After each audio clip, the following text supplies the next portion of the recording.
Wonderful.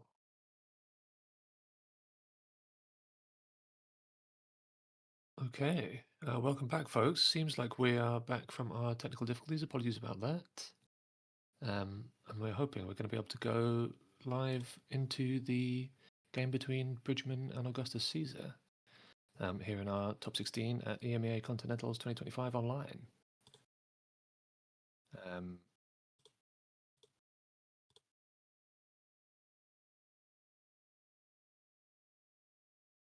Versus Bridgman, or he's down as Fridgman today because he forgot his password from yesterday, so he had to make a new username. Classic shenanigans.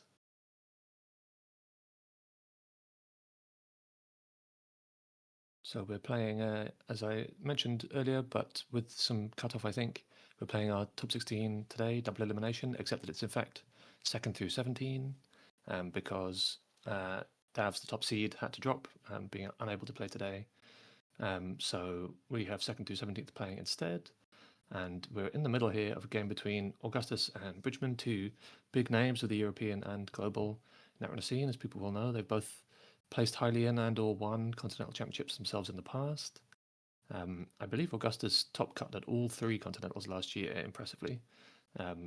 So yeah, very high caliber player here. And we join a few turns into this game between Hoshiko and Ob. A couple of interesting lists here. Augustus is on a 48 card quote-unquote reg Hoshiko.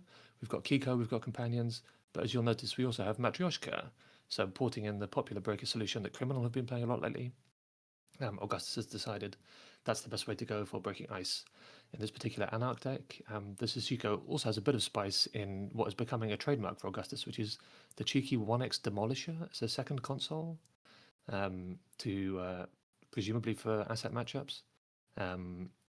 Meanwhile, on the other side of the table, we have a very interesting choice from Bridgman. The thing that jumps out to me about this oblist is it has 3 copies of Measured Response and 3 copies of End of the Line. So this is a Wayland deck that wants to kill runners dead. We have 6 cards that say do 4 meat damage on them, which is a really interesting choice. And we see here we just had a turn where an Opera Research got played, so trying to leverage that End of the Line threat. And apart from that, we've got a scoring game plan with the Hollow Man and Tranquility Grid to try and push out under the threat of the kill, basically, is my understanding of the deck. It's my first time seeing it in action, though, so this is going to be interesting. But so far, we've had a few fairly standard exchanges over some early assets. No agendas in either score area just yet. No agendas have really shown up in the game, as far as I've been able to tell. So we've got a decent bit of setup on the runner side here. Kiko and 2 companions running. That's going to be dripping us 3 credits a turn, most likely, if we can meet those companion conditions. We've got 3 dolls in play, which against a deck like this, you may not need any more than that. 3 dolls and a Rising Tide here will probably get us through most of the ice for the whole game, so that's a pretty great start to Augustus's setup. And the question now will be, can we keep up enough money to both beat the tags from Opera Research and from Amaze Amusements, and also to prevent Measured Response when we do eventually get to Threat 4. On the Ob side, meanwhile, we've got to find some threats to push, and that's what Bridgman is doing here. We've got 2 installs. One of them's behind a Kessleroid fetched with Ob. Gachapon fires and finds us a 3rd companion and shows us the 4th. So Augustus is on the full suite of Anarch companions. That's exciting. Unfortunately, Fencer getting removed from the game by the Gachapon in this instance. Augustus deciding the little narwhal is not exactly the tool we need for this game, which is a shame. You always like to see companion Exodia assembled. But never mind, we've got Hannah here running a Spin Doctor. And Bridgman has an interesting setup here with an Excavator and a Water Wall, so potentially quite a lot of start of turn value available. But also a lot of unresed ice on centrals here and not a huge amount of credits. So potentially there's some room for that to be exploited with some well-timed runs here. Augustus just diligently checking the new cards. We had a Spin Doctor as mentioned, and we see a Cyber Sand Harvester in Server 5. Cyber Sand has been joked about as being a recent unban for Ob, which of course is not quite true. It was never banned, but because of the removal of the no change in game state rule, colloquially known as NSIGs, this card is now able to be trashed for its effect, even if it has no credits on it, as we see here, which means when you're Ob, you essentially get to trash a 2-cost card arbitrarily whenever you like and get a 1-cost card, which is pretty powerful.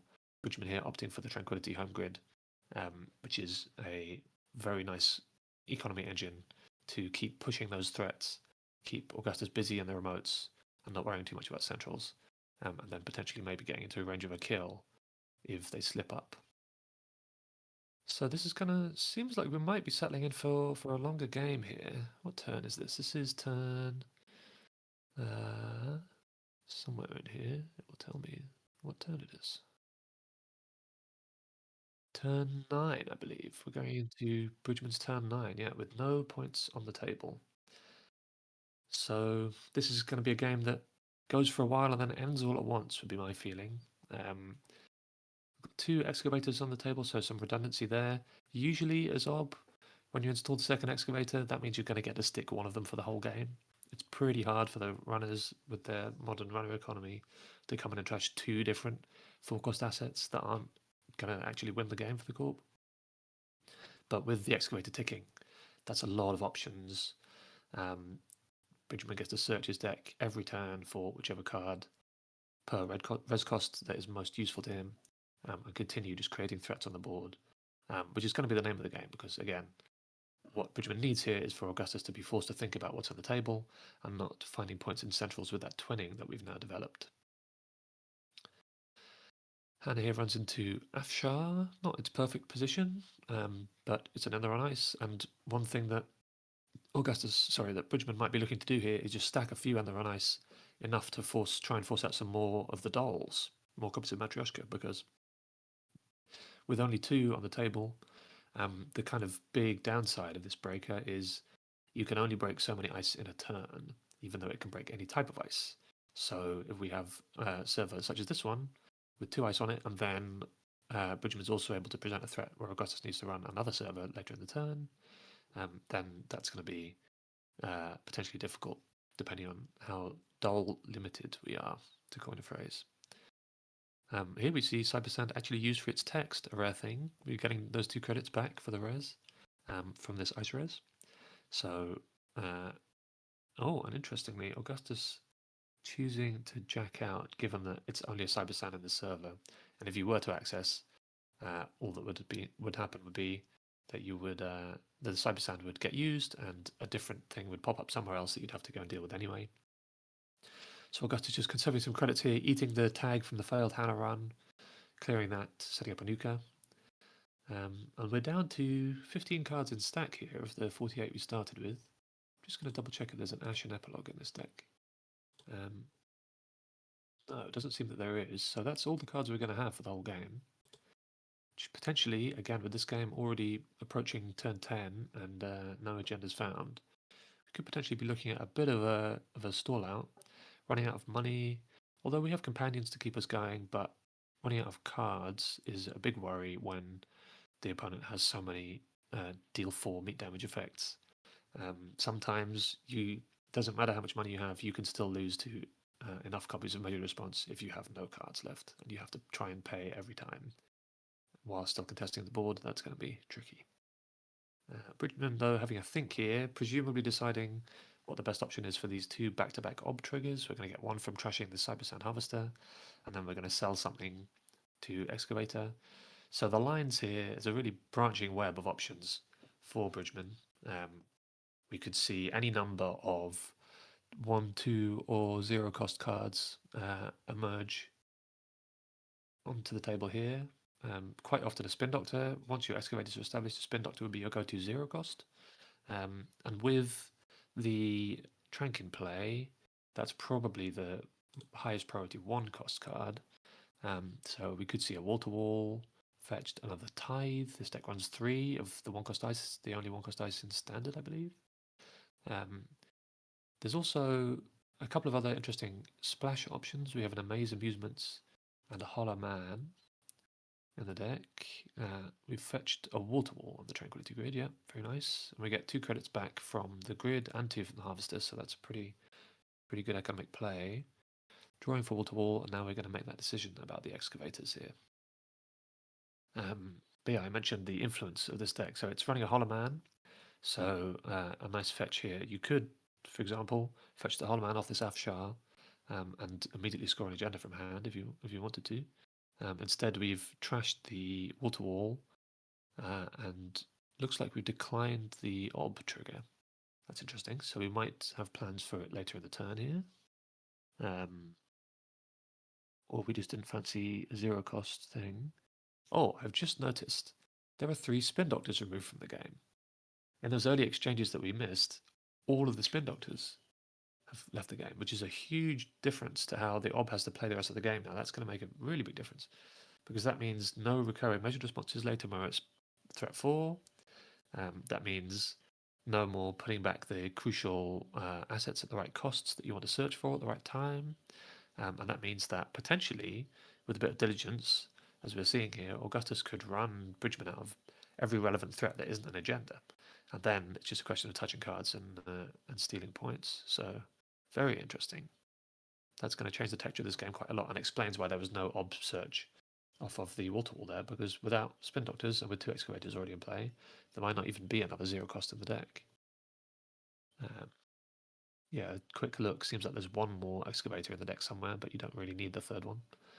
So that ob decline makes some sense. We see an anthill accessed from server 5. So again, just making the runner run through here, spend some money, since we don't really hugely need an anthill, other than perhaps to turn into Hollow Man. And also we see the Lamplighter on the remote. So this is a neat bit of tech that was sort of theorized when Lamplighter was printed, and then to my knowledge, first used successfully in tournament by Man in the Moon this Continental season a couple of tournaments ago. And basically, the interaction is if you have Lamplighter on a server with an agenda in it, then when the runner steals that agenda, Lamplighter trashes itself, and that causes ob to trigger.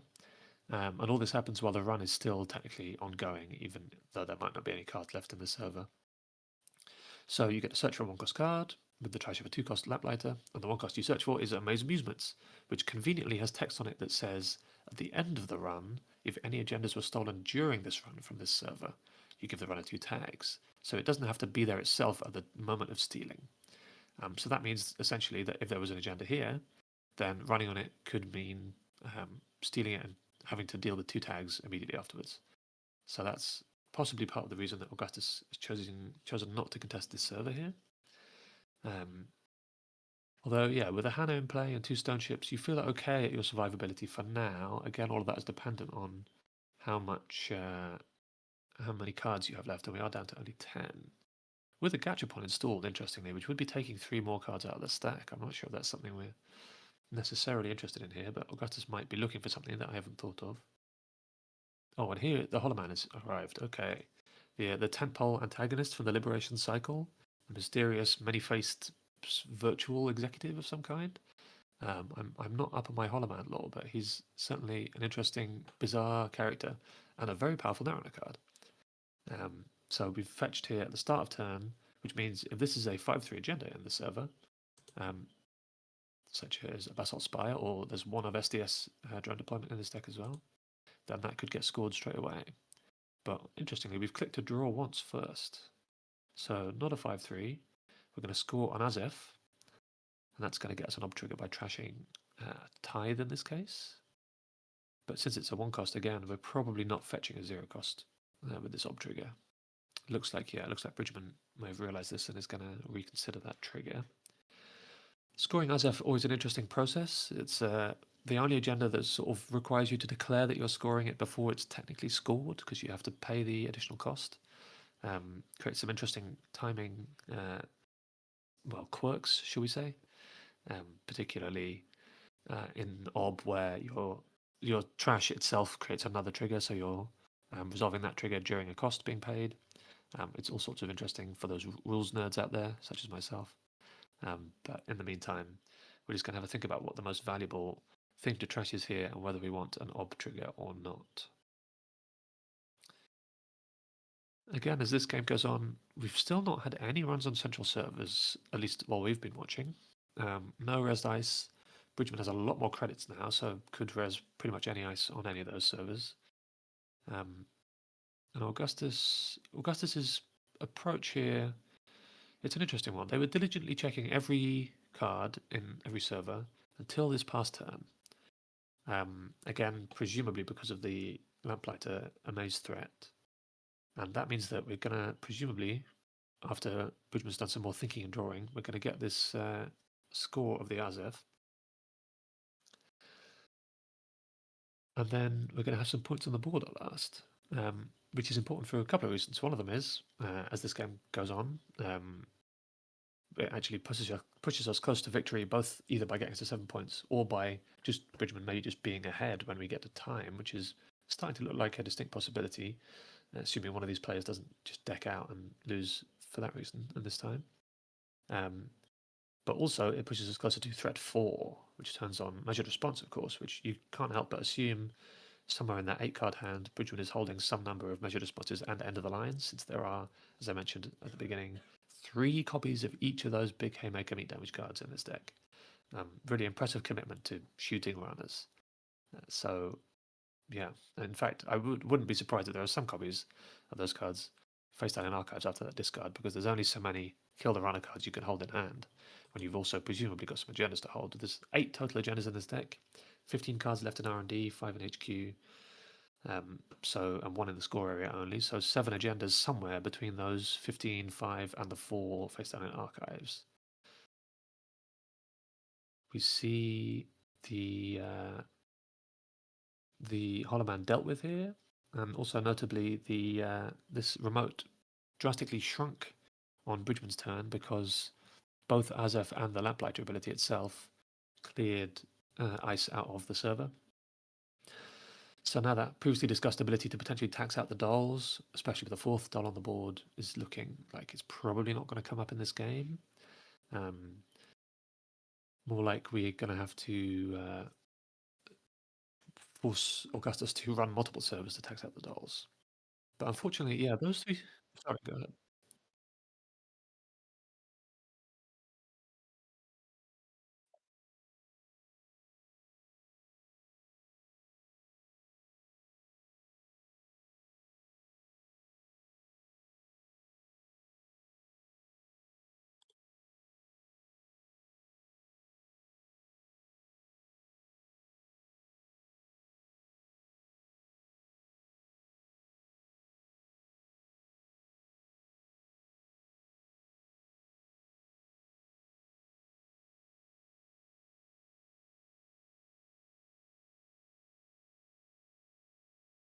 Yeah, I agree. And we see a Basalt Steel here. That's a big one. So this is important because with the Spin Doctors all out of the game, Basalt Spire is the only form of recursion available.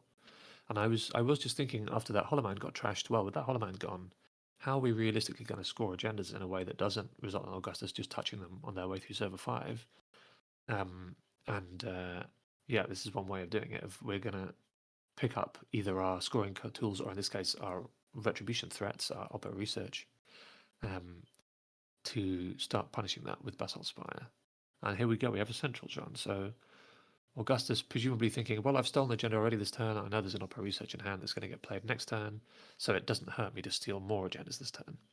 Now, admittedly, exactly, yeah, that turns on threat for measured response, Speak of the Devil, which is getting trashed, and we're stealing another Basalt to presumably pick a measured response right back up here. And now, this is very interesting. We get to see something I've not really seen tried in Standard since Elevation released, which is measured response and Opera research in concert together. So if Bridgman wants to pick up this measured response here, we could see a turn that involves playing 1 or more copies of measured response and Oppo in the same turn, which is potentially a big tax on economy and might force Augustus to tank some damage instead of paying credits. But we do see the Holoman picked up here instead, so we're trying to re-establish that scoring threat, it looks like.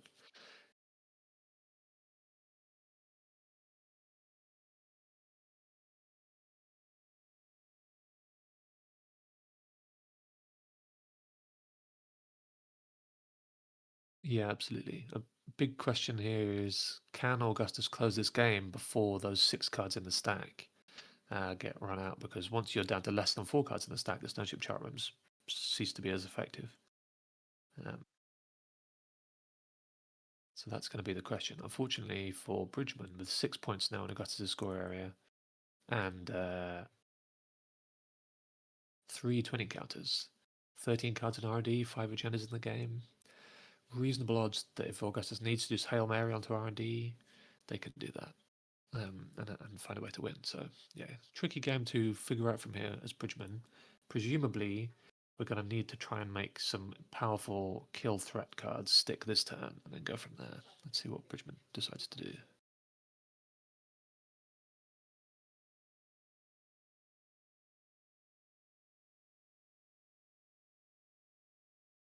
Yeah, we've sold the second excavator to the first excavator. A classic late game ob play, just to get those 3 credits. Yeah, that whole server gone. So we've gone for draw, install, or oppo. Interesting. So we've not gone for a measured response attempt here, suggesting possibly that we have discarded additional copies alongside the one that was trashed. And instead we've gone for an install, which you have to assume is not an agenda, since again, yeah, Augustus gets to run it here for free while still clearing tags thanks to Hannah. And we also know there's no lamplighter threat here. So this is a pretty easy access. Yeah, it's just an anthill, just wasting some time. And now Augustus has to decide whether to trash this and reopen the Oppo opportunity, as there is one more Oppo still in the game, I believe. Yeah, 2 copies in the list. Just having a quick redo here because I think Augustus inadvertently pressed the trash button when they didn't actually want to. See some tags cleared, that's right, but we're keeping the Hannah around for later, so very nice from Augustus being able to clear those tags down and still conserve the Hannah. That is 8 credits gone from the credit pool, so that's 1 less measured response that we can pay for if it comes to that.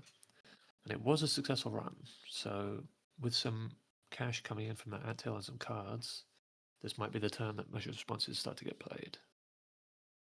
We are fetching the lamplighter.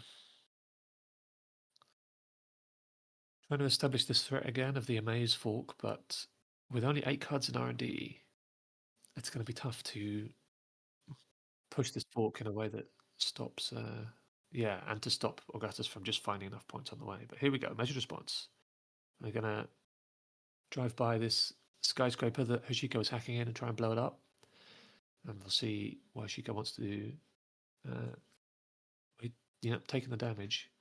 We've hit 2 steel skins. There we go. So taking the damage and drawn straight back up. But that almost totally empties the stack, rendering these Stoneship chart rooms essentially blank. They can be extra 20 encounters with the charge mechanic, but they're not drawing cards anymore, as Hashiko will draw the last card at the start of Augustus's turn.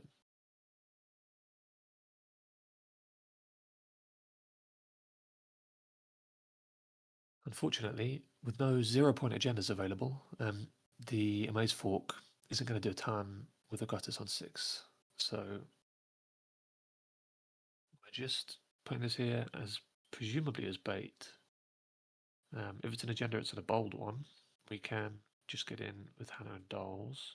But now Augustus has to start thinking really seriously about measured response, because if we run the remote and spend too much money, we could easily die to the final copy of that card if we're not careful. So we're going to run R&D instead and just make that dig.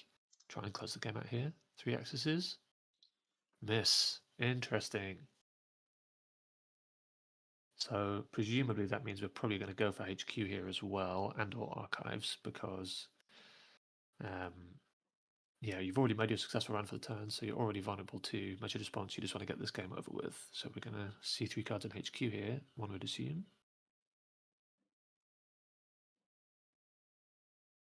Afshar taxing those credits. And it's 3 cards, turn deployment. That'll do it. And that is Very game. well played. Yeah, very well played by Augustus. Very interesting game. Yeah, that the early game was, yeah, as Bridgman's mentioning in the chat there, kind of strange to come into that game with no agendas in score areas and all the spin doctors already gone. And yeah, it seems like it was to deal with early flood, and then from there that meant that Augustus knew that they just had to control threats for a certain amount of time, and Bridgman was going to run out of viable outs, which is pretty much how that happened. Very well played.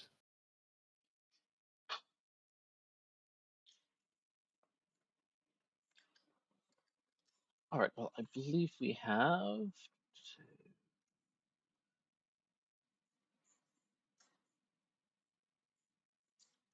9 minutes left on this round.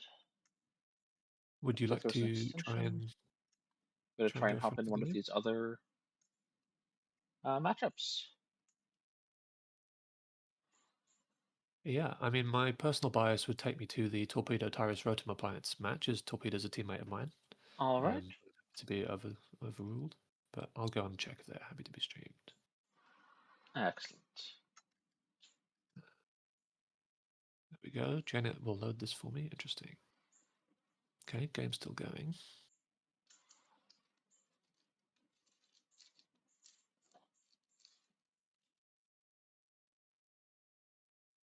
Oh.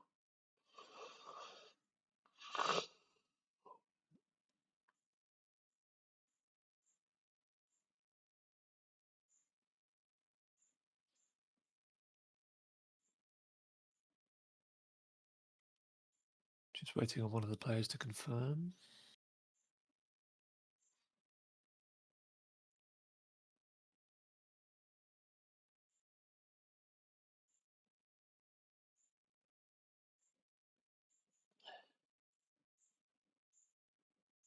Okay, we're good to join.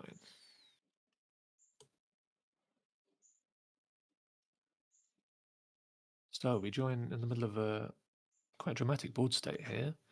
We've got 1, 2, 3, 4, 5, 6, 7, 8 remote servers, and 3 points to 4 in score areas. Not too much of a board state for Sable, but quite a lot of cards left in stack compared to only 8 in R&D. So should be able to survive the game, you'd imagine, with some careful play. And a Rotom Appliance, of course, a noted champion of many many tournaments, is the kind of player who will play very meticulously. We would not expect to die to a silly mistake. But we do have a lot of stuff to deal with on the board here. We've got a FUT with a counter, freshly resed, 2 cohort guidance programs ticking to potentially advance cards with all these face downs and archives. We've got a wage workers. And it looks like Sable's not looking to interact this turn, which is interesting. Oh no, we are going for the archives run. Okay, so an important part in any AU game, making the big archives run when there are plenty of face downs. At the very least, this is going to clear out the spin doctor, you'd imagine, as there are quite a few agendas left in the game. And some of them have presumably found their way to archives. But then the corp also has an interesting question here of whether we want to allow some agendas to be stolen so we can deal fat damage. That would, of course, trigger Hermes as well, but this is the runner's last click. Oh, not quite because of Sable. So yeah, we can Hermes bounce a nice on HQ, for example, and then make a run if we do steal here. So if possible, might be in the corp's best interest to deny all steals with this Spin Doctor and maybe other Spin Doctors or Moon Pools that are face down on the table. So let's see what Torpedo goes for here. Yeah, first Spin Doctor getting used.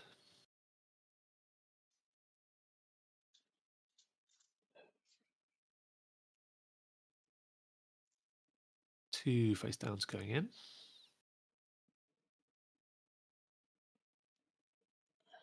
Any more for any more?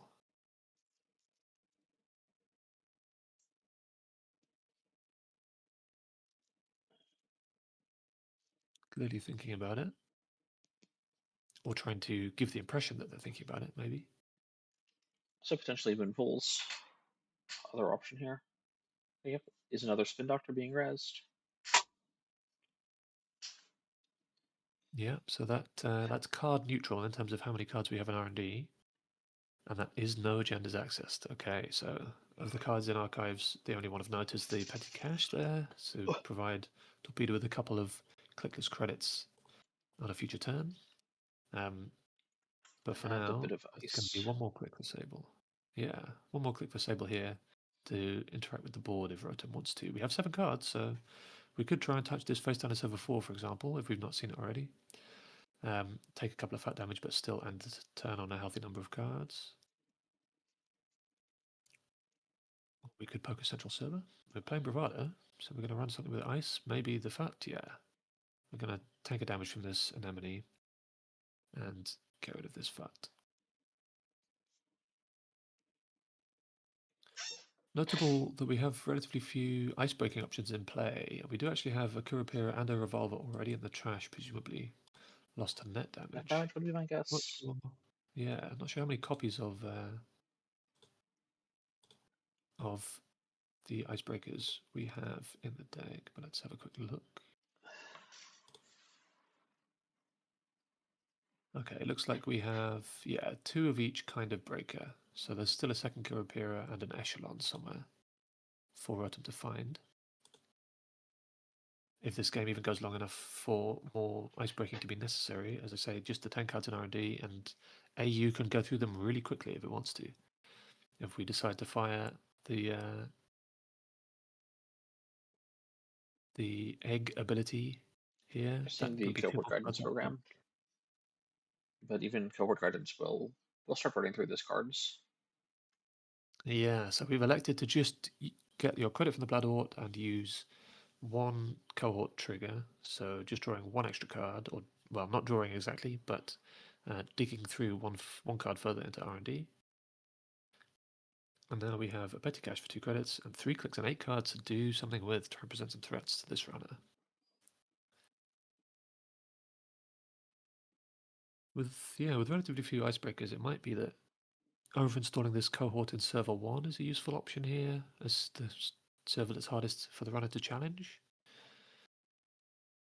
That's white space. Yeah, I mean white space. White There space is a we can code gate take. available, so Yeah, but there's an unraised ice there that you'd have to assume is most likely not a code gate, so something for Rotom to think about at least.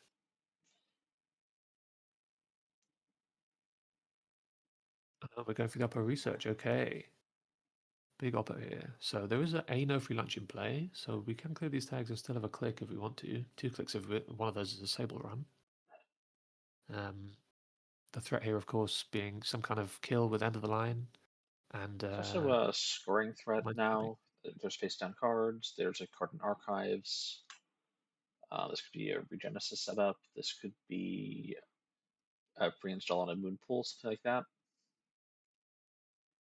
Yeah, it's a really interesting set of forks here. This is where the point of the game where Regenesis gets really interesting, because a scored Regenesis with a 2 or 3 pointer from archives is game for the corp. But if there is a 3 pointer in archives and a Regenesis on the table, then that's 4 points around for the runner to find. We are going for the HQ mark run to start here, which I think makes sense. Make the effectively click this play before we decide what we're doing the rest of our turn. Does give the opportunity to res ice here and maybe duck down into Bloodhawk range, which could be important if we're going to try and leverage these tags into a kill.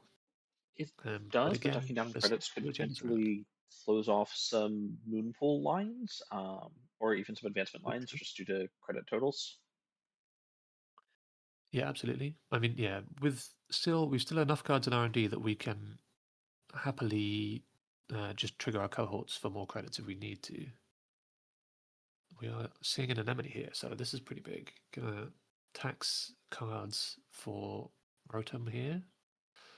It's going to be 3 cards out of hand, and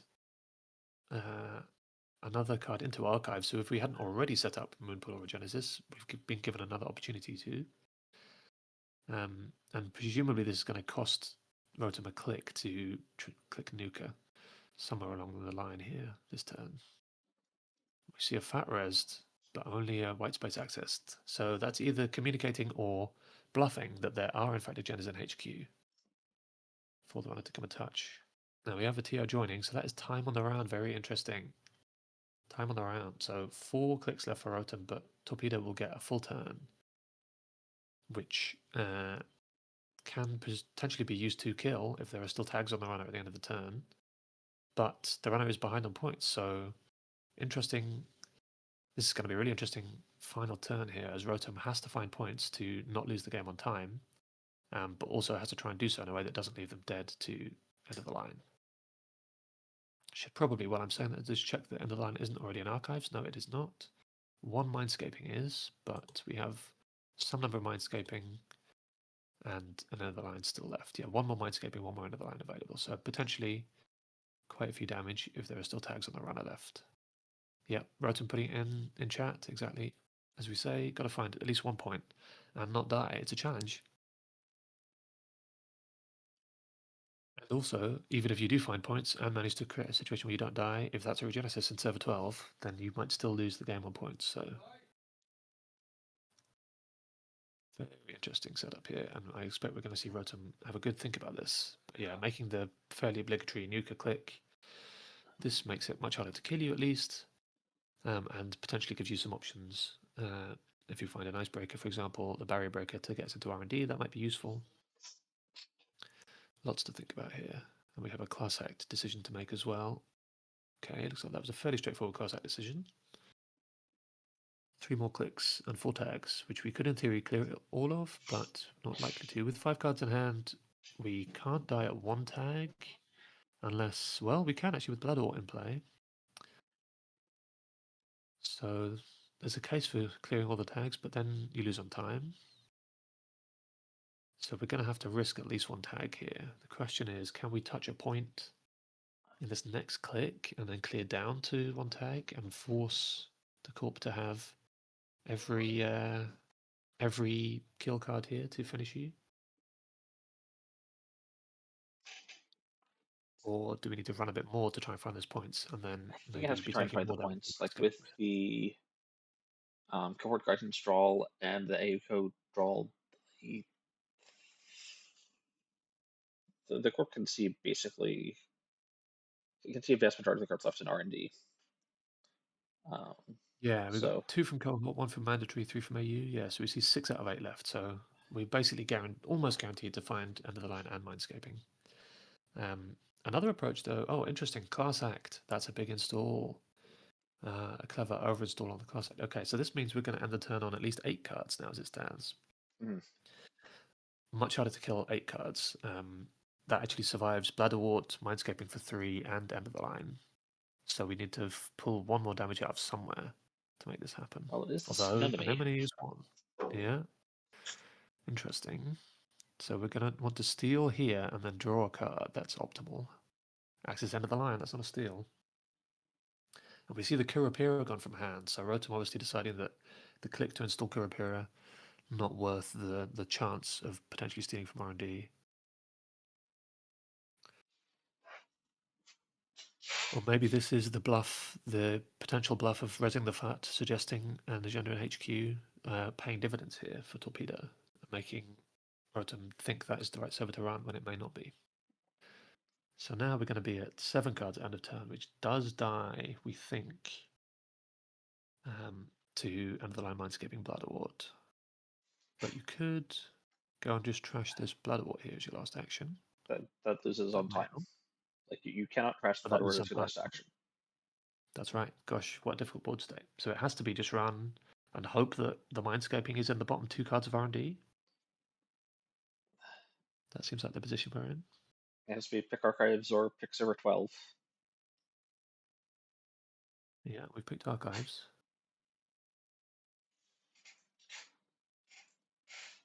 Thinking about the res here, presumably money doesn't matter, so the only relevant card to res here would be like Tithe, maybe? Yeah, we're not resing. We're going to see if there's a Moonpool or the 3rd Spin Doctor on the table. There is. Points and Archives. Just the one with Genesis. That's going to do us a damage with Foot. Bounce server 12, yeah, very nice. So that does diffuse the scoring threat, unless server 4 has been an agenda this whole time. And we're drawing up to 6. We're removing 1 tag. And Torpedo has some thinking to do, because we're going to do 1 damage here. And I mean, there's also just not a kill quick if there's not enough. Right now, there's enough credits with the cohort. Yeah, if you fire both cohorts, you're at 6, which is yeah. enough, and Bloodwort to 7. So Yep.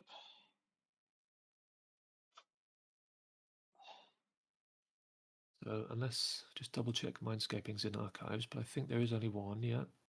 And none removed from the game in any way, no. So yeah, it's just a question of finding that Mindscaping, it looks like. But depending on what's in server 4, and whether there might be a Moonpool line available instead of Mindscaping to get some fat damage here. But I don't think that can kill through 6 cards. Well, if there's a Moonpool line, that's probably a score which is enough. Like Regenesis is enough. Scoring Regenesis is enough. True. Any single point would do it. So yeah, there's a Yes. lot of ways to win here for Corp, but exactly how we get there and exactly what order the cards are in R&D might make a big difference. We're firing the egg down to 5 cards in R&D.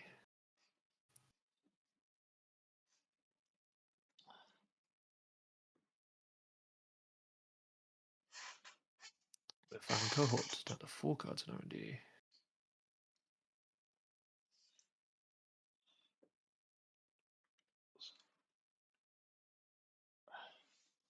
Just the one cohort, but we have 5 credits, which means we've drawn the Mindscaping. Yeah, that's going to be 3 damage.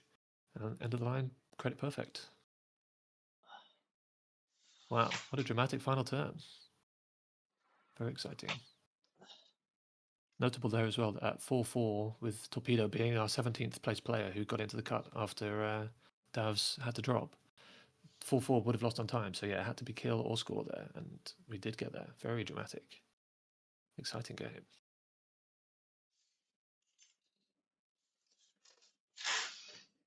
Oh, I did not know that the lower seeded player loses on time in the cut. Yeah, so there's points tied at time. In the cut, the tiebreaker is your seeding going into the cut. But yeah, with so many kill decks in the meta game at the moment, that's not too likely to happen too often, I would imagine. All right, So so maybe we that can take is our round one. Let me put these standings up for just 1 second.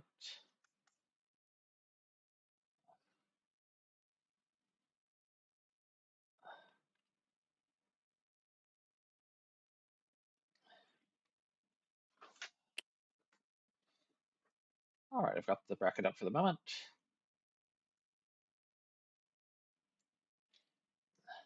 Okay, yeah, interesting. So we saw Augustus win and Torpedo there. Augustus goes on to play Dia, this world second place finisher last year. Incredible and very influential player.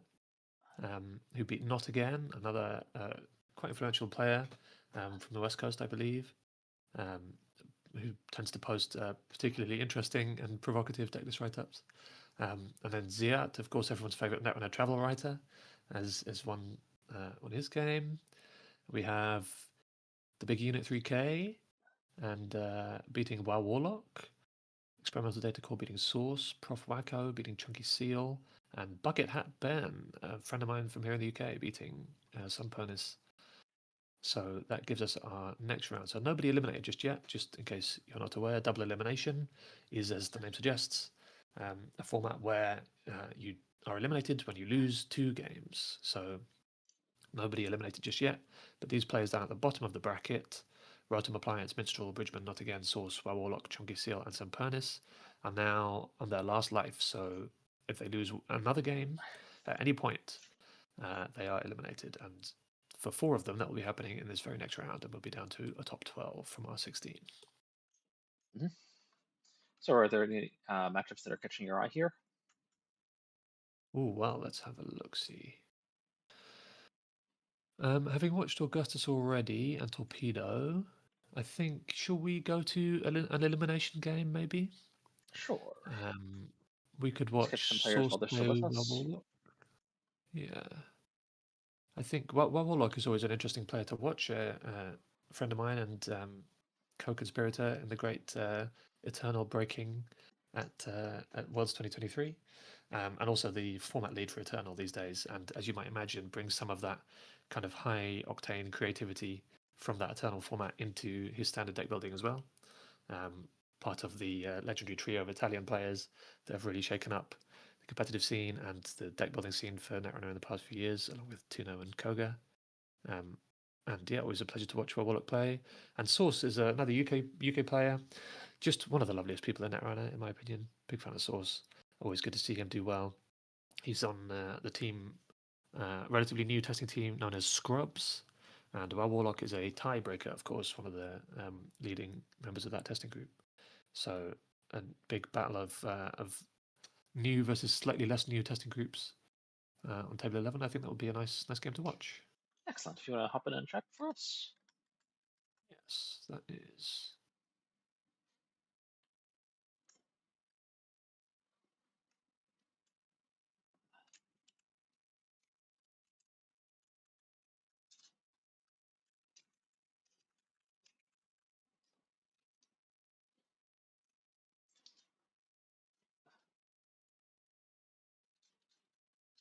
Yep, they are both okay to be streamed.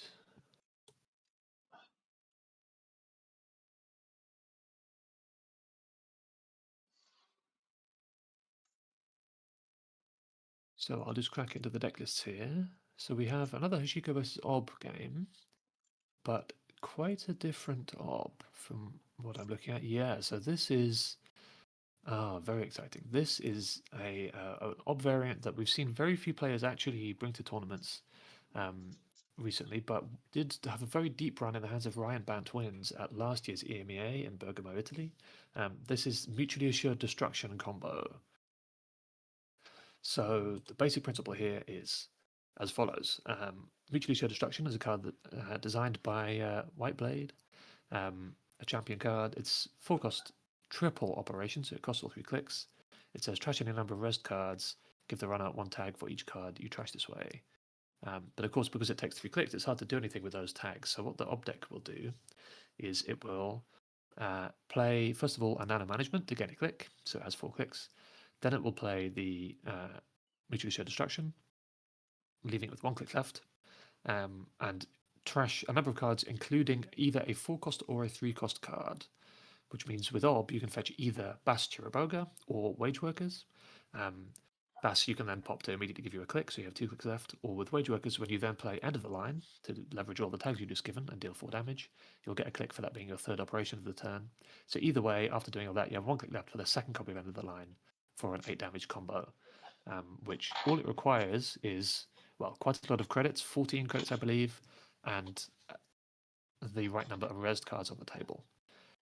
Which makes the counterplay to this deck quite interesting because you have to be really careful about when you're running against ice and giving the corp face-up cards that they can then later use to fuel your destruction, directly, literally.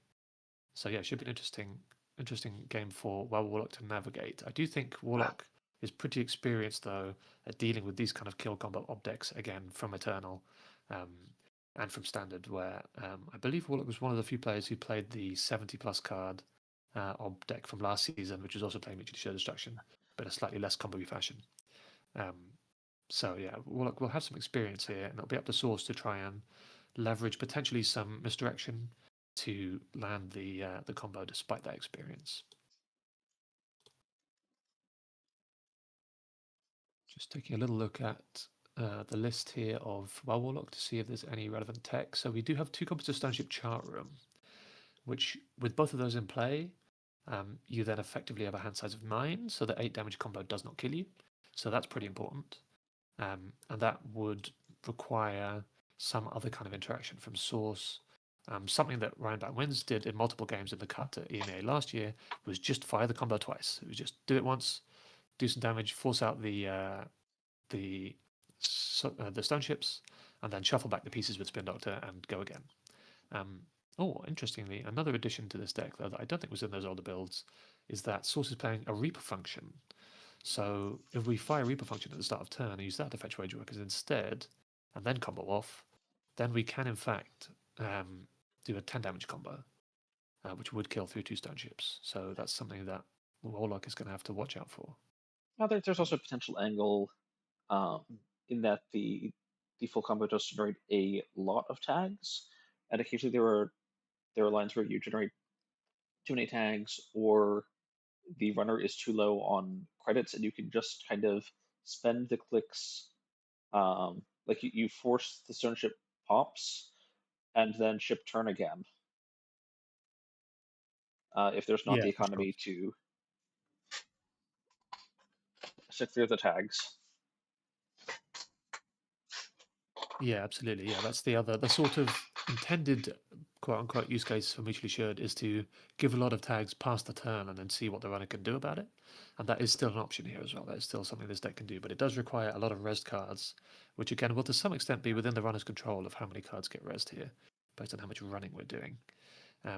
Notably, Source choosing to ice archives early here, that's very clever. That means that Hashiko, with every server iced, can't run to get the Hashiko value flip without allowing Source to res some ice somewhere, which is exactly what Source needs. So even with this Gourmand in play to potentially threaten some of the combo pieces, this looks like a pretty reasonable start for Source with some nice economy from hedge funds as well.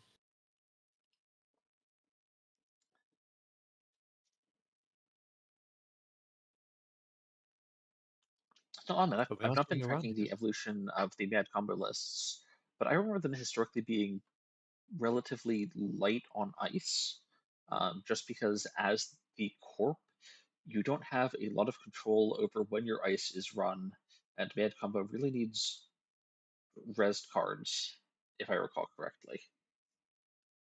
Yeah, so this deck in the kind of the Ryan Backman school of the Mad deck does tend to play a decent amount of ice. The plan basically is to just get a lot of ice on the table because ultimately, unless there's tech in play, the combo does only need 2 tags. Um, and getting 2 cards resed is pretty easy for the corp to do if the runner never runs. So the aim ultimately, I think, for a deck like this is to ice every server and just force that, yeah, eventually, as we see here, um, with this envelopment res, the runner is going to have to run at some point to try and interact, find agendas, and or deal with the combo in different ways, like with Gormon, for Mm-hmm. example.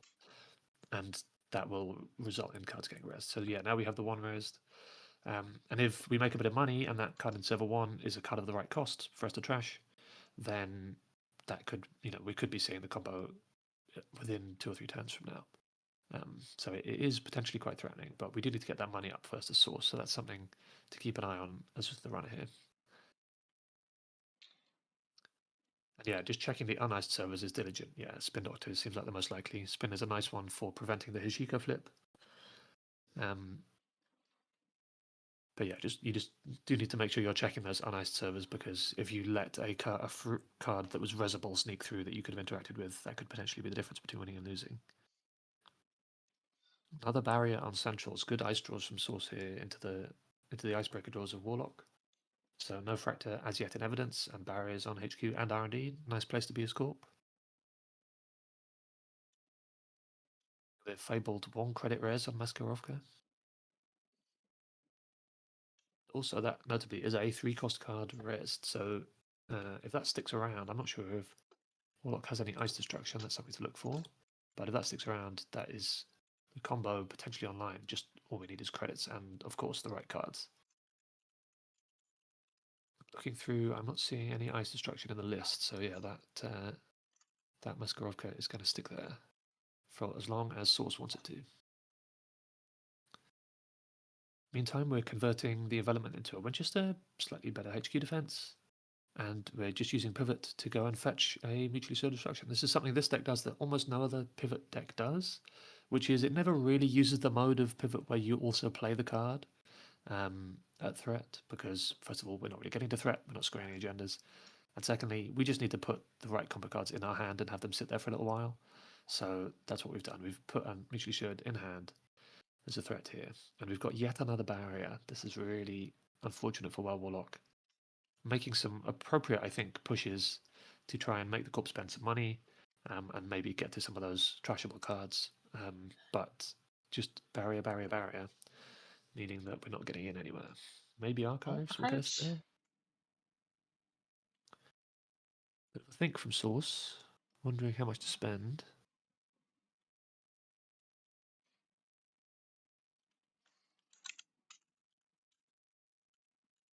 Yeah, interesting. Definitely thinking about this one.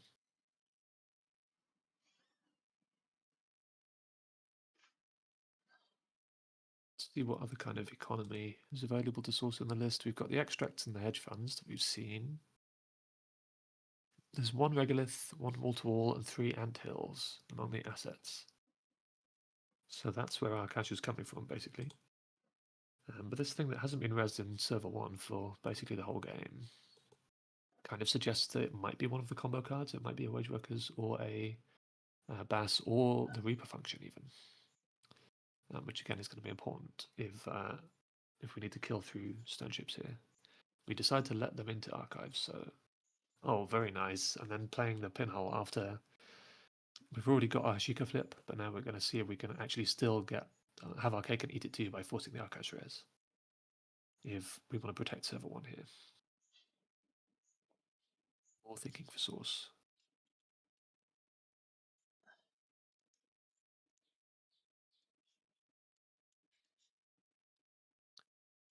It is a strange deck to play, this ob deck. It plays quite differently from almost any other standard Netrunner deck I've ever tried.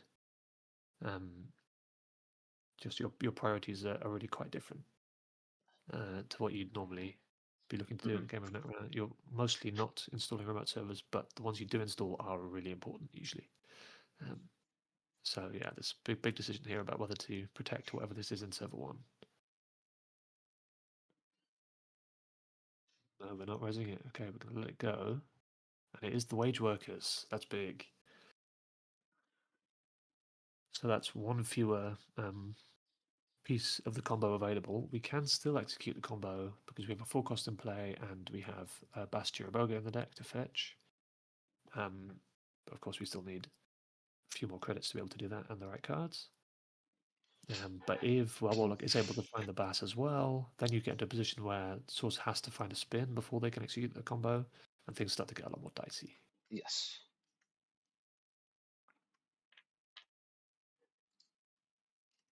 So that pinhole and the trash totally fuses Yeah, some threat right now.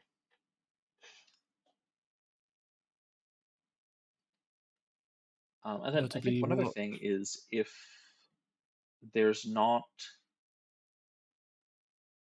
any immediate threat, this might be a matchup where it is sort of very easy to get the value out of the Hoshiko flips. Is if you can take some turns off and not have to check everything. Um, there is, I think, a world in this matchup where you can get a little bit more value out there if that's something you want to pursue. Yeah, the trick is going to be flipping up, not flipping down, as it were. Hmm. So yeah, getting those successful runs after you do flip back down, which you imagine we'll see a flip down turn here, is going to be the tricky part. But yeah, we've decided we're just abandoning that server now that the wage workers is gone. We've extracted away the Teslaroid and found a tithe for archives, so we've got something on archives at least to potentially save us from having to pay to res that other ice while we money up. And also we've searched for another combat piece. We put an end of the line in hand, so we know that there's 2 out of the 4 combo operations in Hmm. hand here. Tide's not really going to stop the runner from getting into archives, but essentially nothing answers Tithe cost efficiently. Like you're, it's just annoying. Yeah. So something else to keep an eye on is how many Steelskin Scarrings we've gone through. So the runner's played Mhm. one of them, but there are 2 more left in the game, and the one Stoneship in play plus a Steelskin could potentially survive the combo. Is in fact more difficult for a source to navigate because we would have to fire end of the line to find out whether the combo is going to fire or not, um, which is tricky. So it does mean spending more resources potentially. But we're having a think here from source. So on 15 credits, let's see, it's 4 for nano management, 4 for um, mutually assured destruction, and 6 for the 2 end of the lines, 14. So this is a theoretically have the pieces we need here. We know we have 2 of the 4 combat pieces. So if source has drawn the other 2, then we're looking at the potential to go for the combo here. Problem is it would leave us on, well, if we hit steel skins, we would be left on 4 credits because we wouldn't play the second end of the line. But we'd also be down several combat pieces that would have to go back. And yeah, it looks like Source is going to go for it here. So let's see. All right, looks like it. Step 1 would be nano management. Yeah. Step 2, much easier destruction. We're just going to trash 2 cards here. You'd assume. Oh, runner wants to pop the stone ship. That's fine. Fetch Bastiraboga.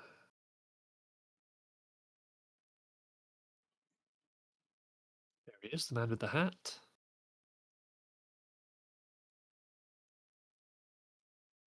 2 cards drawn from stone ship. Now we have to pop the bass, so again, that's another resource used. We take a shot, we miss the steel skins. Second shot kills. Yep. Wow. Sometimes you just go for it. Yeah, no steel skins in hand at all. Hmm. Ouch. And yeah, well, Warlock's saying just 1 card away from the second stone ship that would have kept him alive Looks like for at possibly least a through while longer. the second stone chip off the first stone chip fall, Yeah, looks that way. which is just a Uh, smidgen too late. Yep, them's the breaks. Sometimes you just got to make them have it, and they did not in this case have it. So Source picks up the kill here, which will eliminate Wild Warlock from the bracket, unfortunately. Always sad to see such a creative and interesting player eliminated this early, but a great run nonetheless. Top 16ing a really, really competitive tournament yesterday. I mean, so many of the biggest names in the game playing, and a field of 100 or so Here's players. yes. Really difficult. Um, but that kill does leave us with a decent amount of time to go and find another game to watch.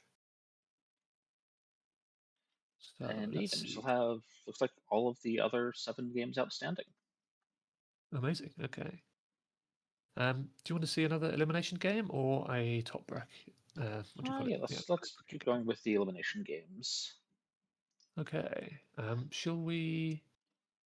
We could go and see one of the few Shaper players in the cut, Minstrel. Yes, I See was some thinking Shaper 9. in We've not HQ. seen either of the players there today. Good. Let's go. See if they're okay to be streamed.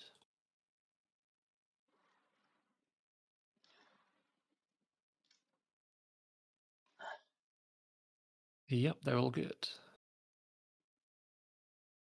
So we join a game of Magdalene versus Leo Construction. So this is two elevation IDs playing off against each other. And some very interesting things about this board state jump out immediately.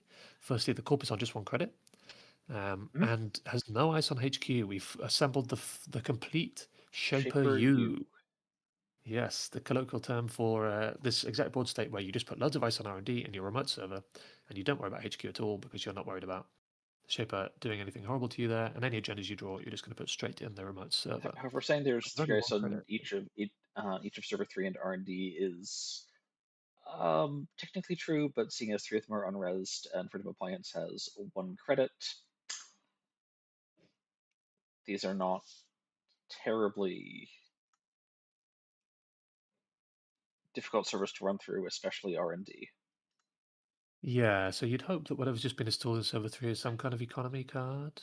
Could be humanoid resources or perhaps a regolith to get Rotom back into this game. On the Shaper side of this, we see something that I've been hoping that some Shaper would succeed with at some point since the printing of Game Dragon, which is Game Dragon plus Buzzsaw.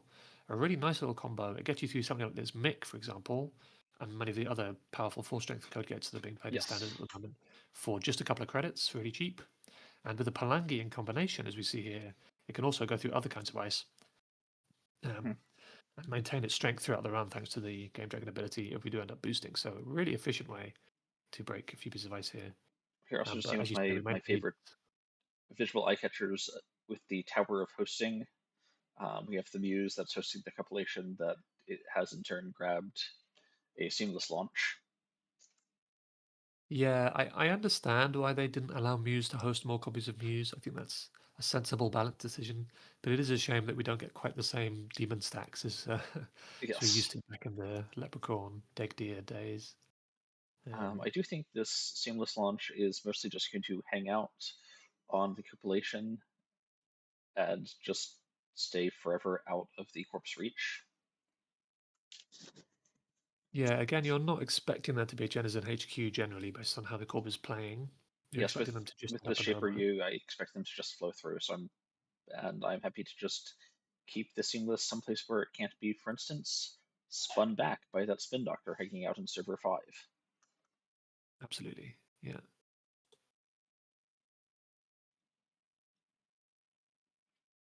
We do actually see. Oh, well, there it goes. We did go for the Okay. HQ after all. Difference of opinion there. We're trashing a regolith though, which is pretty big trash. Prevents some econ recovery. And seeing 2 ice. And that does put all 3 copies of Seamless Launch in archives. So might have been prudent to run the Spin Doctor first there, as it's the If third there's Spin all 3 Doctor. copies in archives, then there would still be 2 copies to spin back if you run the spin first. True, you're right. So I guess it doesn't make a huge amount of difference in this case. Yeah, quite right. But at most, two Seamlesses left in the game, and only if Rotom doesn't have to use that spin for anything else. Um, We also see some trashed upgrades in the bin. Just as we were joining, we saw a R&D run that trashed a Mercia and Animatic Void. Pretty good cards to get rid of. The question is, what upgrades are in Server 3? And are they going to be effective enough at keeping out Minstrel? If we don't get a res on this card in Server 3 here, then that suggests to me that it's probably not an economy card, but in fact an agenda. Rotom is on 5 points, so just needs to score one more to win. I don't know if they have any more 3-2s in their deck. Let's have a quick check. No, so just the 1-3-2 and the rest are all 5-3s, or rather 3-pointers, but some of them are 4-3s, vulnerability audit. And with those seamlesses currently all in the bin, there's no threat of actually winning the game here. Yes. If we shuffle some seamlesses back, then Minstrel might have to respect that remote a little more. But we're just crediting up. Yeah, we need to make sure we've got enough credits to defend this before we actually turn that threat on. Or perhaps just to lock down R&D a little bit.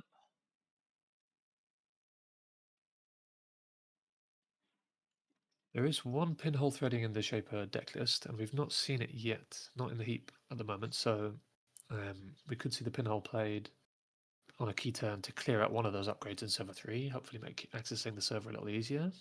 In the meantime, we're pressuring R&D, seeing if we can get any ice rest. We see a draft rest here. Yep. I mean, I think he's looking to just lock R&D here. Like, until there's a second rest here coming in, a Fly Swatter does not keep out a Buzzsaw. Certainly doesn't.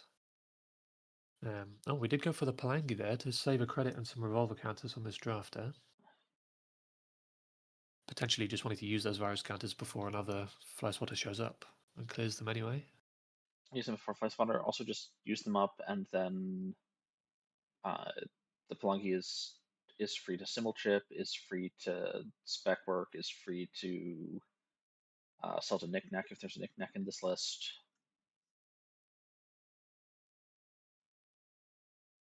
Yeah, we did see Rejig earlier, so taking the advice of my teammate Not Yet to Heart, who's been Rejig's foremost champion in recent weeks, and using Rejig to do all sorts of interesting things in Shaper with Coalescence, with Palangi, with Muse, various other cards you can uninstall and reinstall for bonuses.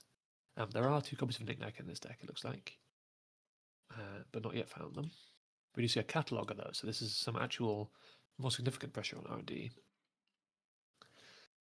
And we're clicking back up. Okay, just patient play here from Rotom.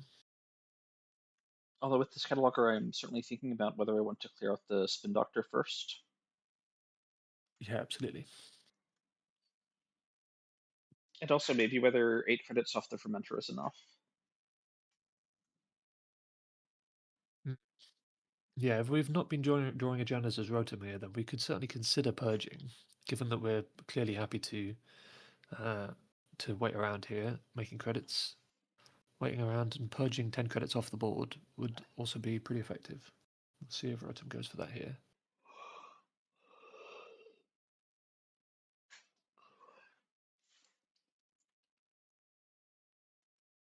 Just seeing the inventory draw so far, and then a little bit of a think. Yeah. Yeah, I mean, presumably Rotom is trying to put together a plan for scoring what, at this stage, we can fairly comfortably assume as an agenda in Server 3. It could be 3 upgrades on top of the Managarm. But yeah, got to put a plan together. And Mercia is a good start. It's going to let us install some more eyes for cheap and threaten to end the run with the Leo ability. But also, resing the Mercia does make her vulnerable potentially to getting pinholed. With only True, 11 but if running cards that's left a in the game. pinhole going in to get the Mercia, then that's not a pinhole for potentially the Managarm. Yeah, I mean, Managarm should be beatable. Especially now that we've unloaded this fermenter. The bigger problem would be Analytic Void, but we are going for the run here. Okay, we're just going to challenge this maybe slightly earlier than Record was expecting. And see if we can force the issue, maybe get that Mercia popped early. because it really doesn't cost us that much as it stands. The server costs us 4 credits to break. Yeah, the game directing pro is 3 doing a if we lot of want to work use here. Brandy. Okay, Braun brilliant. That's what I like is it. Braun can turn into a sentry, and then you can revolver We also have a with. propeller in the heap. But yeah, we've allowed Bran to fire here instead. And we've got an extra install out of it, so that's going to be useful. There goes the spin. And it is double seamless going back in. But the corpse back down to 0 credits. Yeah, at 0 So credits, there really got to was be not hopeful a to... scoring threat here that I can see. Although... Oh, the planogram. But no, we can't have drawn both copies of Seamless, so Yeah, I don't know how you draw two it's seamless here is the only problem. yeah. But we burst back up to 5, and now if we, theoretically, if we managed to do Seamless last turn and we drew then, or we draw it next turn, then we have the win. Now, there's no shuffle access, and there is a cataloger. If Minstrel does not want True. a seamless to be drawn this coming turn, he can stop that. It is true. That's very interesting. So then it would come down to whether that single mandatory draw had in fact been the Seamless, which would be a little dramatic. But we're drawing up here looking for something specific. We're looking for the Maybe it's knick-knack. 10% or so, right? There were two seamlesses shuffled into about 20 cards, and there's been 2 draws. Yeah. And we see just, some really clever value-oriented play here, I think. Finding that knick-knack, selling a Coalescence, starting to generate a bit more value as the game goes on, because with only 9 runner cards left, some of those are going to get discarded here. There is a worry of just getting run out of cash by this big remote server. So making sure you get your knick-knack down before you make any more runs so that you are at least going to get refunds on your cards in play while you're running over the next few turns. And we're seeing if Rotom wants to res this ice on R&D here to make the cataloger more expensive to use. Looks like a no. We're going to go for either Revolver or Palangi Buzzsaw.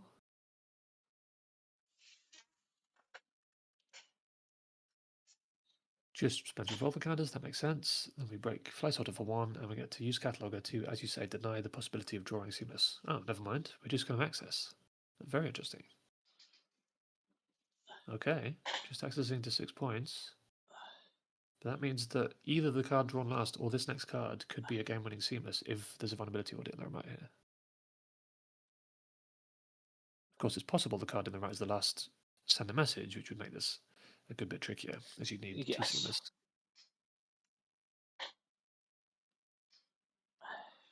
But Minstrel has some discard decisions to make before we find out. One of those discarded cards presumably going to get installed with the Magdalene ability.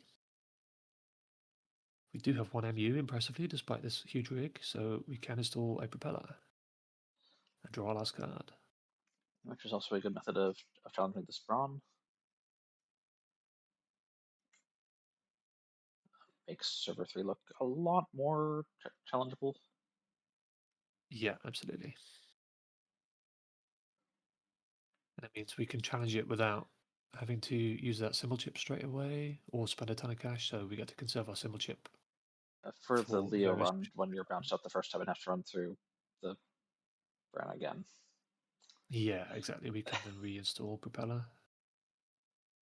We're not seeing Seamless here, Brute so force this it is with Principia. probably not the win immediately. Yep, don't expect Rotom would be slow rolling this, so we've got to think here. The question is, there's a big question of, at some point, are you going to draw more agendas? And what do you do about them when you do? Because if Mitchell feels like it, he could quite easily just use the symbol chip for a compilation and go and sweep HQ. You have pretty good odds of finding what's there, so to be seen. We also need to make some money to be able to res more ice on this remote, because again, as it stands, it's pretty cheap break, even if we have to run the server twice. Definitely achievable, but some more ice could make that more of a problem.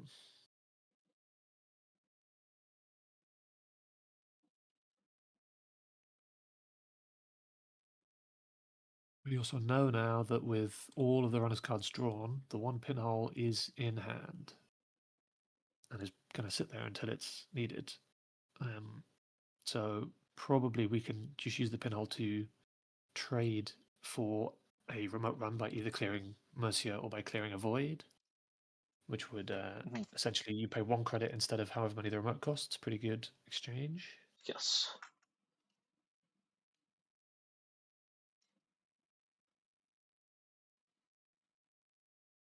Okay, we're just going for the slightly better than clicking for 3 play of take 6 net 4 off of Regolith.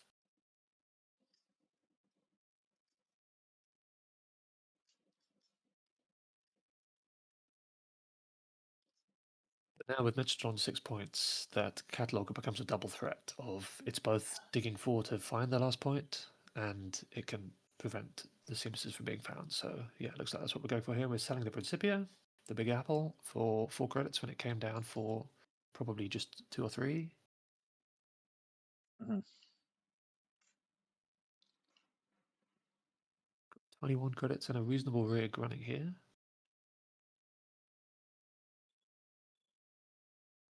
There is potentially a little bit of concern about running out of ice-breaking resources eventually.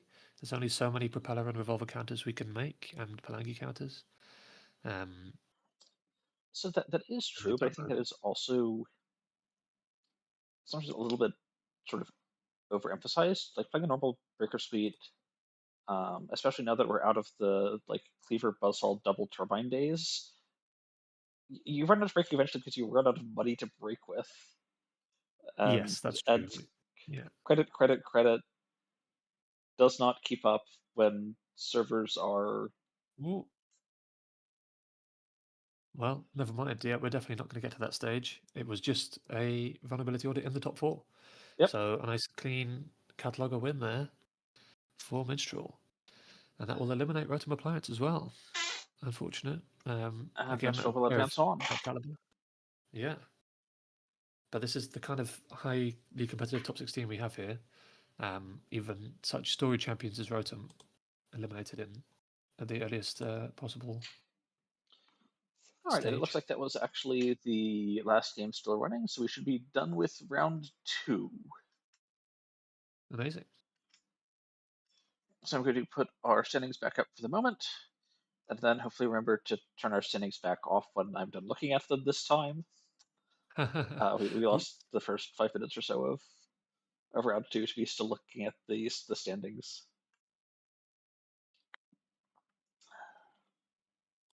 Yeah, okay. So just once those standings get updated, we'll be able to take a look. But yeah, we know that Minstrel advances and Source advances, and it looks like, from what I can see here, Bridgman won his game, so he stays in. Not again eliminated there. And Chonky Seal, another Scrubs and UK player, continues eliminating some Pernis. Meanwhile, in the upper bracket, TBU3K won his game against Experimental Data Core, another Wayland Anarch matchup coming out in favor of Wayland there. And Prof Waco beating Bucket Hat Ben. We're still waiting on results for Ziat versus Torpedo, D versus Augustus, and Rotom Minstrel, but of course we saw that one ourselves, so that result is known. Yes, that was Minstrel winning. Yeah, so just a couple of results still to come in here, and then we'll be onto the round.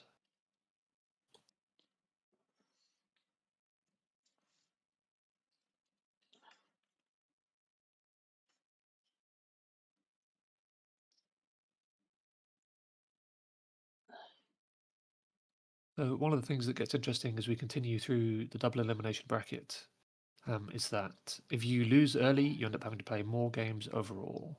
So although it looks like the really tense games are the ones where you're playing to stay in the tournament, the lower bracket elimination games, the upper bracket games are also really high stakes because whoever makes it through to game 27 is displayed here on the bracket, the winners final. Um, Whichever 2 players those are will be playing significantly fewer games than anyone else who has a chance of at that point of still winning the tournament, which is good both for mental fatigue and just for your chances. You know, you if you don't have to play as many games, that's fewer times you can have an unlucky draw too many agendas, not draw your icebreakers. So playing fewer games, although it might sound a bit strange from the perspective of people who love this game of Netrunner and love to play it, playing fewer games often the better strategy. And yeah, if you're able to win your way through the upper bracket, then you might have to play as few as 5 games to take this whole event down today, half as many as yesterday. And yeah, you can certainly save yourself 1 or 2 along the way, even if you don't manage the minimum. So these games are pretty important. Having played in not as many double elimination brackets as I would maybe like, but 1 or 2 in my time, it is really interesting kind of mental space to be in of you trying to just take one game at a time. Um, not overthink where you are overall in the tournament. Focus on your individual gameplay, um, but trying to do that while the threat of elimination is hanging over you like that, or the threat of if I screw up here, I'll have to play like 3 more games than I otherwise would have to. It's really tense and a really difficult thing to do. So the mental game also really important at this stage of the tournament. Staying calm, staying hydrated, all that good stuff. It's going to be really important for our players here as we carry on.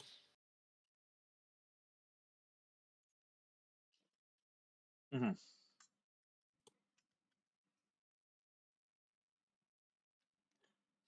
Now, I'm sort of looking at these results and going, also, I don't really have opinions about what this subcut is saying about our factions and our meta as far as what's good and what's not. I don't think there's a clear narrative that is emerging here for me. Yeah, I mean, I guess if we can look at on the tournament tab here, there's the overall stats for Yeah, I can pull up Swiss the overall yesterday in terms of faction stats, representation. Yeah, and then and it further does down have has the the elimination conversion stat. rates. Yeah, so we can see that, for example, we had slightly over 50% of criminal in the field overall. Players choosing to play criminals, they run a faction, and almost exactly, in fact, directly exactly 50% of the top cut is criminal. So criminal kind of performing about as well as you'd expect. Whereas the other 2 factions, Anarch gains some slight percentage in the cut over the Swiss, but broadly speaking, the breakdown of runner factions is the same in both Swiss and cut, which suggests that broadly speaking, the metagame reads that players were making was about right. They were about right about where their decks were positioned. Obviously, top 16 in any single tournament is a small data set, um, but it's interesting to look at nonetheless. Meanwhile, on the Corp side, things are slightly more different. Um, Quite a lot more percentage of Jinteki in the cut than in the Swiss. So there's Jinteki players gaining where MBN and HB players lost out. We have just 2 of each of those faction in the cut. Mm. 7 Jinteki and 5 Wayland, all of which incidentally are playing Ob, so arguably the Wayland mini faction. Um, but yeah, sort of not a huge diversion from the meta as we've experienced it in Continental seasons so far, which is to say, Ob and AUCO seem to be, broadly speaking, the best performing decks overall. So if you go Um, down a little bit further and look at there's a conversion rate broken out by individual ID also, which is noisier because the yeah, sample size is smaller. yes, that's true. But we see Um, actually Restoring Humanity, 5 players brought it. 3 of them are in the cut, yeah, which is so pretty that's good. always always an interesting stat to look at. Often, what this means is that one or more testing teams figured out a good build on that ID and then refined it to Yes. a significant degree. I'm aware that the Scrubs team and the Tiebreakers were both working on Restoring Humanity, for example. Um, and I think, yeah, of our cut players, I know at least one of those is Scrubs on RH, and at least one of them is Tybe. Um, Hmm. but yeah, the other thing that also means though is that the deck wasn't convincing enough to bring the whole team on board, right? We also see, for example, Right. Chunky Seal, another Scrubs player who's in the cut, chose to play AU instead of RH. So, and similarly, Ziat, a tiebreaker, chose to play AU as well. Um, His teammates were playing RH, so not everyone on the team convinced.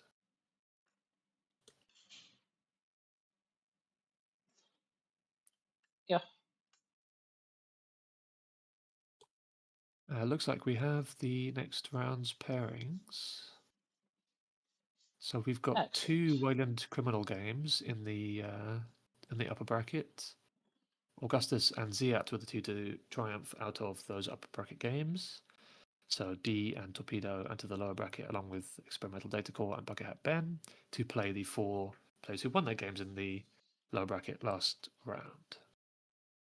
So we've got a few options here.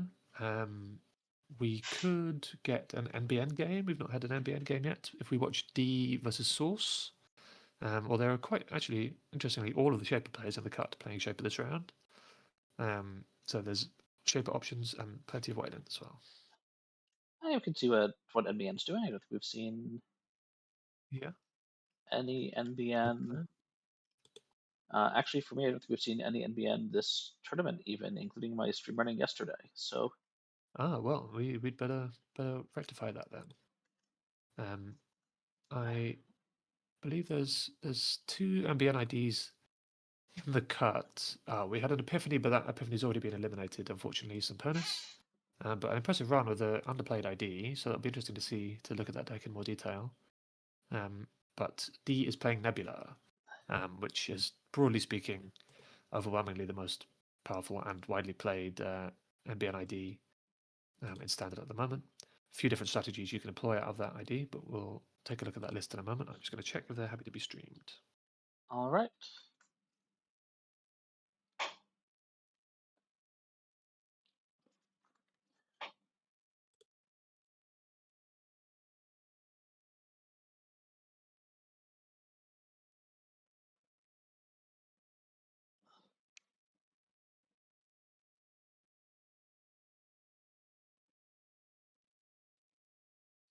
Yeah, okay. They are both keen, although Source is slightly worried about his deck quality being on stream, but I'm sure we'll get to enjoy it all the same. So yeah, we're good to join on whichever table this is. Yeah, grand. So looking at this Nebula list, we see an interesting hybrid strategy here. So a lot of the pieces that people may be familiar with from the somewhat maligned end of the line kill deck that people have been playing out of Nebula. I was playing it myself yesterday. Deck is pretty good. It's sort of very effective at just putting the runner in a spot where Nebula says, listen, you've got to keep running, or I'm going to score some agendas. Most importantly, I'm going to score false leads, which make it much harder for you to live when I give you tags. But if you keep running, then you're at risk of accessing beholds or getting opera researched or public trailed, and then having tags that you can't clear, and you're going to die to end of the line anyway. So that's kind of the basic fork of that deck. But interestingly, D here is choosing to forego one of the copies of End of the Line and instead play a nano management. So it gives us a bit more ability to fast advance points, even when the runner does run, and keeps us on the front side of Nebula. So yeah, we'll see exactly how that plays out here. We have, let's see, what were the hands? We had, Mulligan from the Corp, which kind of explains this no ice opening.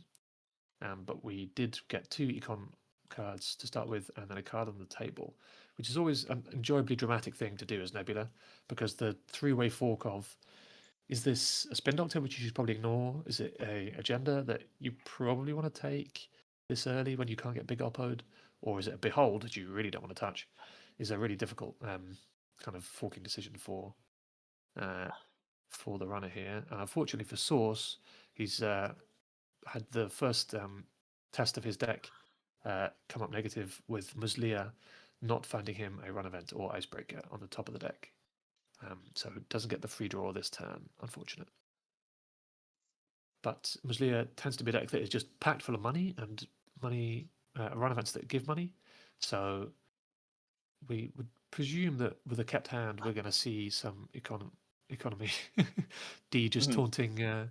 taunting there in the chat Yep. about getting to look at the top card without taking it, which is sad. Yeah, I was also playing Mazdia yesterday, and when you have the really bad one is when you have two turns in a row. It's like you see the card on top, you're like, okay, well, I'll click to draw that. Now I'll get a fresh card on top, and you whiff again, first two turns in a row. That starts to feel really bad, and then you're looking at your Mazdia thinking, man, if this was Sable, I'd be up 2 clicks right now. So I mean, the trick is, of course, you pair this with the class act, and you just keep bottoming all of your run events whenever you click to draw, and then when you come back to them, they'll come back to you. True, true. Then you just have 100% hits for the rest of your deck there. Oh, we've got a raindrops though. Interesting. So that, yeah, this is Ooh, something it's a a few spin. Muslia have been playing, and it is the spin. So But do you yeah, pop the spin to deny the raindrops value, or do you go, I don't want to shuffle those things back, and I will want to spin my spin and tax you 2 credits? Yeah. yeah. If it was clean getaway, you would pop there, I think. But because it's raindrops, you actually get the value whatever happens. So it's kind of like bravado in that respect. The run doesn't have to be successful.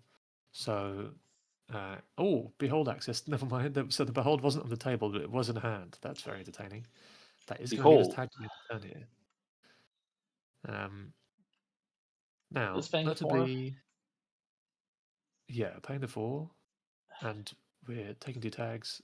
We get to decide whether to trash this, which is really difficult because if you trash it and then you get oppoed here, then your whole economy is in shambles for the next several turns while you clear all these tags. Hmm. But if you don't trash it, then it's just there for you to access again later, which is just so miserable. um, so yeah, a bit of a think here for source, but And if you worth trash talking it, about what the potentially actual kill line adds is here. value to this spin, because right now there's not necessarily anything worth spinning, and Yeah, that's true. maybe you That's spin back a behold. Yeah, I think you probably would in this spot. But the behold stays where it is, so no oppo here, and there is no threat of kill just from one tag without any installed cards and as Nebula rather than Gemalang. The way that you kill from one tag is by playing touch ups, guessing the right card type, which against Muslia is pretty easy. You guess event every time. Removing 2 cards from the runner's hand that way, and then playing end of the line to do 4 more for a total of 6 cards removed, which is lethal. But because touch ups requires an advanceable card in play to put advancements on for the other part of its text, Hmm. um, you can't do that from this position. If we were Gemalang, then we could install a card, play touch ups, get a click back to play end of the line. But of course, because the run happened to access the behold in the first place, Nebula had flipped back to the front side. So no threat of lethal here, and Source will get to clear this tag at his leisure on his next turn, and carry on with the game. Meanwhile, D is looking for ice. Oh, and it's going for the remote rather than centrals. Now, this is interesting.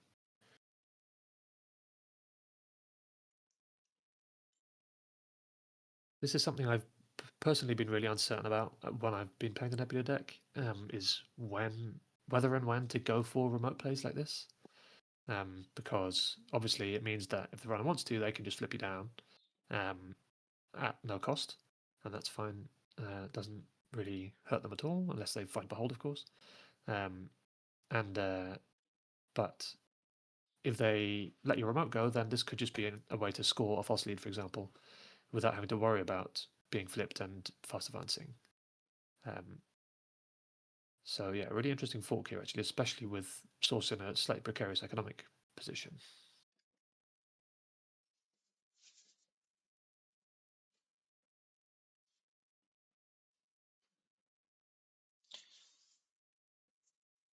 Hmm. We've seen the overclock off the top with Muslia. So that is at least a hit. It's a free draw. It's not going to do tons for us with no icebreakers. Should I? And we're having a big think here. Okay, here we go. So Okay, installing bravado this once for Chesva and 2. Bravadoing. So Chesva probably is playing around some kind of damage ice, a Serevna perhaps. So we would just want to get that Chesva installed. But it's a ping. Nice clean in the run and a tag to The other boot. thing the Chesva does is it's bent down to 0 credits. Um, if you're looking at like a white space or a Message Espo, just spend Yeah, yourself that's down right. to So 0 credits first, bravado into it, lose 3 credits, and then gain 6. yeah, so it's nice. It kind of plays nicely around both of the other ice in the list, but not around the ping.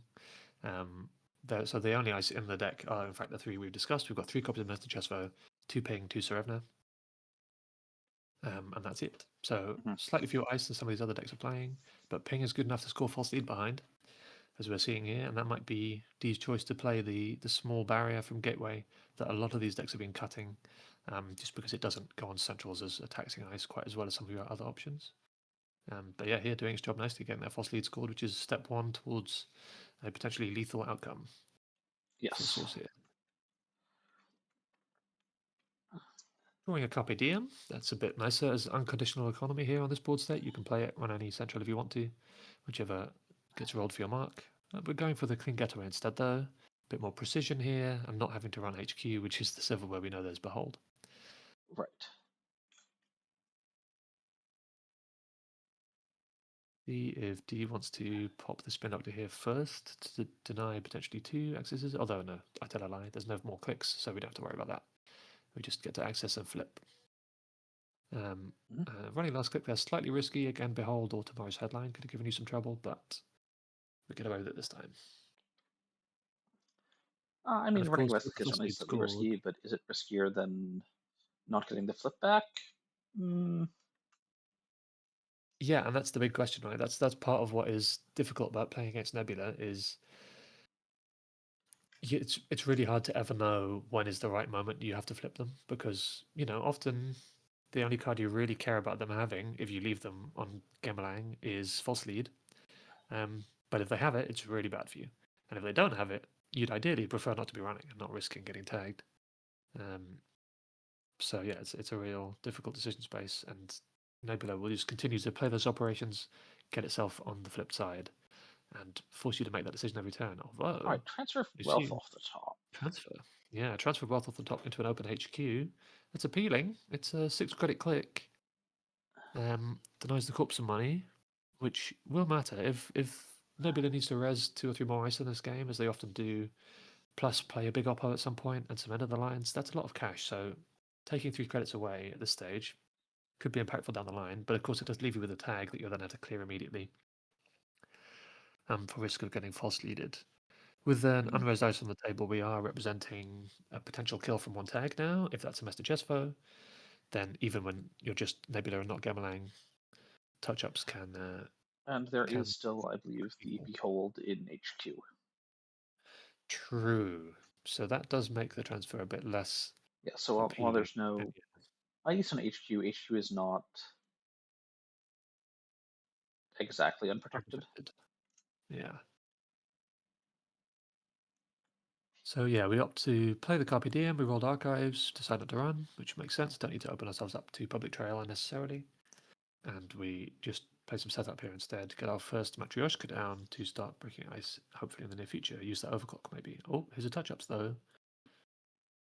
So we get to see the hand, the overclock we know about, and the transfer, which are going to get shuffled away. And we have a Wake Implant, a Chesva, and a Flip Switch left. And we did have the second false lead, there it is. So yeah, one of those turns where it turned out it would have been beneficial for you to flip them down, but there's no way of knowing. So now we know the full contents of Muslia's hand, Chesva, Flip Switch, Wake Implant, and Reprise. Wake Implant, though, an interesting one here with an open HQ. And again, it makes that Behold really, really actually doing a lot of work because we could install the Wake Implant here and just start charging counters and then be threatening to end the game at the right time when we're about to die, which, of course, often the way these Nebula games end is Nebula sets up a situation where you're about to be guaranteed killed by a combination of Oppo, false lead, and end of the line. So you have some number of clicks to just try and access as many points as you can before the game is deterministically ended. Although And with something double like Wake false Up on lead, top of it's that. possible the number of clicks you have is 0. Yeah, that's true. So it might be a case of you have to anticipate when you're going to get oppoed and try and win that same turn before the oppo actually lands with the double false lead, which, yeah, tricky to do. Wake Your Partner is the kind of card that can help, but charging it with this Behold in play, or in hand rather, going to be tough. And yeah, we elect to take another economy turn here, discarding the pinhole threading, which tends to be blank in the matchup, and just waiting to see what D can do to us. We do still have a petty cash in archive, so fast, 2 of them in fact. So fast advancing more points is definitely an available option. And yeah, starting to score the 3-2s here if we draw them. It's pretty nice, honestly. It only net costs 1 credit with petty cash, and it means that we both get an agenda out of the game for the runner to not steal, and it does so before a Hermes is in play, so it's a bit less of an annoying effect. Yeah, looks like that's what we're going for here. Embedded reporting just scored as a blank 3-2, gets up to 4 points, which notably is threat for Big Opera. Yes. Oh, and we reveal the finality off the top. Okay, so yeah, again, speaking of ways to just win the game on the spot if you're in a tight spot, finality is arguably the best in standard at the moment. Yep. Straightforward haymaker, just C4 and R&D plus any others you might have from Waking If Plant you or have this 20. big stack up, go in and see potentially 7, like with +3s. Yeah. Yeah, and there we go. We are opting for the wake here. Trashing the transfer, which is maybe a little unfortunate.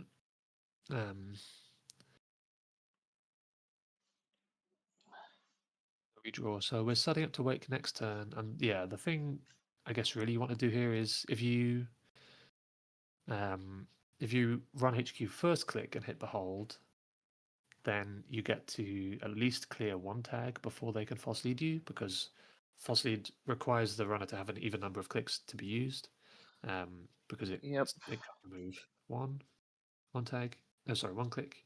So if you do it that way, then at least you would end with only one tag if they decided to forfeit the false lead, Right. Go for which means install they'd and have to spin have doctor. specific Res the combat. spin doctor.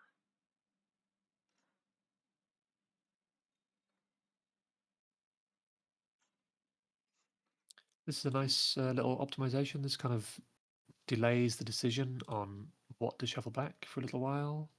So it removes one shuffle from your total possible number of shuffles with spin, because this third spin on the table is probably going to have to shuffle back the Shuffle back second the spin second that you spin. just put into Yes. archives.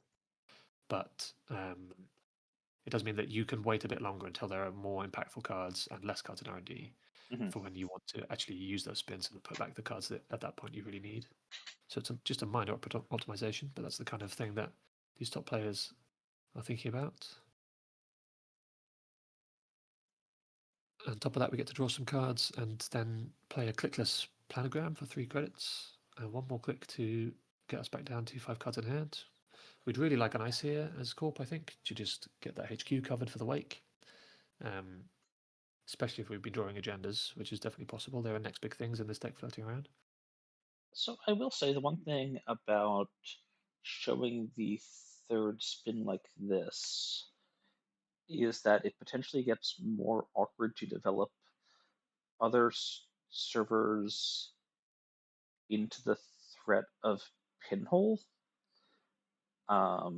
because if there's a pinhole, you have to think about popping the spin very preemptively, because once it gets to the replacement step and they choose spin, the spin's just gone. Yeah, I suppose that's true. The thing is that this deck, as far as I'm aware, doesn't have any other cards that you care about them accessing with pinhole. Unless there are any interesting upgrades here. It doesn't look like it. Some of these decks play Amaze or Hollow Man as upgrades to Mm-hmm. kind of add an extra threat to the table. But it looks like this one doesn't. So the only other installable cards would be Agendas, which pinhole doesn't affect, or Yep. Beholds, which you're perfectly happy for them to access. Yes, So I'm happy to print with both by spin to force them to access Behold instead. That sounds yeah, fine. exactly.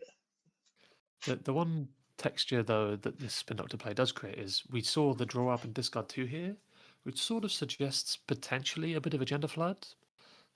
Again, the way you lose from this position as Nebula is if the runner basically finds 7 points in one turn, and so Yes. you really don't want to be sat with 6-7 points in HQ. Um, so but dumping, if we have dumped 2 agendas here, which is very possible, then shuffling both of those would mean not getting to shuffle the third spin. So it does create some slightly forking decision space there. But we have found ice as the corp now, which is what we were looking for with those draws. So a couple more ice on the table. It's going to keep us on the Gemalang side most likely for a while, and prevent easy charging of that wake.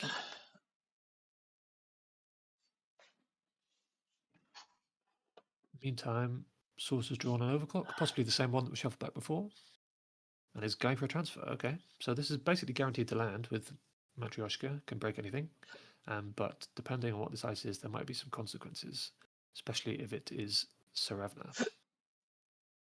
See if D wants to res here.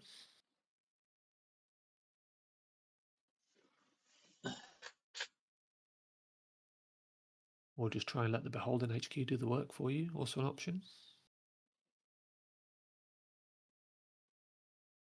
The deck has 2 Beholds, so it's also possible that another one has been drawn. It's also possible that you don't mind the runner stealing here, because if you've got Oppo and the kill pieces, then any steal is threatening that they're dead, basically, at the start of their next turn, because you can forfeit 2 false leads and deny them that turn, and you get to play 2 turns back to back.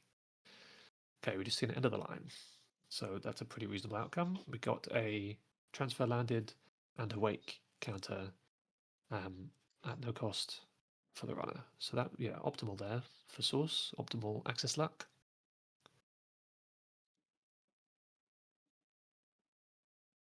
And we're just drawing up, so digging for some specific stuff here. Potentially just for economy. Discarding Concerto and Overclock. Wow, we're playing Concerto. Controversial. I like the Interesting. Concerto, and it's as I double check that sort of thinking of yes, it's a really clean method of challenging things like Spin Doctor. Yes, that's true. It just replaces itself, and it draws itself for free with Muslia if you're lucky. But a lot of your cards cost between 0 and 2, so you're not very often going to be getting more, like any actual number of credits on the card. So harder to play into a server with ice, for example. You're facing a bit of uncertainty. But it's very nice if you're dealing with servers if your meta has lots of servers that will spontaneously blow themselves up. If you want to challenge things like moon poles, challenge things like spin doctors, then getting 1 to 3 free credits and the run and the draw, and that happens sort of regardless of whether the server is existing when you finally make it there. Yeah, it's a card that kind of removes itself from your deck in a way. If you hit it with Muslia, you've drawn it without spending clicks, and when you play it, it then replaces itself at no cost. So, yeah, it's an interesting one. Oh, here we go. We've seen the next 2 pointer scored. So this now creates a really interesting possible outcome for this game, which is the fabled 9-point score out. Because so this is something I also was able to do yesterday, which is pretty good fun. The 2 false leads scored. If we have a next big thing here, next turn we can install advance next big thing, start the runner's turn, forfeit both false leads, and the runner's And turn. then exactly advance. Score. Yep, and that puts us to 7 because we'd be down 2 points from our 2 false leads going, but 6 minus 2, 4, and then we add 3 for the next big thing, and we win the game. So there's an extra threat here that Source might have to push right now, because if there is a next big thing in hand, then D just deterministically wins the game. Yeah, there's a giant scoring fork now with the existence of 5/3s and the double false lead. Exactly. So might have to take the chance here. Yeah, we're going to poke HQ, try and get that weight counter. And then probably, I wouldn't be surprised if we see that finality played next click. With To try and only just have the game on the spot. 2 Matryoshkas on the Matryoshka. Okay, and yeah, it is Serevna, so this is the danger, that we're going to have to eat some subroutines here. But if, there's good odds in various ways that we're losing the game at the end of this turn anyway. So maybe you're happy to just take the tag. Take the tag, prevent the damage so you keep your finality. Let the corp draw. Hopefully they draw non-agenda cards and thin out R&D. I like it this when you're making some call on what there isn't.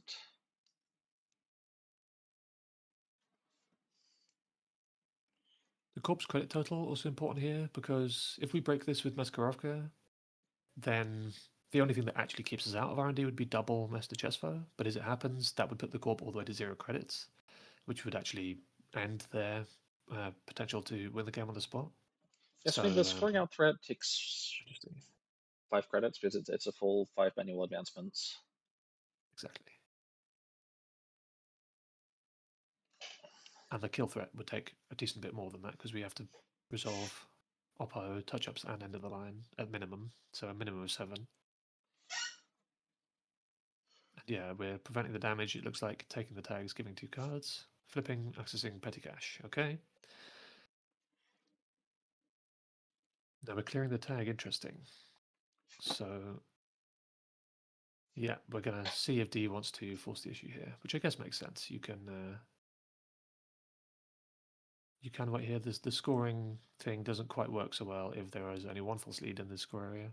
Yeah, so we're gonna let this go. Yep. Which means we could theoretically go for the third weight counter here, and then go back. But that would mean eating a bunch more Tsarevna subroutines, which is pretty tough. So Yeah.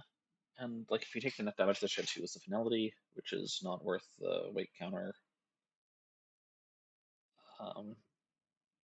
But if you use the Matryoshka on that, then one Meskin Chester keeps you out of R&D and still preserves the scoring threat. yeah, so that's probably not an option, I think. But the other thing is, we could just make the call here. You don't have next big thing. You overdrew Yeah. and discarded a few turns ago. Maybe you've actually dumped a couple of next big things in archives, and the odds of you having the third one are pretty low. I mean, And we you could just can make that call. also just run the spin or run archives, depending on your thoughts on those things. Yeah, that's true. With 2 clicks here, we could do the archives run first and then the finality afterwards to try and maximize our chance of accessing points Yes. here.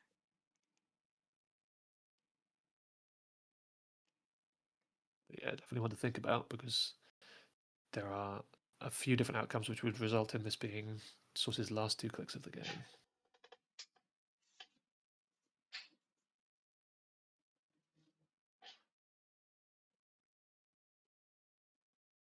It really does come down in a lot of ways to trying to figure out, is there any information I've gained throughout this game through the way the corpus played, through the accesses I've had in HQ that would give me any indication of what number of the relevant cards the corp might have drawn. I believe we've seen an end of the line in HQ, but I don't know that we've seen any of the other particularly relevant cards.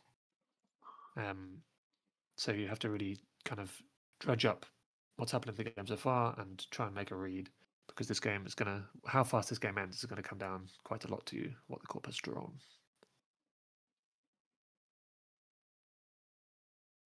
We're going, oh, we hit the gamble. Wow. Concerto proving the haters wrong, hitting the gamble. And we're going for the HQ run. Okay, so this suggests maybe that we're setting up to instead make the R&D run next turn if we don't lose the game.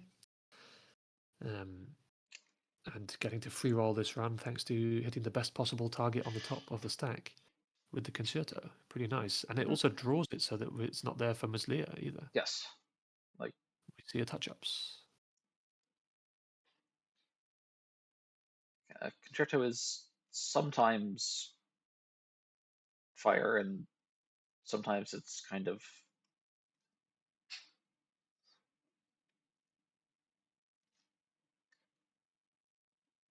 Sometimes it's yeah. I have had positions where I've had it in a Sable deck, for example, drawn it against a deck that only has ice servers when I don't have breakers out, and been like, wow, this could just be any other card. So yeah, it's certainly for a card that does so little, it's surprisingly controversial. But we're just digging here as D, so we don't have the next big thing to jam, and we don't have an opportunity here. So we might just be digging for an operation to flip Nebula, deciding that we don't want to use the last petty cache for that, which I believe we accessed in HQ, but we can discard petty cache here. And we're just installing. That is interesting. draw install. Yeah, so we're going to discard some cards here, including, very reasonable to assume, the last petty cache. But we're not Gamalang. But this creates the kind of slightly more typical false lead fork, which is, okay, if you steal this, you then have to win the game that turn, because if this is a General Server 2, you touch it, then Oppo's online. Once I've given you tags, I can take away your whole turn and kill you.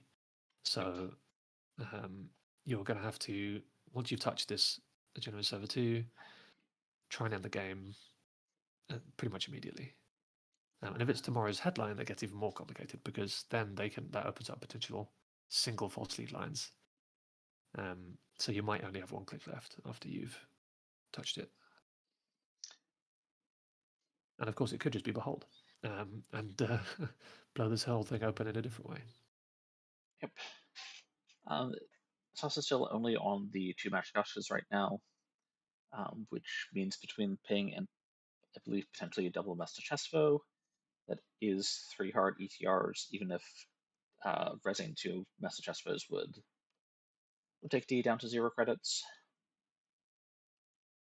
Yeah, yes and no, because we drew our tech card, which is a weird thing to call an icebreaker, but Marjana is in Oh, we play. have Marjana, right.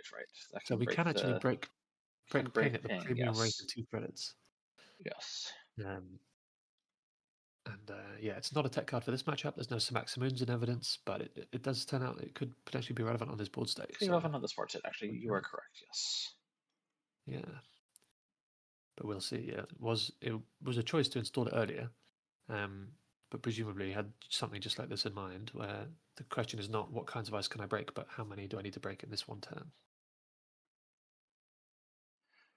The wake is, I'm not going to say fully charged because you could put any number of charge counters, but it's at the limit of what you can spend at once, if I recall correctly. Yeah, that's right. You can spend up to 3 counters at once, just one more than twinning, slightly confusingly, but yes, it's 3 counters you can spend from Wake. So the Wake plus finality here could be a 7-card dig into this 18 to 20 card R&D, depending on whether the spend optic gets used. So your odds aren't terrible. You've got, let's see, we've gone through 2 false leads and 2 embedded, so there's 1 each of those left. There's 1 tomorrow's headline left, and there's 3 next big things. So 6 total agendas, of which almost any 3 win you the game, unless you happen to touch the false Last lead. false lead, yeah. Okay, we're going for archives first, so that suggests we're going to ignore server 2 and just fire the finality.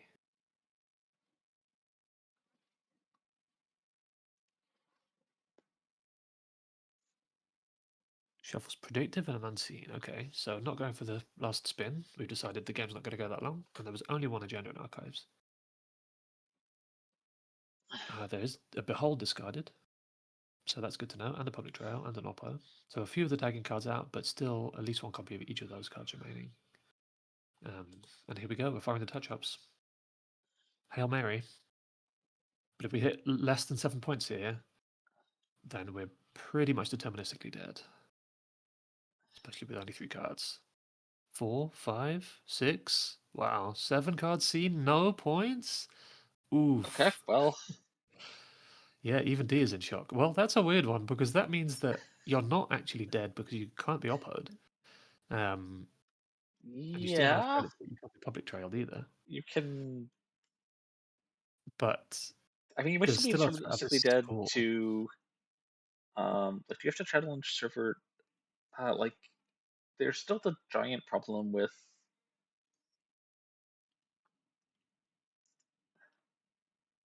the 5-3 I score think potentially in server 2, right? I think it might just be. If I'm not sure if the runner can ever win the game if there are no agendas in the next 7, unless there are like 7 points in the hand right now. it's like if that's But a if 5-3 in server you 2, then if you don't steal it, it's advance, double false lead, advance. right, but if it's a 3-2, then and you don't touch it right now, then you just lose Yeah, next if turn, it's a 5-3 and you don't or touch even it a right now, 4-1. you lose. If it's a false lead Right, and you don't so touch it right now, you lose. Like, that's if true. it's. Any agenda is game losing, and in fact, we know that the only card it could be that isn't an agenda is the last Behold, because all the spins are out and 1 Behold, so that's very likely an agenda.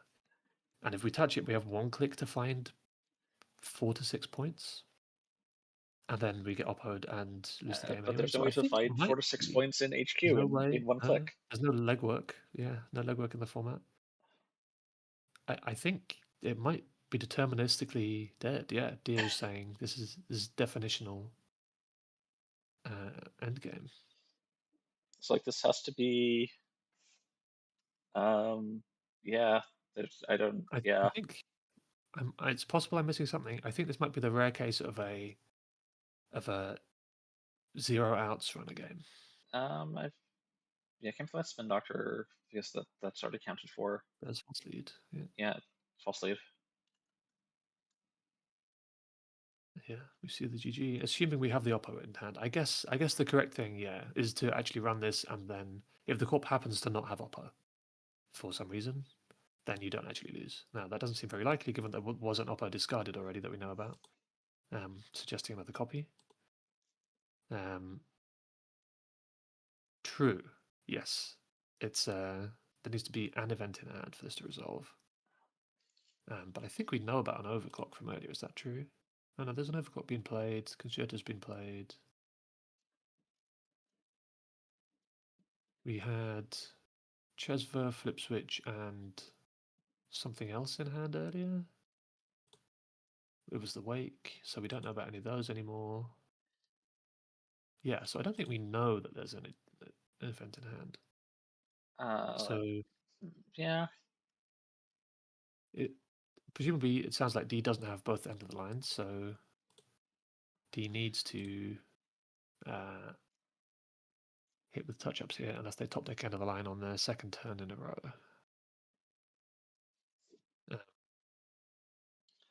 Now with a Reveal small oppo and ship reveal an it. event. So reveal and draw an event, which doesn't actually change the math because it adds a card, but it adds a card of the card type that we are already going to name. Yep.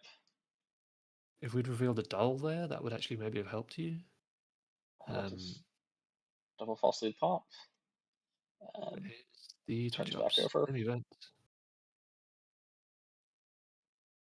There we go. There was another one.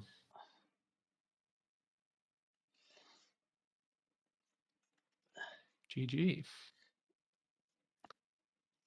So yeah, pretty textbook Nebula game there. Scored 2 false leads, and then the game just kind of ended. Yeah. Complicated way, but nonetheless, that's how it happens. Yep. I mean, we got to see Yeah, a bunch of really cool forks. We got to see the 7-card finality wake whiff just yeah, red. completely. Very exciting. Yeah, I think D is right that it was probably the best available line. Certainly the thing we could figure out, and it had some odds to win.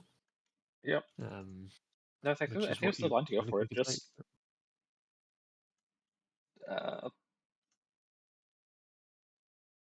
did not pan out in a pretty spectacular fashion.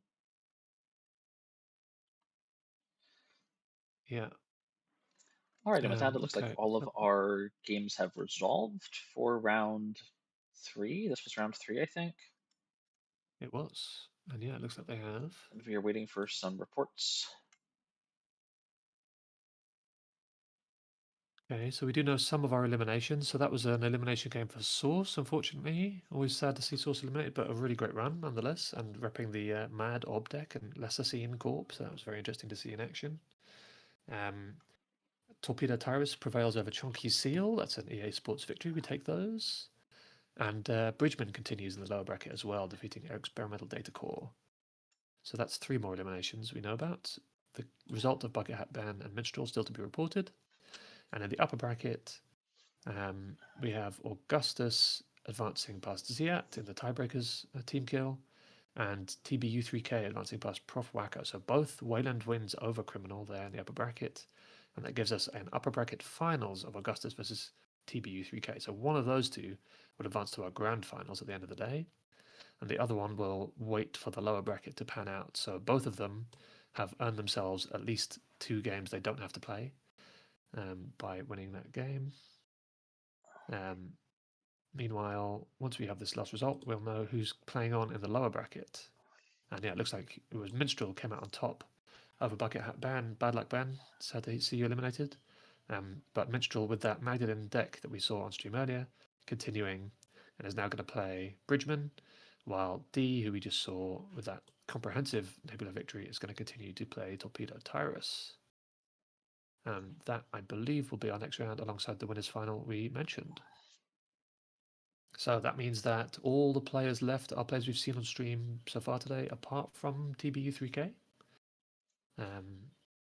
So we could potentially opt to see that player as well. And it looks like after this round, we're going to get a lunch break as well.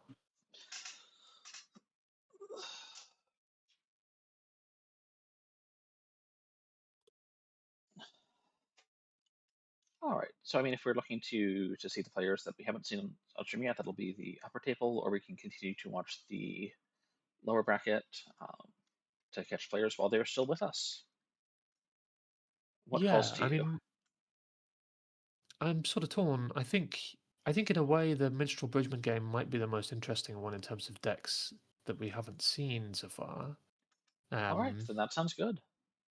Yeah, I think that's a good one, and it's elimination game, and we'll have an opportunity to catch up with TBU 3K later in the tournament, I'm sure. Yes, at least one So, more game.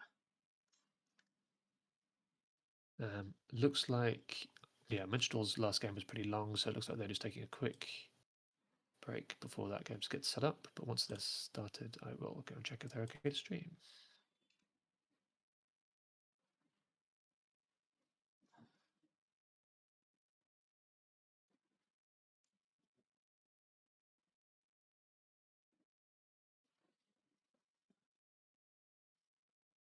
And let's take a look at some deck lists while we wait.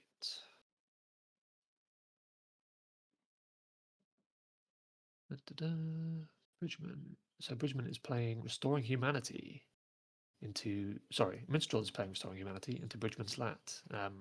Obviously, my brain got confused because I've said the words Bridgman and Restoring Humanity in the same sentence many times over the years. Famously, he played a very impressive Restoring Humanity deck to, I believe, the top of Swiss, if not very close, at Worlds 2023, and at various other points around that time.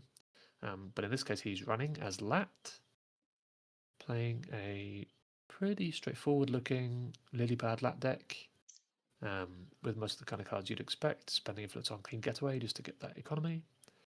Knick-Knack Environmental Testing as your other economy cards. And the Restoring Humanity in the meantime is a Sisyphus Protocol deck.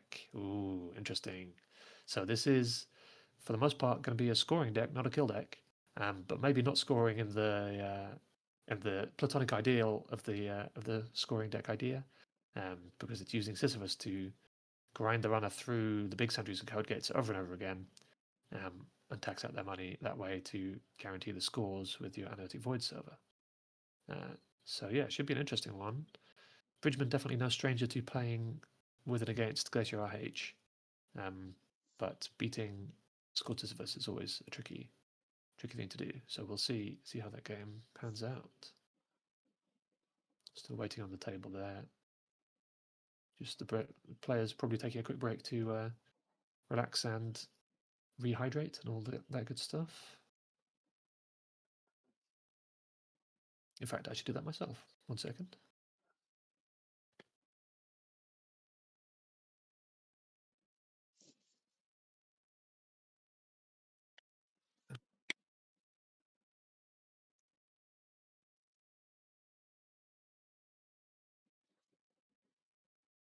So thanks everyone for joining us on this as we enter the afternoon here UK time for the EMEA Continentals 2025 online, the successor to an excellent tournament that took place in Cologne a few weeks ago, which I know a lot of friends of mine attended. Sounded like a really, really excellent time. And yeah, one of 6 Continentals played this year, as all 3 major continental regions, that's EMEA, the Europe, Middle East and Africa, APAC, Asia Pacific, and the Americas, have all had both in-person and online events, with one more still to go, the online Americas event next weekend. So that will be also streamed on this channel, I assume, for you to tune into if you want some more high-level Netrunner. But yeah, 6 big tournaments week after week after week. Really exciting time for those of us who follow the Netrunner metagame. Try and keep up with what's doing well, what kind of things we might want to be looking to play at Worlds coming up in October, and of course the stories of the players as well, which are always my favourite part. I think seeing particular players and their journeys through the professional circuit. Professional circuit, sorry, the competitive circuit. We're not quite professional players here. Yes, it is very hard to Yet. make a living by winning at Netrunner. Yes, there's a joke going around at Worlds last year that there was exactly one person who can make a living out of the game of Netrunner, and that person is Andre from the Metropole Grid. Quite rightly so, our foremost content creator. But yes, but nonetheless, despite the stakes being arguably lower than some other larger games, like those at the Pokemon World Championships recently, for example, um, we definitely like to see how competitive players get on over a season, see their ups and downs over the years, and the teams as well. Always really interesting to follow. I find. Okay, the table has been made. I'll just see if they're okay to stream.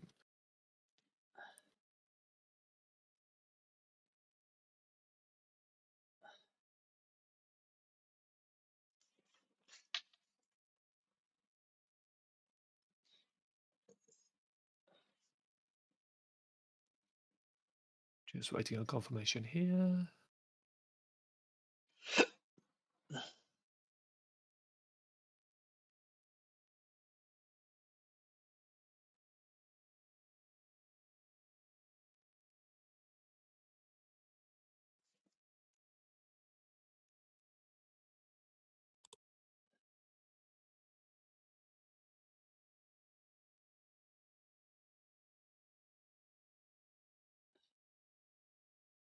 Yep, okay. Both players happy.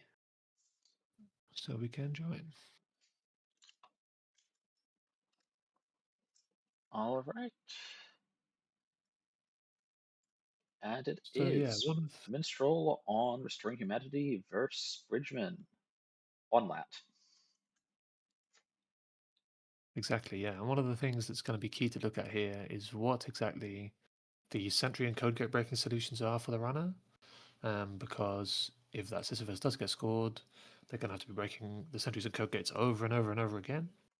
And it looks like we've got a pretty diverse suite of options here. We've got both Euler and Unity for the code gates. We've both Revolver and Echelon for sentries. So how much So we plus have MU is there? Can we get Echelon up to 5? Can we get Echelon to 6? Like, what's the breakpoints for uh, Echelon in this matchup here? yeah, we've got DZ and Lilypad, 2 copies of DZ and 2 copies of Lilypad, so that's potentially 8 MU. And we've got 1, 2, 3, 4, 5, 6, 7, 8, 9 icebreakers in the deck because we have 3 copies of Propeller. So yeah, potentially pretty large echelon. And the biggest sentry is Cloud Eater. We have 2 copies of Cloud Eater, the big snack in the Which is deck. 6 10 strength, credit, I 6 believe? strength. Yeah. Yes. So a 6 strength echelon would be pretty great. But the other thing that you kind of find in these Sisyphus games is even if you're breaking the ice for 3 credits, which is usually about as cheap as you can get away with modern breaker suites, 3 credits twice, 6 credits, like each time you run through a sentry, that still adds up. That's still a lot of money It for a does. runner to try and make. Now, Bridgman, of course, famously tends to build his runner decks with one guiding principle, which is just make loads of money and the rest will figure itself out. So if there's anyone equipped to deal with that level of tax, it might be a Bridgman lat deck. But for now, we're going to see both players making their economic setup plays. We've got a environmental testing about ready to pop. There it goes for Bridgman. And we've got a card face down in archives, thanks to last turn's discard, that will start the Restoring Humanity ability, dripping 1 credit every turn. And Bridgman's going to presumably be trying to hit lat as many times in the game as possible as well, just to earn those clicks, which, if nothing else, can just turn into credits the old fashioned way, since you're not spending them to draw cards. Bit of a think here for Bridgman, though, some kind of sequencing issue that he's keen to think about. And, yeah, an early triple Centrals ice here is pretty nice. But an early Revolver is actually quite a nice counter. Yeah, we see the run here to try and deny that Archives value. This is a pretty nice heads-up play here. Shylendra.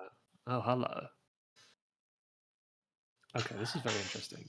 So Shylendra does a few things in this deck, right? On the one hand, it's a code gate with 3 subroutines, so pretty annoying when Sisyphus is scored. It's also a 5 strength code gate. There aren't very many 5 strength code gates in standard. A lot of people come prepared to break 4 strength code gates efficiently, but not so much 5. Um, and the other thing it does is potentially, if the runner starts just letting the subroutines fire, which is not unreasonable, they're not the most damaging subroutines, that makes your 5-2 Sisyphus a that bit easier to score because you can start getting extra advancements that way. And potentially putting advancements on log jams, which is this deck's tactic barrier of choice. Yes, we do So see an yeah, Oiler really coming down interesting. here with the SMC. Actually, a relatively cheap break on the Cylindra on this particular Yeah, run. but exactly. The Euler is only going to be cheap to break on the turn it is installed. Going forward, that would be a 5 credit break for only 2 of the subroutines on Yes, but Salandra. the Oiler coming down does now mean that if there's also a Unity, that'll be um, 1 credit for +4 strength. True. So then we have the relatively clean 4 credit break, which is about as cheap as you can get, or Yes, 3 if you want to let the advancement subroutine fire. yes. Uh, so not the worst, but all the same, it's probably going to be taxing enough that's going to dissuade Bridgman from running archives too much in this game, which is kind of all it needs to do.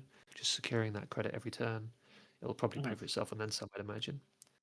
And in the meantime, we're pushing a threat as Minstrel. This reads as a Charlotte, and Bridgman looks like he's not going to be running it.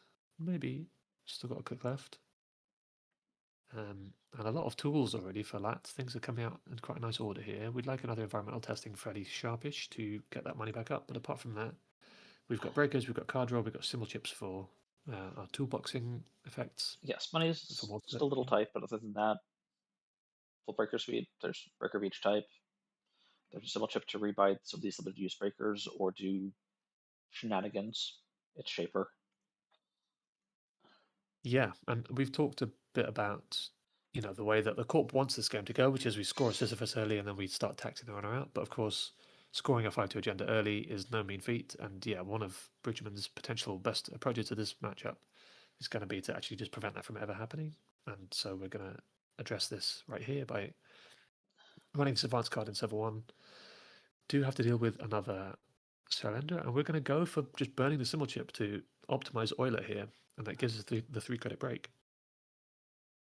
But it is a Forces the Charlotte. Charlotte to be, yeah, but we get paid back with clean getaway, so it's a pretty reasonable exchange for both players there, I think. And clearing the Charlotte, if there isn't another one or another econ card to push here, could be difficulty for Minstrel, but it looks like we've got something else straight away. Um, That just checking, we do have was one seamless install launch in the advance deck. and credit. Yes, okay. Yeah, we have one seamless launch in the deck, which actually really nice here in open deck lists. We haven't said this explicitly this morning, I don't think, but the players have access to their opponent's deck lists during top cut games, so they can see every card that their opponent has in their deck and might have in their hand at any given time. But of course, that means in a spot like this, you can create threats that otherwise the runner wouldn't have to respect, like install advance. With a seamless, this could be Sisyphus. It seems like it's more likely to be Charlotte, and so it is. But if that was Sisyphus with Seamless there, we just have our game plan up and running off of quite a nice little bluff here. As it is, Charlotte's going to be bringing in money and cards, an upgrade to go with her. Usually that would be Lacosta Grid to get those advancements without spending clicks. And we're going to start really generating a lot of resources that we can then channel into our big ice here as the Corp. Meanwhile, on the runner side, 7 MU already, and 4 icebreakers. So yeah, that dream of the 6 strength echelon is not too far away. And again, the question here is going to be how much money do we actually have to fuel this relatively efficient runner rig, and what runs are we going to make with it? Bit of a think here about whether Bridgman wants to let this take back happen.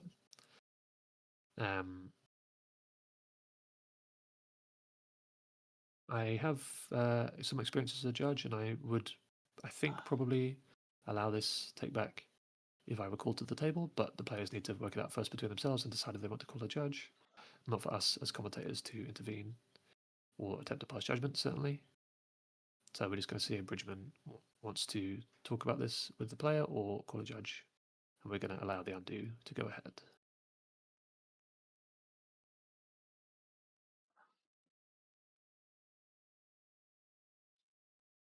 Yeah, so that's interesting. So we're not installing on that server. So that does tell us some things. Obviously, sometimes when you're playing on Jinteki, the way that the client works gives you information that you wouldn't necessarily get in a paper game. And sometimes it obscures that information. I think this is one of the latter cases where the install in server 1 might have been an upgrade, which would then tell Bridgman that there's an upgrade somewhere in play, a small amount of information. Or it might have been another card that was an asset or agenda that was meant to be installed in server 2, was misclicked into server 1, and then when the prompt popped up telling you that your Charlotte was about to be trashed, that's when the undo happened. So it actually kind of obscures a little bit what information that takeback might otherwise have given.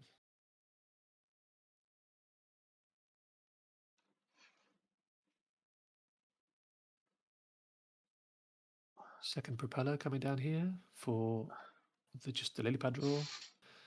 And we're full MU here, so finding that knick-knack would be really nice at this point. Start freeing up some MU and getting those coalescences, turning them into some value. But another way to do that, of course, is with the symbol chip and the environmental testing. So we're now representing potentially quite a big burst if we need it in the next couple of turns. Bridgman there giving the polite pause for Spin Doctor in case Minstrel wanted to draw 2 cards to disrupt the lat draw. But as it is, whatever's in server 2 has stayed there, and we've just gone to set up this remote a little bit more, but an upgrade another piece of ice, advancing that Charlotte, continuing to generate some value here. So the upgrades in the deck are, I believe, just Lacosta and Animatic Void. Yeah, that's correct. So this is either an efficiency piece or a defensive piece. But only those two options, but 3 copies of each. So yeah, plenty of reloads on those effects if they do get trashed. And speaking of reloads, we're going to reload a coalescence here with symbol chip. Get some credits, get that environmental testing counter, probably with a view to popping at this turn. I wouldn't be surprised.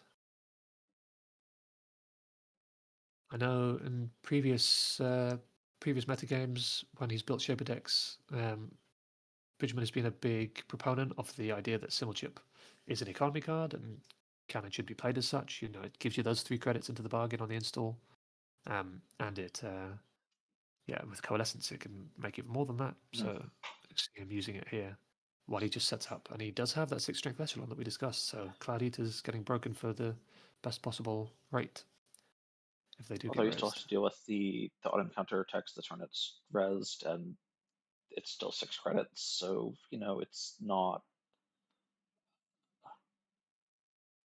cheap, even Yeah, with all the setup. yeah, and with no ways to derez or bounce or trash ice in this deck, once the 10 credit investment is made by Minstrel, that's just gonna come good. You know, there's no other way to deal with that card eater other than repeatedly break it. So it's going to probably going to earn its keep if we do get up to that 10 credit rezzing threshold. Okay, so The actually I think you trouble though, have yeah, sorry, go on. the lists pulled up, correct? Yes. Yes. I was just double checking how Cloud Eater's encounter text worked, and yeah, Airblades will not work on that. So the turn it's res, No. you're just going to suffer from. Yeah, and there's no hush in the list either. So yeah, the sort of 1 tech card that you might play in Shaper to deal with that kind of effect, not in evidence in Bridgman's list. He'll just be having to deal with the consequences, which usually means you take 2 tags, because that's against your techie usually not as bad as taking 3 damage or letting them trash one of your things, God forbid. So 2 tags usually means, and then you can clear them if you want to, or maybe you trade away letting the corp trash your knick-knack. Hopefully you have a backup, and trade some corp time for some of your resources as well. That's also an option. Yeah, but if you have to run into the Cloud Eater on res turn with a Sisyphus,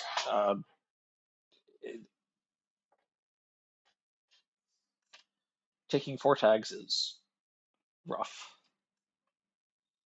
Yeah, at that point you're just never clearing those, and it's a no knick-knack game, I guess. Incidentally, we do see the Hannah discarded. So yeah, the card that would potentially clear tags efficiently is no longer in the game. Bridgman deciding not going to be a big priority here, which is reasonable. Yep. But the real question is, with this big rig setup and plenty of cash, can Minstrel actually push scores with any efficacy. And really, I suspect the only real way to do that is going to be with Analytic Void, which multiplies, of course, the number of times the runner has to run the server, costing them extra credits and clicks. And there are no pinhole threadings in the runner list, so if Void goes in the server, it's staying there until they manage to get into that server through its effect and trash it. Yes. So potentially with that in mind, we want to stop agendas getting to the remote with the void in the first place, or find the voids. And so that's possibly one reason why Bridgman's going for this HQ run here. It's also just a good value play here with the getaway and the knick-knack, getting us some credits to pay for potentially quite an expensive Atini.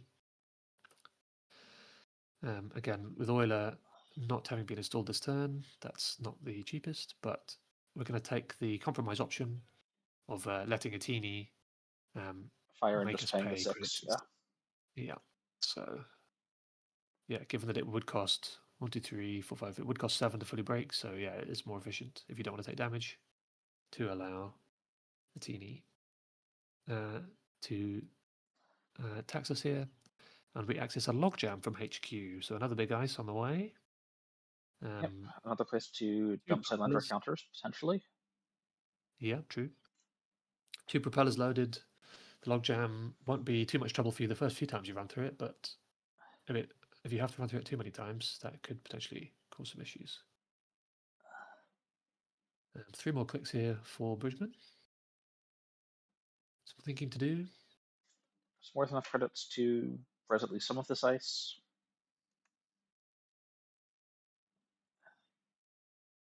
We're going to install a Muse for free with those DZ discounts. Maybe get back a Coalescence here. A Copulation. Interesting. Okay. So we could be going and fetching this Lacosta grid, or we could be going back to HQ or to R&D to try and find something to put on the Copulation. Or maybe this is just for later.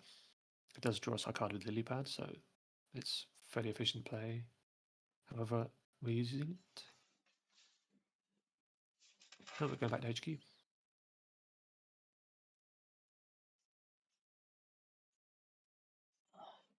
See if we take some damage this time or pay credits. Yeah, we're taking the damage. Net damage for Muse, Conduit, and then we're paying 2 for the last one.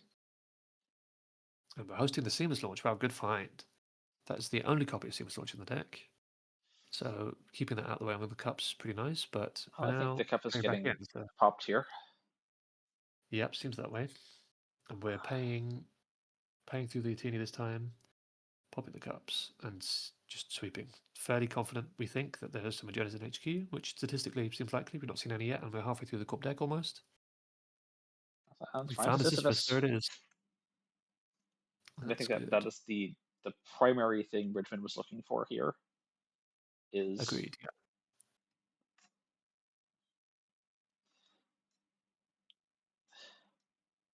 So that's one less copy of the game warping 5/2 agenda. But Minstrel here threatening potentially another 5x straight away, so could be an additional Sisyphus here, or could be one of the various 5/3s in the deck. They are in fact all the agendas in the deck are 5 advancement agendas. It's 3 send a message and a Fuji on top of the Sisyphuses. 7 agendas total.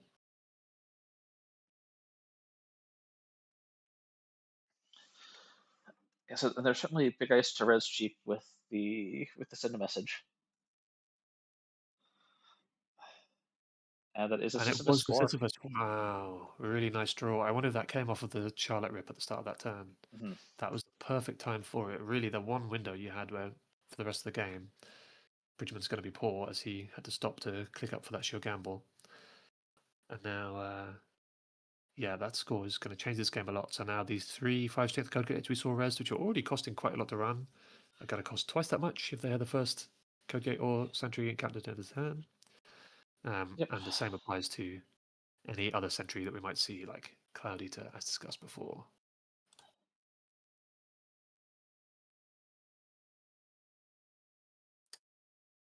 Some other ice we haven't seen yet in the deck include Empiricist and Vampire Nasa, 3 copies of each of those, a 7-cost multi-Serpentine ice. Again, going to be seriously taxing for the run-up with Sisyphus scored. But we have a Unity now, so yeah, this is, as discussed, the best possible way to break these 5-strength code gates is with Unity with plenty of other icebreakers in play. And we get to break this for just, I say, with a very smile, just 4 credits for the 4-credit ice. And we're paying another 4 to break it the second time, clearing archives, so turning off their RH ability for the time being. And checking that there aren't any agendas hiding there. But I mean, if Netrunner World goes, so there are even options like mandatory draw, and then potentially discard to hand size. Okay, Harmony AR Therapy coming in. Going to recycle Yeah, maybe more economy. should be. Yeah, I mean, I think basically with the Sisyphus scored and our game plan as runner is going to be pretty likely to have to be get into the remote at least once more in the game through Sisyphus and possibly through Analytic Void. So Yep. really our priority is just to have as much money as we possibly can. I see cool environmental testing, symbol chip, sure gamble, and 1 second. Muse, I Muse, believe. yes. Yeah, so just all ways to move programs around, triggering environmental testing, and also, of course, the Sure Gamble. Just a straightforward money card. So yeah, between them, those cards represent something in the region of 10, 11 credits of value put back in the deck. And this game is very likely to go long enough that we are going to draw them, so that's nice. Meanwhile, we've got a jam in server 1 here, but it's not advanced, so it can't be an agenda, and with the seamer still in the archives. Or, well, it could be an agenda, but it can't be scored on the following day. Yes. Environmental testing coming Maybe down. Neutral just I think it's the safest place for it. And here we go. Yeah, some of these efficiency cards we just talked about getting installed, so.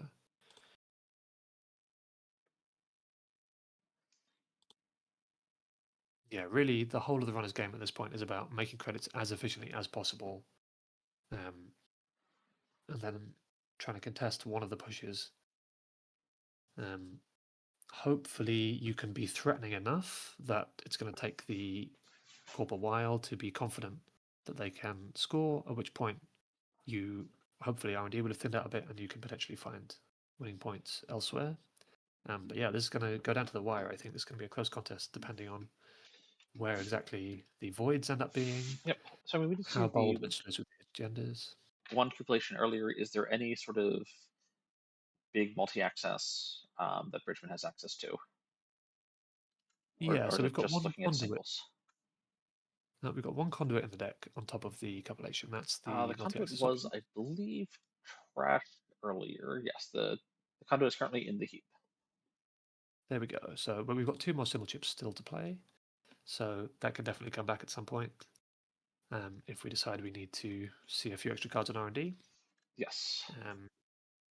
Of course, conduit usually a card you want to be running R&D multiple times with in the same turn, and with Sisyphus in play, it's going to be expensive to even run Yeah, R&D once. conduit So usually the first click of conduit is not any better than a normal run, and it's not really until the conduit's built up a bit that it's like a giant threat. And building it up into R&D when every R&D run is going to cost 10 credits, maybe more, seems like perhaps not the shape of multi-access I am after. yeah, it's going to be tough to use. Now we do have a few of these economy run events. Your overclocks, clean getaways. There's an into the depths in the list as well. So a few ways to make that first conduit run a bit more equitable. Mhm. But yeah, we're just poking HQ here, just trying to catch those agendas before they get to the remote. Makes a lot of sense, but it does, yeah, cost you an overclock at least in this case.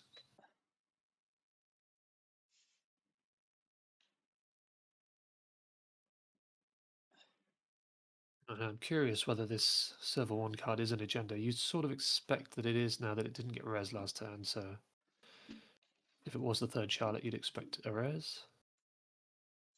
And there aren't really any other relevant cards to advance. It could be a Anoetic Void masquerading as an advanceable card, of course. Lacosta able to advance anything. Okay, and here we see some big reses on his Into the Depths run. So Logjam into Empiricist, forcing a symbol chip pop to get this environmental testing money. I do it by fetching a coal. So there's another 4 credit taking out there. We're going to see our first Sisyphus trigger. Oh no, we saw the Sisyphus trigger on HQ this trigger turn. on HQ this turn already. Yeah. And we saw one on Archives the previous turns, yeah. We've already burned the Sisyphus trigger. So we do get in here, and if we want to, we can have all 3 modes of Into the Depths. So really heads up play here from Bridgman of only taking 1 counter off of the Coalescence. Yes. Which means we can use the charge mode of the Coalescence. Exactly, and essentially turn that into 2 credits, plus we gain 4 from the just straightforward money now that mode said, of if debt. this is a Anoetic, you can shut down the successful run with the Anoetic, and then okay, so this was no further action. Okay, so into the server. Yeah, no, we're resolving Into the Depths. I think we're just deciding whether we want to search for a program or not. Looks like we do. Yeah, we're going to overwrite this Muse with another Coalescence. Makes sense. And steal a Fuji. Okay, taking 2 damage here. And trash the Lacosta. And trashing the Lacosta. That's nice, yeah. So that will force the Corp to spend a few more clicks on these advancements. Unfortunately, we did lose a clean getaway to the damage, which is a pretty relevant economy card. So that's 3 more credits that Bridgman's deck will not be making. Which is really the main issue with taking damage in this matchup is you're not likely to die. I mean, you could do if you really run out of everything at some point and start having to tank damage from ice. But you're what you're losing is the economy potential of the cards that you would otherwise get to play. Which it's going to become relevant when this remote costs something in the region of 3, 6, 10, something like 13 credits to break at the moment. Mm-hmm. And that's with this really impressive Shape of Regal set up. So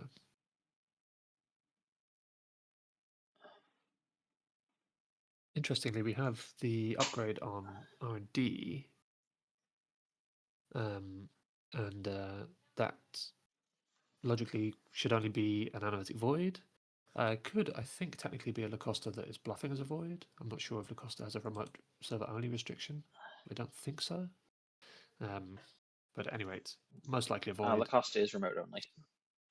Okay, yeah. So it definitely an Analytic Void protecting R&D to make sure that it's going to be particularly hard for the runner to find points that end up that stick around in the deck. As the game goes longer and the deck thins out, that's the place they would be going to find the points they need to win the game. And in the meantime, we've got a double install in the remote. Possibly another Lacosta, could be a Void, and then Agenda waiting to be slow advanced over the next few turns.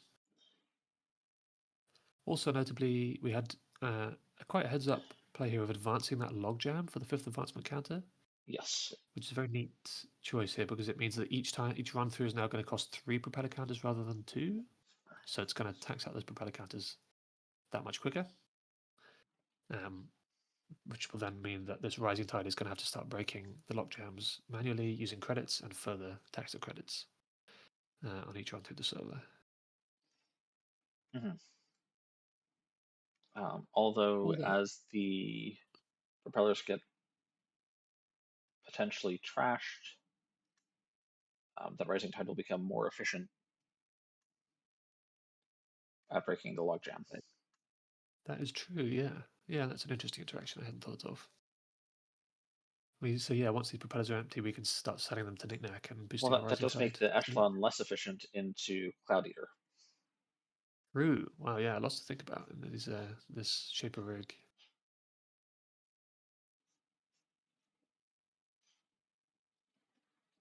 But with no Cloud Eater in evidence, Bridgman might decide that the Logjam is the better ice to prioritize since it is actually res on the table.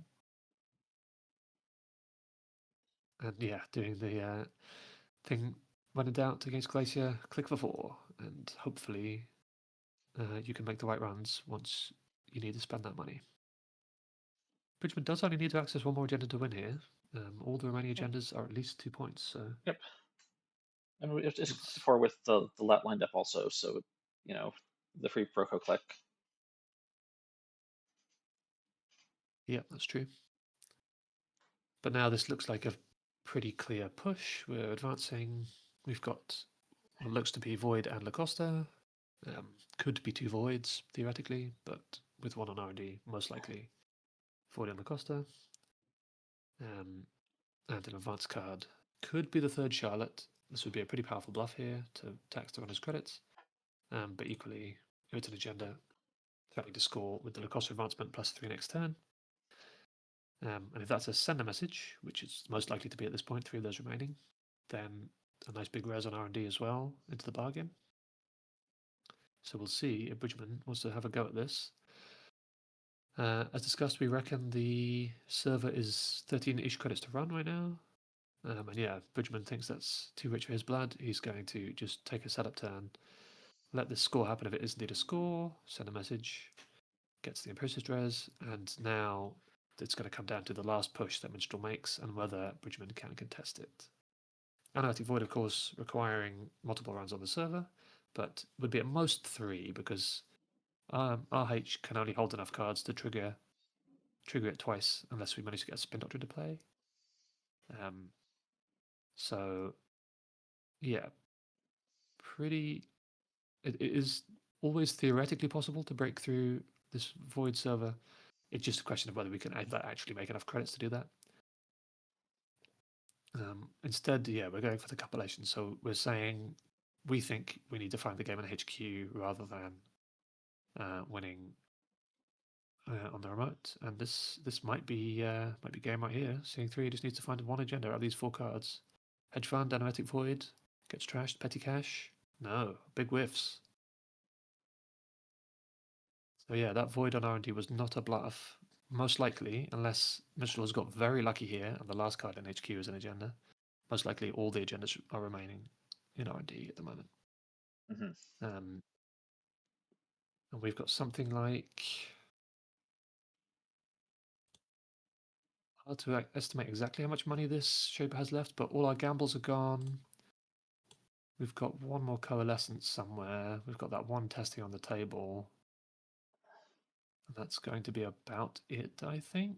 So we're looking at something in the region of 13 more credits we can make outside of using the basic action, which again is 1 run through this remote server. Yeah, it's 1 run somewhere. I think. I think 1 run is very doable, and 2 runs is. Yeah, it depends how long it takes us to find the next agenda. Which hello, looks like Minstrel's draws are lining up here. We've gone for the jam straight away, and now with both the relevant servers, we think the remote and R&D protected by Analytic Void. Then it is going to be 2 runs required from Bridgman here, and with only 6 credits at the start of turn, that's going to be a challenge given how expensive all this ice is through the Sisyphus.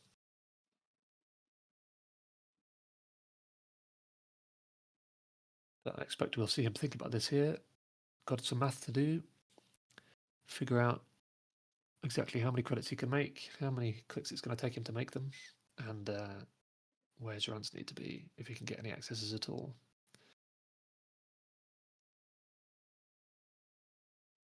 In desperation, you could go to archives just to check that face down card isn't an agenda, but no real reason why Minstrel would have ever discarded an agenda in this game, as far as I can tell, at least. So if you break Silendra cheaper than Empiricist, you can check Archives via Sisyphus the first time each turn. So you can burn the Sisyphus trigger on the Silendra. That's true, yeah. You could also even let Cylinder fire at a cost of 4 credits and 2 cards, 2 advancements, which don't really matter at this point if you're not running the remote, unless this is a logjam on R&D. But we're going for R&D, and it is the Cloud Eater. There we go, the big snake. Big Snake. Still got the 6 strength echelon in play, so we break for 3 here. Yeah, and then the account rounds, and then you get Sisyphus in. Yeah. You just leave floating 4 tags. Now, luckily, that environmental testing was popped. So this is not a mostly full environmental testing that's blowing up to the basic action. Yeah, that would be really unfortunate, but yeah, we managed to make those credits. Spend our 6 running through the Gladiator here and 3 more on this Empiricist, or maybe we'll take another tag, we probably will.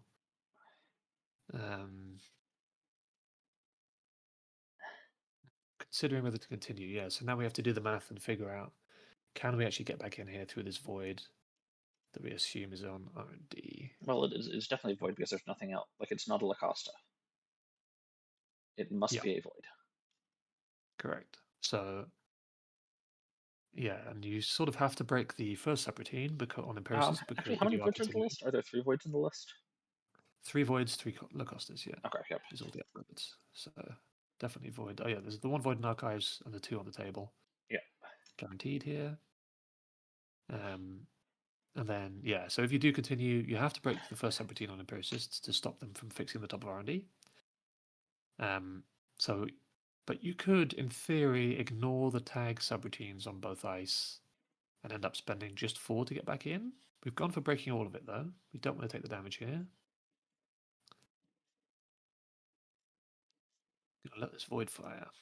Now, interestingly, the corpse credit total finally becomes relevant here. That big cloudy Therese did put us in the range where, yeah, we can now only fire void once more. And if we do, we then can't score the following turn. So this is a nice play from Bridgman here because we get to get through the remote here, admittedly at pretty high cost. But we can force the second void to be rezzed and used, otherwise the corp will lose the game. And that will trash the first void for uniqueness reasons. And then, given that the corp won't have enough money to score next turn, we might be able to make enough money to get into to get into R&D next turn. And get accesses that way. Or even potentially, this is like if there's another void fire that's 4 cards trashed out of HQ. So this is sweeping HQ if there was an agenda in there.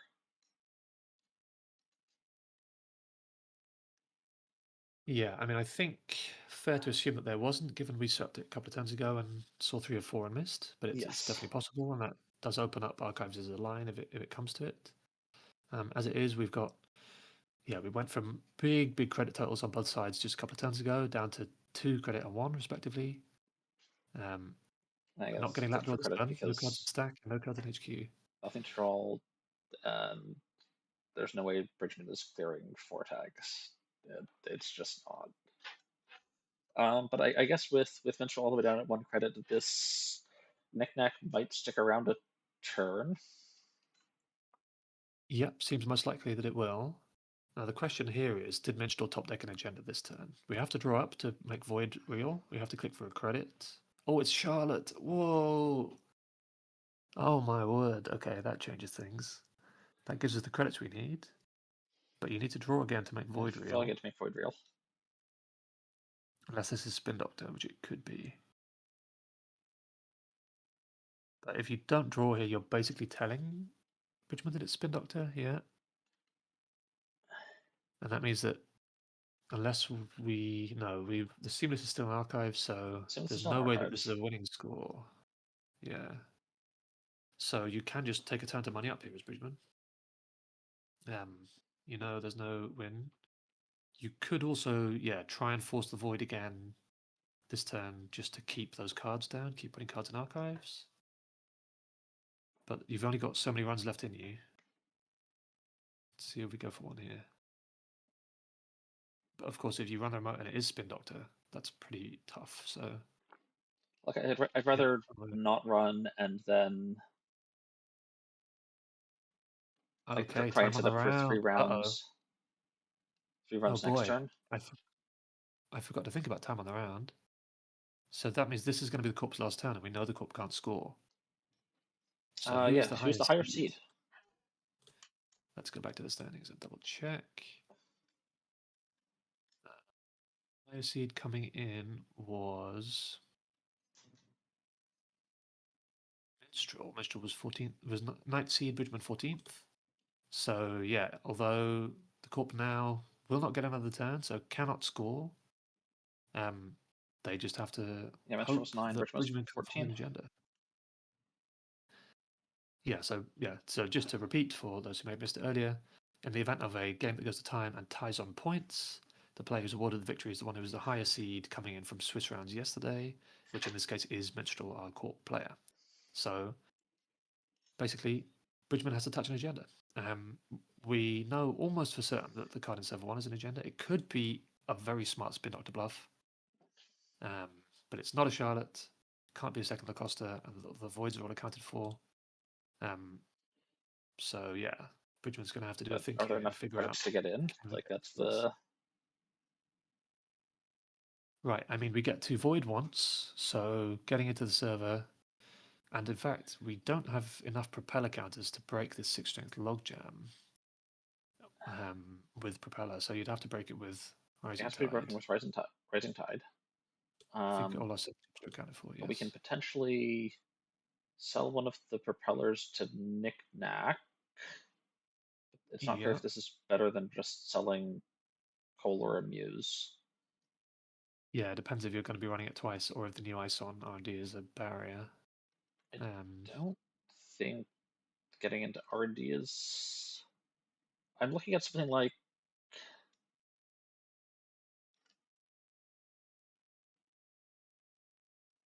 I'm trying to figure out if there's a way to get into server 1, force the void, and then check archives.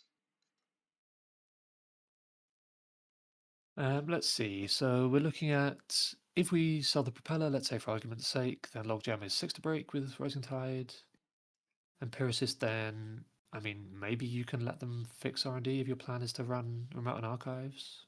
So maybe Yeah, you let Empiricist fire, tank the damage, then break the damage on Cylindra, or vice versa. I guess you'd break the damage on Empiricist because it's cheaper. it's cheaper, yep.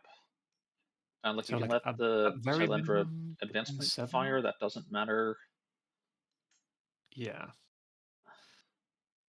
So yeah, you're paying something in the region of 7 at absolute minimum to get into the server and survive and get voided. And then you'd need to pay for the net damage on Cylindra, depending on, yeah, probably. So you probably end up breaking both net damage sublinks on Empiricist, and then you can tank 2 Cylinder damage. Yeah, I guess the Cylinder is so And expensive to... Yeah. yeah, so you can, in theory, do this remote into archives play for 8 credits, but that means we're disregarding R&D, which is where I think it's still fair to assume most likely the remaining agendas are. There are only 7 agendas a game, so with one of the remote here, there are 2 left in central servers. Yeah, again, it does seem pretty likely they're in R&D. Now, Yep. they could also be in HQ is the other thing, of course, because Minstrel has had draws that they've been Right, which is they've been why... obliged to make because of Void. Right, which is why I'm saying run server 1, force the void, right? Either you touch an agenda in server 1, Right. or you get voided. So this incidentally checks all of HQ when the void discards HQ to archives.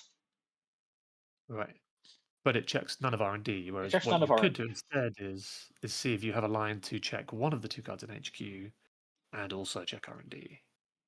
So you'd start by running each... There we go. That's what we're going for. Yeah. Oh, the classic. We're making the desperation shaper play of selling Lilypad here to Knick-Knack for maximum credits on the last turn, which makes a lot of sense. Trash those other 2 cards. Yep. And we're seeing Vampire and Asa. So that's actually, yeah, pretty much locks the remote if we let it fire, because it gives us more Yeah, cards for it's Void. more anoetic cards. And also, there's a sort of strange question here of playing the odds about whether you let the card draw fire here or not, because if you do, then maybe the corp draws agendas out of R&D into HQ where they're potentially safer. I mean, it doesn't change the...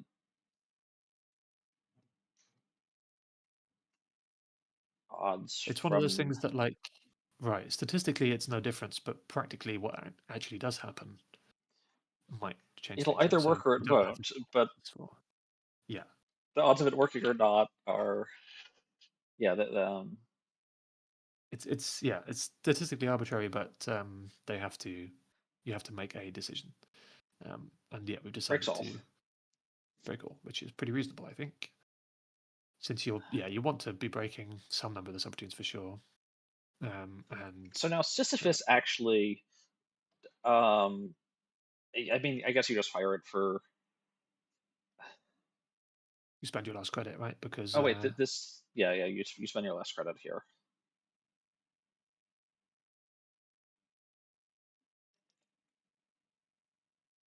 okay, we're allowing the draw. Interesting. So Minstrel now has to decide on the draw.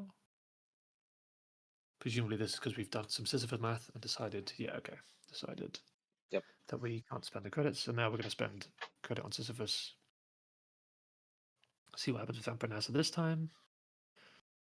But really, the only subroutines that matter at this point, with no unknown subroutines on this R&D, are the ones that are going to do more damage than Bridgman has in hand. So Yes. So I was with going to shout one, out two, the three, fact that five, six, ultimately all this ice yeah, is very expensive and like does lots of things, and you kind of want to break it in most circumstances, but ultimately you can walk through the Vampire Nasa, you can walk through a Cloud Eater, you can walk through an Empiricist. They don't actually stop you. They're just miserable and terrible, and yeah, they don't stop you unless they stop you dead, which is definitely a risk here, given that there's 8 total damage mhm. potential and only 3 cards, so we're gonna have to break some chunk of them. But yeah, it Yes. looks like we're breaking the credit and interesting. I don't think the corpse credits matter here, so I don't think you have to break the gain 2. I might be something I'm missing there. It's anoetic. Okay, If if we still think we can run the if we remote, still think we then can yeah, run the fair remote, enough. then the 2 credits matter. The first sub on Empiricist also needs to be broken because otherwise this access does not do anything. Yeah, you know what? I think credit run gets us into the remote.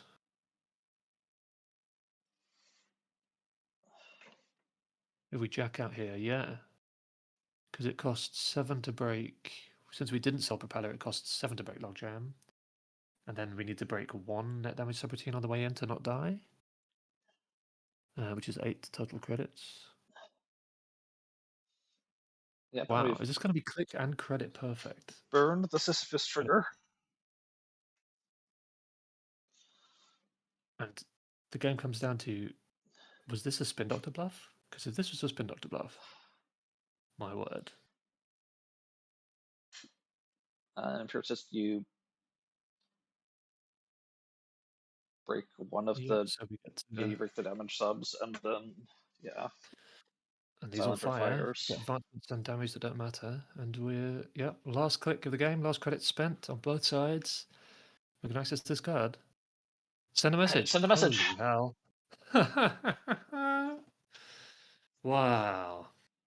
That was incredible awareness from Bridgman there to keep track of the cost of both of those extremely complicated servers during that big run, not Mhm. committing all the way to R&D. Yeah. Really, really impressive. Wow. What a great win. He is one of the all-timers, it has to be said. Okay, which so with that result, it looks like sadly for the EA Sports fans, I know there are many of you watching, our noble soldier Torpedo Tires was eliminated by D, but very well played by Torpedo and very well played by Minstrel. I mean, what a game to go out on there. But those two have been eliminated now, so D and Bridgman continue, and they will play against players coming down from the upper bracket who lost last round, who are Ziat and Prof Wacko. So yeah, that's the 2 games we'll have in the next round, but that is coming up after a lunch break, I believe. Yes, let me check and see the status of our announcements.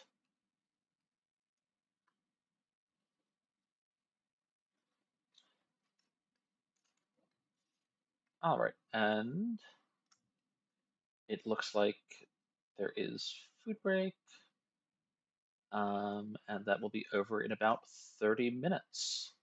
So I'm going to put up our break screen, and then I too am going to go have a food break for breakfast, Yeah, while the players are on lunch. brilliant. Okay. Yeah, I will take a break and then we can figure out who's going to commentate when we come back after this. But in case this is my last round, I will thank everybody for watching. It's been great fun so far, exciting games, and look forward to the rest of the top 16.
All right, and we are back for the continuing top cut of the 2025 EMEA Continentals. I am Thrantar, and joining me as we continue casting the top cut is. I'm Galea. Already did some comments yesterday. I'm French player from Toulouse.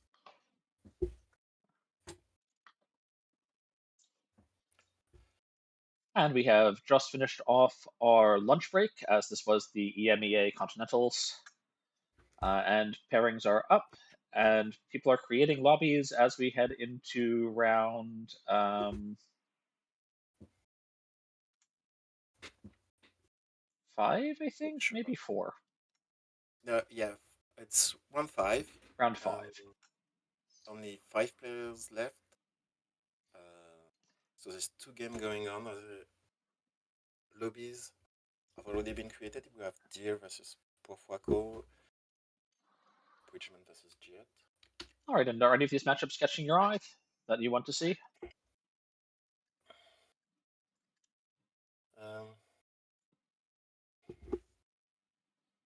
So we've just seen an RH game. So maybe have we seen Jet? Maybe not. I don't think we've actually seen Bridgman yet versus Jet? today. Yeah. Although I will admit I have spectated enough games today that they are blurring together a smidgen at the seams. Game is starting. Excellent. And they're okay to stream. Yep. Maybe, All right, and we're maybe joining we in. won't have to ask much anymore. I think that's the last time we have 2 games going on at the same time. Both players kept their hands. And this is Ob against Sable. Now remind me, which obelisk was this? Let me check. I think we've seen it this morning. Bridgman. Oh yeah, he's on 3 end of the line and 3 majored and MS Amusement too. Okay, so this was not the medalist. No. Okay. This was the amaze with the lamplighters. Yeah. So 3 was playing the mad list, but he got eliminated. Just pulling up the list.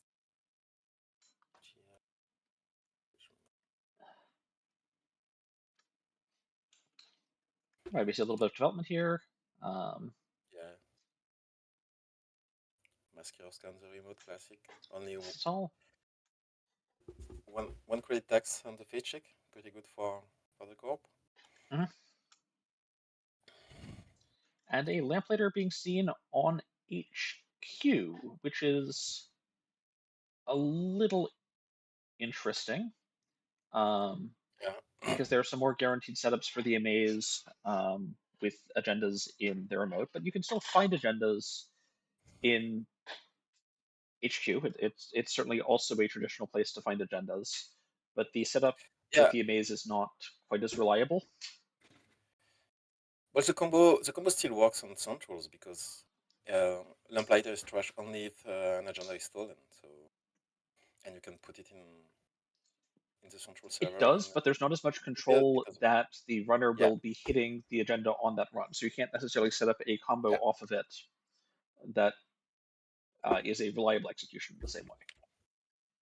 Yeah, so probably just they put up what ICE had in hand against criminal. You want to ice up centrals. Yes, but there were 2 ice because we saw the Mascarovka on the remote. So this was a choice to put the Lamplighter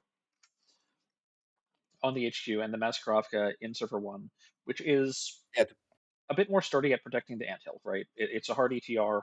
Yeah, exactly. They really want to keep the anthill, I think.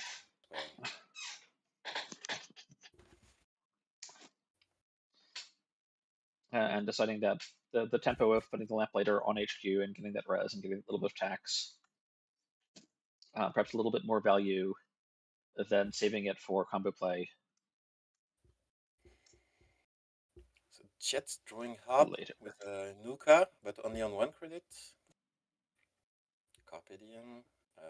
Mark is R&D this turn, which is protected by ice. Cyberson Harvester raised for 2 credits with a Tithe raise. Oh, dice triggered and they lost the transfer of wealth. No luck on the access though. Both player on low credits, but the cop with the Antil and the Cyberson. There's inhale, there's the Cyber 10 potentially. Yeah. I think Shibo Bridgman has here's installed, but no cut gates on for now.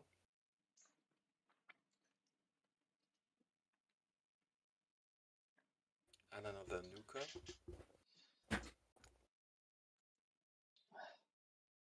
Nuka also developing a Wake implant coming down here for Ziat. Certainly looks fairly feasible to charge up right now. Although Lamplighter is a sentry and there's not a clean method of breaking sentries for Ziat right now. You could just pay 3. Can be paid 3 through. Paying 3 does add up. Ziat's economy is not amazing. There's a Mystic Cricket tripping. There's a no pre-launch on the table. But... What did they get with Until? Oh yeah. So you Cyberson to get a Tranquility upgrade and Until to get another Cyberson. Okay. Triggering the Tranquility because Cyberson was popped on the last turn. Spin install. I think it was already there. No, yeah, just raised. Yeah, another ice on HQ to protect against a waking plant threat because it is indeed that kind of deck often loses on R&D, so have to not let the counters build up too easily. Runner drawing up again with Nuka. Good at all. And looking for some more econ here. Carpe Diem seizing the archives. Gets the spin after pop. Shuffles 2 face downs back in. As sad as it is not to steal 2 agendas, I'm perfectly happy getting the spin doctor pop and not needing to go contest it. Open market into Classic, 2 credits for 4 cards and 2 dripping. Really good play, classic criminal play, and Hermes coming also. Wall to wall. Nice early Hermes, lots of perspective, agendas left to score or steal this game, still very early on. Open market comes down, they'll drip for 1, and then potentially help install some more stuff next turn, as Ziet maybe looks to clear out their hand in their coming turn. However, this is a very wide install coming down here for Bridgman. 1 install, of course, on the Semifolio, but there's also 2 new undefended remote servers. That could be, well, not quite anything. There's lots of things they can't be, but this is still a pretty wide range of things represented. Yeah, we haven't seen any Sphy, and the deck is running 3, so I would expect one of them to be a Sfigato. Only 2 Cyberson and 2 Antillean Archives. And there's also potential for more spin doctors coming already out. On 14 credits.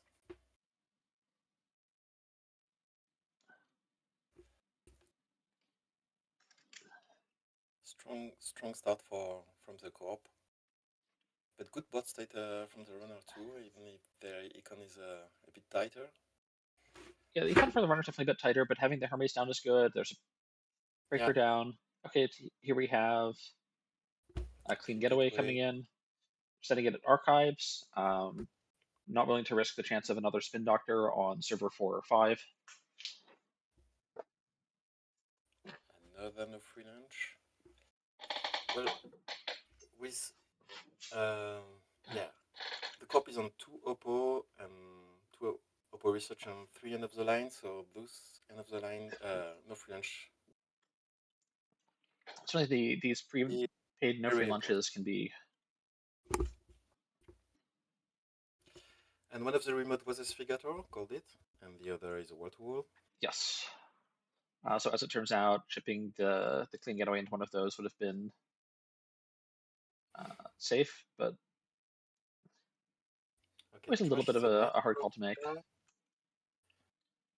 Trash the Maskirovka, protecting server 1 for Holoman, and scoring a Basalt A Basalt Spire.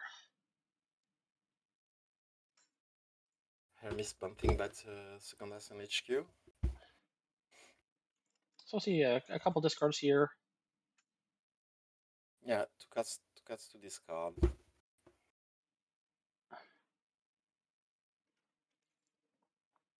Yeah, this Basalt Spire is very good score for the corp with we now on thread for Oppo research.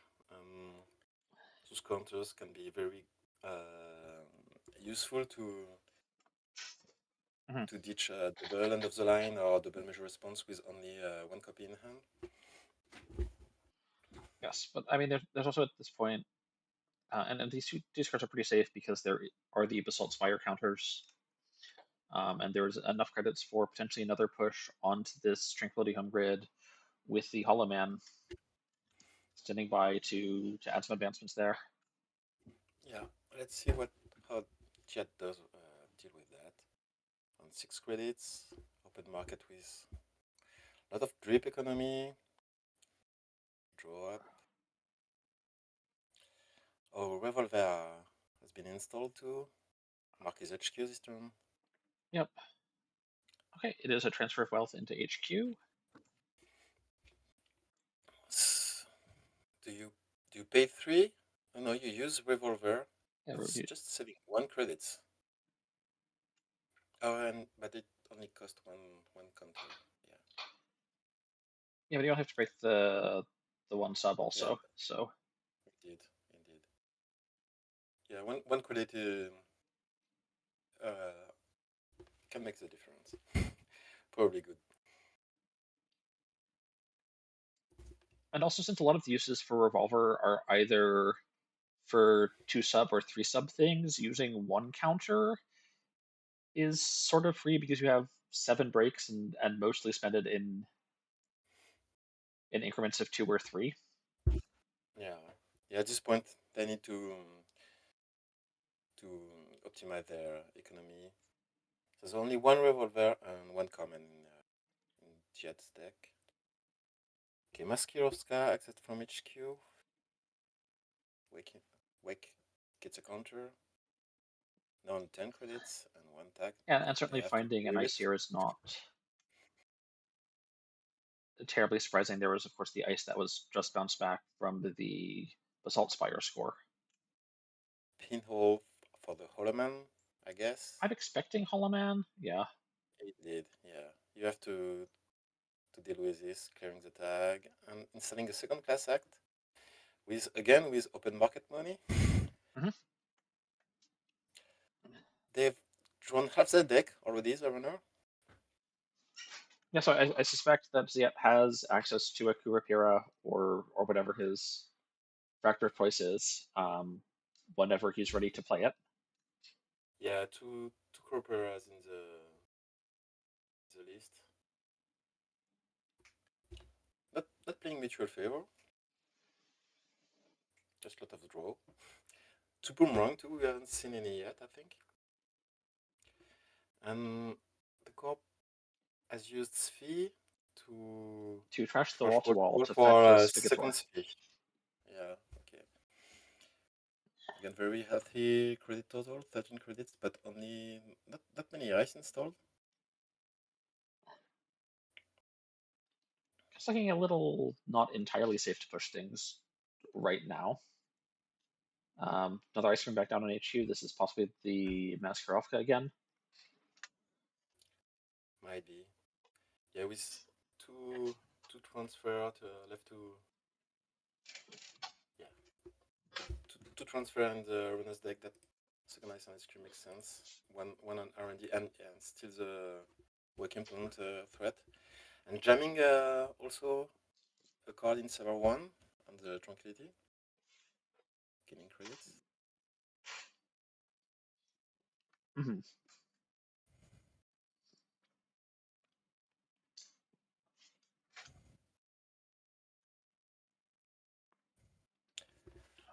It was the last credit on this open market. But it seems like Server has stabilized their economy a bit. 7 credits. Drawing with classic filtering. Especially it wants to save the no free lunches as tag clear, but if it seems vital to get in somewhere right now, there is 6 credits sort of sitting face up on the table if absolutely needed. But does appear to be drawing a little bit. Probably just looking for more money, possibly looking to install the crew repair this turn, possibly looking to challenge server 1. There is, of course, the chance Taking of their something like time. an ASF or above the law being scored.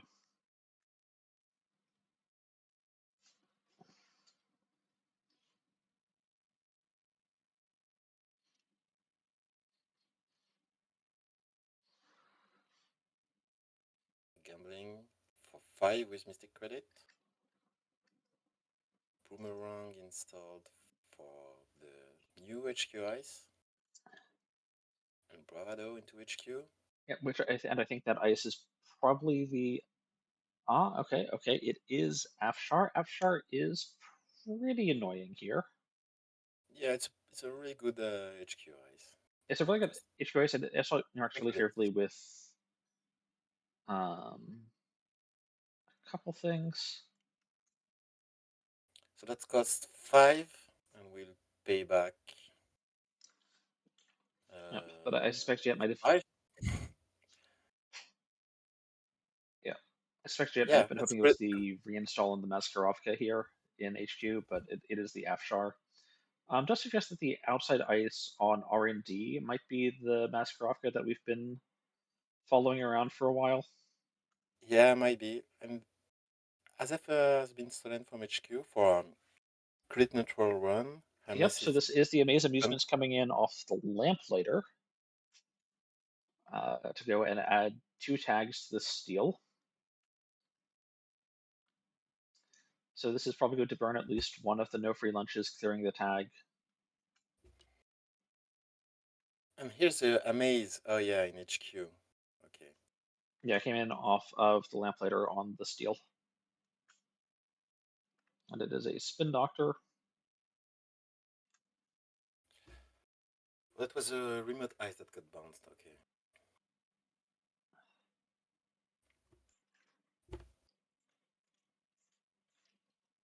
Spin Doctor being trash, Tranquility being left. So is this both of the no free lunches? This is both of the no free lunches. Boss gone to clear the tags. Yep, well, it's. I think in this matchup, what they're for. Yeah.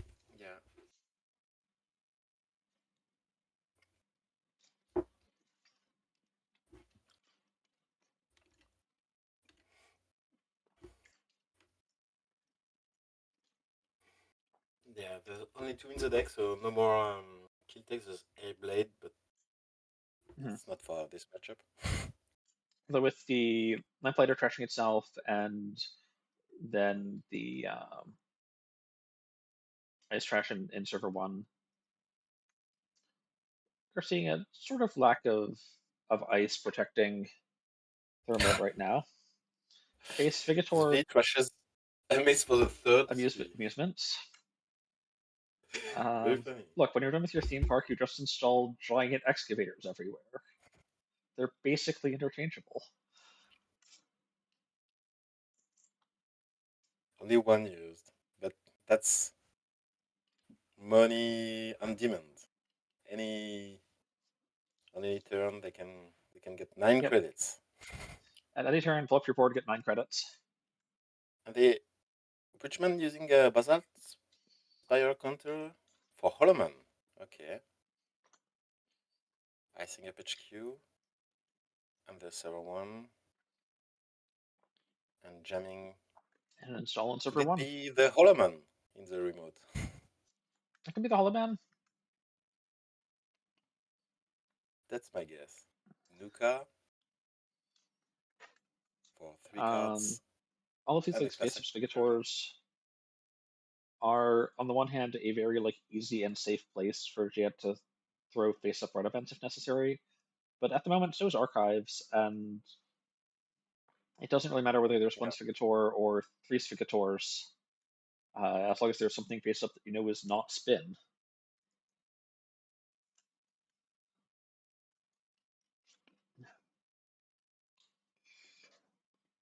Yeah.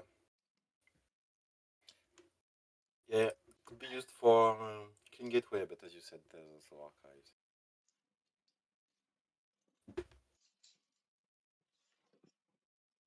Chesve, Pinhole. What are they going after? The Holloman again. Oh, it's a World to World. It wasn't Holloman. So Holloman is in HQ. World World was trash with Chesve money. I mean, so the And chess one one, will I'm hit. trashing whatever I find here.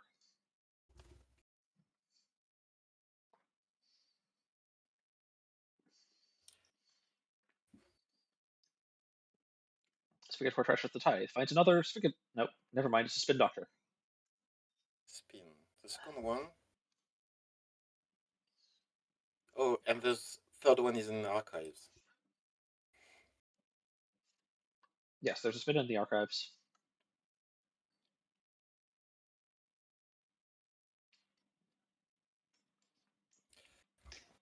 I mean, as much as Chad is commenting about the runner only having half their deck left, well, the Corp only has 15 cards left in R&D. We have seen a lot of Ob doing Ob, trashing Yeah, things, pulling other things out of R&D, and putting them and places. the Ob ability, which was used a lot, tends to increase agenda density in R&D. So with Yes. 15, there's probably a lot of agenda in centrals, maybe HQ or R&D. Yeah, we're seeing the big Oppo fired here. Oh yeah, Good timing for it, yet only on 5 credits, and those no free lunches were used earlier. yeah, yeah. That's pretty dangerous. So I'm not seeing an obvious way to cleanly clear all of these tags.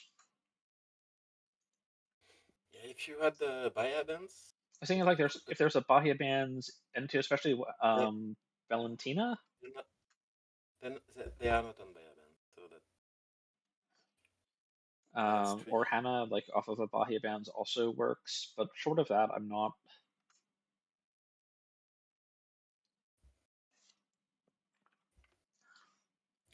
Okay, maybe you install another class act. There a third one? No, Yeah, there's third one that could be how you survive. 4 cards is enough to not die to single end of the line. So I think Yeah, credit clear, clear, clear does live through many things. that's true. I don't quite have to listen in front of me, so I'm not sure if it lives through everything. But And one yeah, tag, 4 we cards are lives not through end of on the line.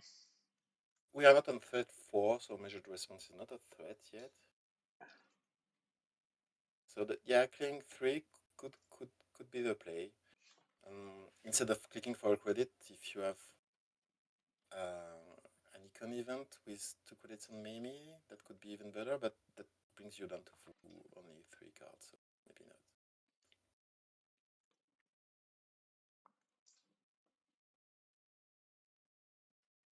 Jet thing that they're Yeah, no, thinking, I agree which that is there's still kills here, makes sense.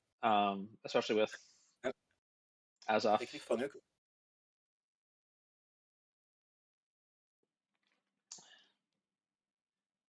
Install cool. So looks like they're not planning on clearing those tags. Bravado, Bravado into the remote. I think this bravado is for credits, so you can get into the remote. With only one credit, maybe not. Right. So I think this bravado points at R&D or HQ, because then there's one click left to come back for the remote. I need 2 credit before that. He say, yeah, okay. He wants a second credit. Okay, nope. It is in fact the credit first, and then the bravado into And it's R&D. Okay. R&D, yeah. So planning to, they want to have 4 credit to breaks, yeah. That's what cost to break Maskirovska with Chesve, that Yep. heist you were Plays around talking the about earlier. Maskirovka. And Yeah, then this set okay, we see added so potentially in steel for Hermes trigger. yeah, they can bounce. Okay. Spin has been used to shuffle back some cards probably to dilute R&D, I'd say. Runner is about to access 3 cards with the wake counters. Probably Jet would have liked to have a twinning by then, but still haven't With the found wake, it. this definitely has Oh, reasonable. SDS. First card is SDS. Two left to access. Well, the SDS at least gets the Ozef hopefully removing some of the Ozef threat, right?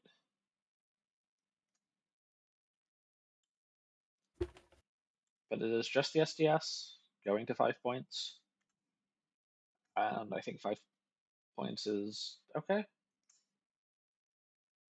How did I miss? Oh, Sable. Right. Yes, of course. Well That's where the played, extra click indeed. was. Wow.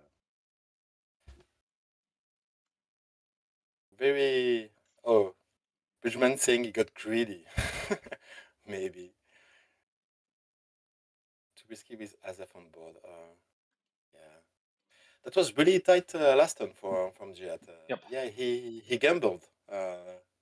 Really risky, but I think that was the right call because I'm not sure what's in HQ, but clearing the tag might not have been enough. Not with the Azef, there are just so many lines. I think is that the Azef does to, yeah, still die clear through, but Yeah, still dies to ETL. that's what he's saying. Plus You have Azef. 3 tag and die to end of the line. Plus Azef. That's pretty good read on the Jet side. Pretty good read.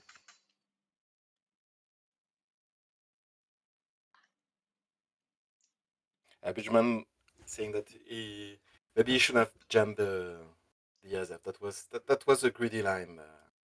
It was indeed a really kill threat, but that's how he lost in the end. Other game, is it still going on? Let me check.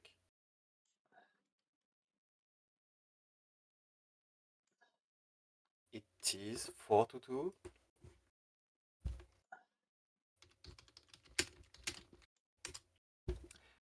Players are talking about the game being very exciting.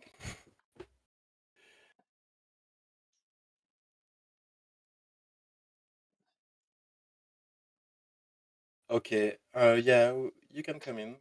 Yep, well, we Okay. apparently missed a We very missed a exciting part. very. Yeah. Okay. You've seen that. And now you get to see me tank. Okay. So dear Is currently playing Tag Me at 5 oh yeah, tags. I don't think they're clearing down to 0.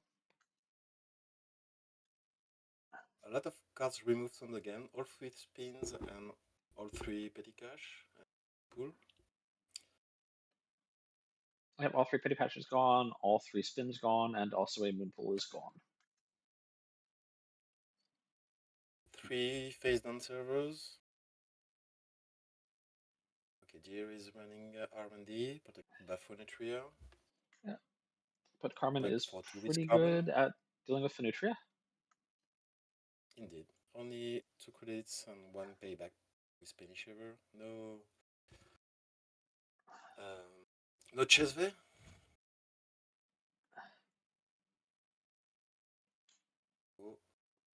We see 2 bladderworts, archives, so cohort guidance program. We've seen an oppo go by.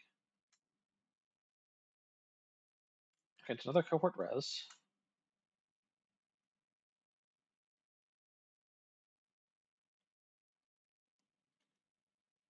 Okay, Profaco is on one of the line. And the egg is being cracked. Floating 5 tags. Yeah. The cohort used local counters. There were 3, 1 left. 1 oppo in the bin. And yeah, says end of the line, but 4 cards for the runner. 2 bladderworts in archive, and all 3 fat have also been trashed. Yes, all 3 fat are in the trash. 2 bladderworts are in the trash. A lot of draw power here. This is a mindscaping. And that's an end of the line. Escaping into end of the line. Yep. Just as Aksu came in, are we closing to time? Not even. Yep. And with that's it for the egg and with the cohort guidance program, just enough draw power, find all the kills.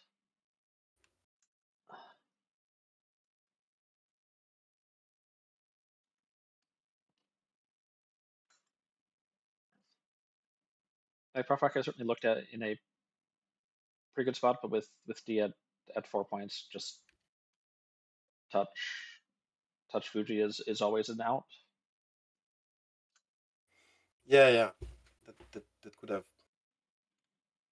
Yeah, they probably had to go for it on 5 tags. Yeah. You cannot survive escaping into another line. Mm-hmm. All right, well, that finishes up round 5 of the top cut. And I will put the standings up briefly, and then we will be off to round 6.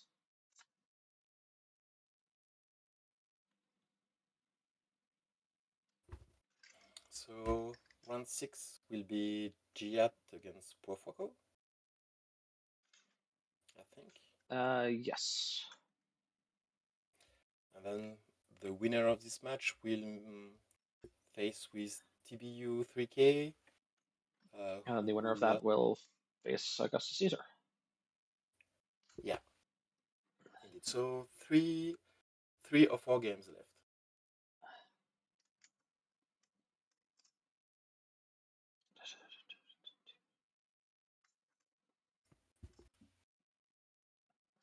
Okay, I'll be back in a minute while they finish this.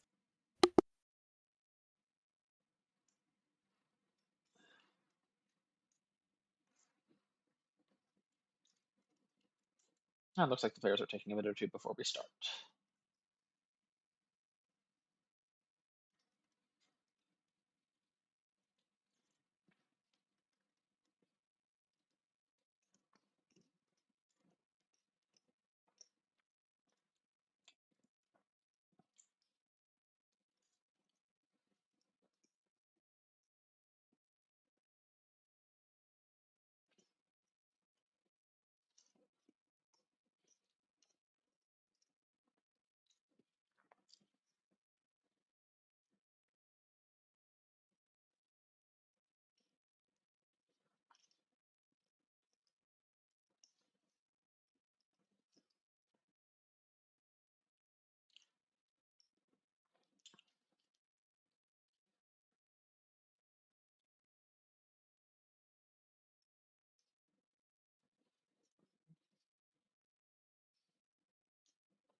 So Chiat against Profwaco.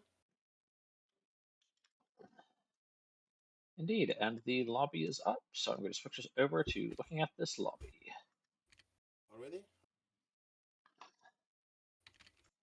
All right.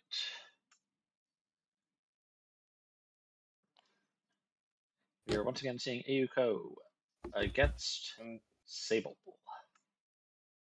game has started already. Indeed, So we Chiat just saw the mandatory draw. Oko and Profwaco and Sable. Keep for Corp Mulligan for the runner.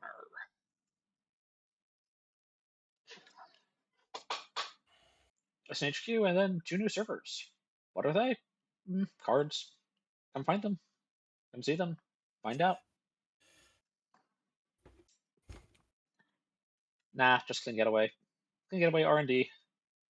What is so clean here? One of Nothing them exciting. is a fat. No steal. Does show the FUT. On the off chance that the clean getaway hit an agenda. And Profaco just comes back, cleans that up with another clean getaway. It's just been a really clean turn 1 from the runner. Yeah, clean getaway cleanly pays off fat Trashcast. The other server was a Bladderwort, which is triggering for 1 net damage and Arco counter, hitting a pinhole. Carefully sniping a pinhole, helping to protect itself as soon as it's iced. And there's the ice.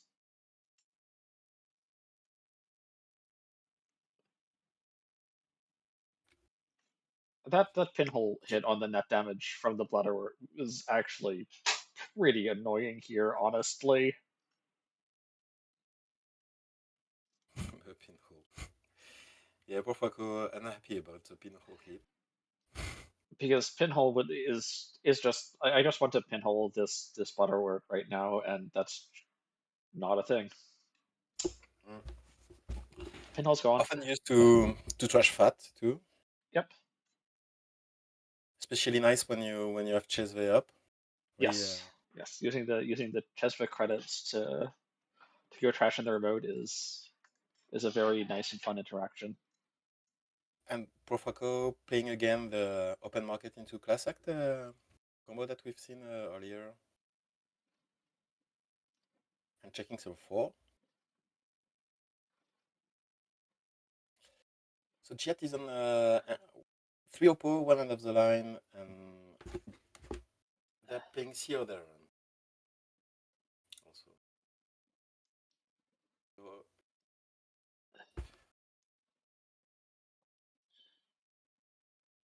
with Moonpool, which has just been trashed, you can threaten a kill with only an advanced face down cards. Mm-hmm. Or at least you can threaten 5 damage. Brother Ward can do.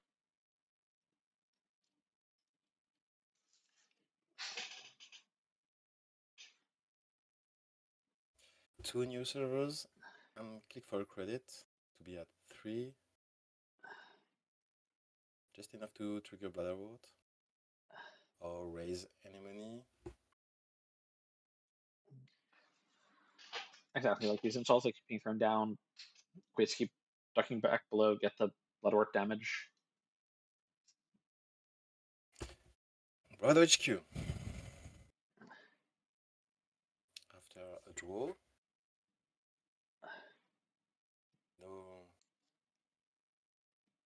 No res from the corp. 3 credits. That would be 7 credits for Luna and stealing C other run.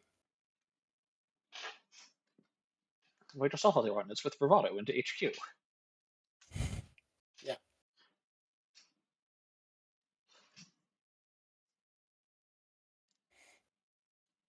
Often against Oko, it's still early, but they draw so much. Often the win is in HQ. I found out.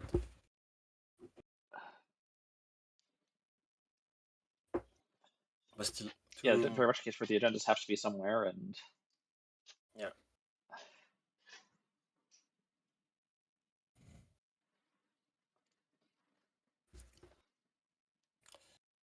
Profaco probably considering if they want to check the new servers. Jet didn't raise HQ, probably to have enough credit to protect these bladder wards, I think. mutual favor, finding an icebreaker, But probably installing the icebreaker also. are you getting your killer against Oko? I think I would. And here's coming for 3 Yeah, also credits. getting the current installed while there's the discount from the successful run. A little bit of They have. Do they have revolver?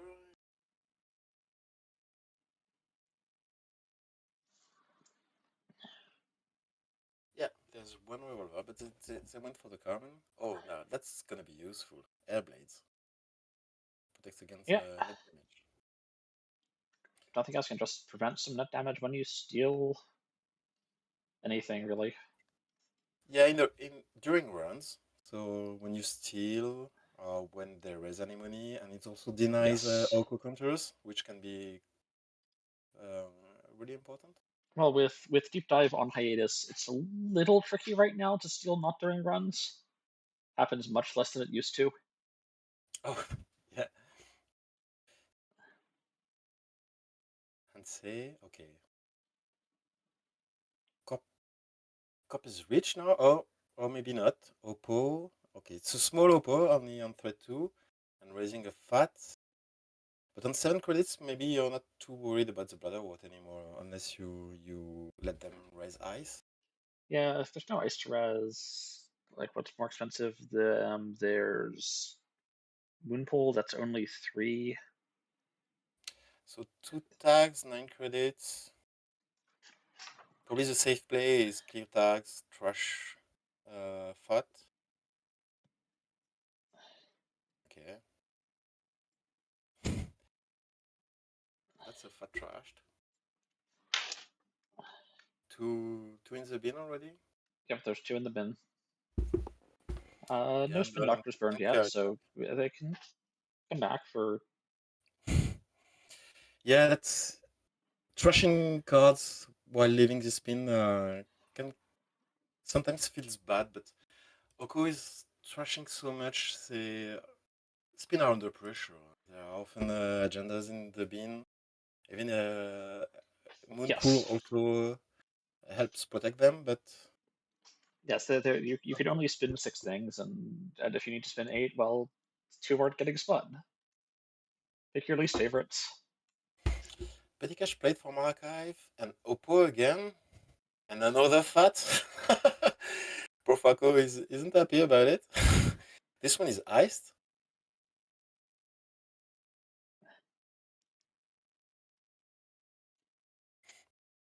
You can inherit for a turn. Probably there's no screwing threat. With only one card in HQ, yeah. It's 2 phase on an archive. Is taking the Viable Bahia Band's archive. run. So we're going That to will help see draw 2, clear a tag, clear the maybe? tag, I think.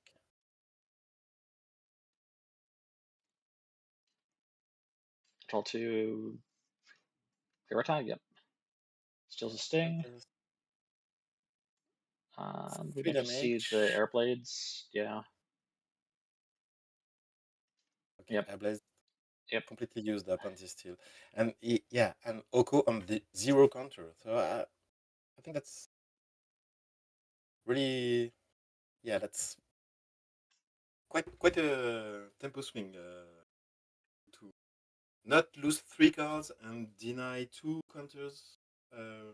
hmm Really, I really good mean, card. it's nice, but I think I'd still rather be corping right now. Uh, spins Oppo's back. 2 Oppo shuffled back. There's this butterboard ticking, giving a little bit of drip econ. And Prof. Echo still completely broke. There's no long-term economic engine. There's no like Okay, there's a class act. That's nice. There's a common installed, Poor, and 2 poor, fuck, credits. poor fucko saying, surely I don't get to put 3 turns in a row. No. Well, I haven't been. We chill. I Answered mean, Giant. Bladderwort's ticking, FUD is ticking. Like, this is just okay. The double open market out for Wacko. That's certainly some econ arriving soon, Yeah. And chilling. Just drawing. but it's not here quite yet. And there's ice covering everything except the Spin Doctor, but Spin Doctor sort of covers themselves. Yeah, I'm not sure. You were saying you like the core position better? The runner is it's really, I think it's fair. Yeah, 3-0 too. Yeah, I mean the 3 points is nice, but especially before this past turn where the double open market came down, I just Yeah, thought the core position was so much better developed with the ice, with the Bladderworts, with the FUT ticking. this Nuka will help a lot too. Go is really taxing cards in hand. That helps as much as open markets.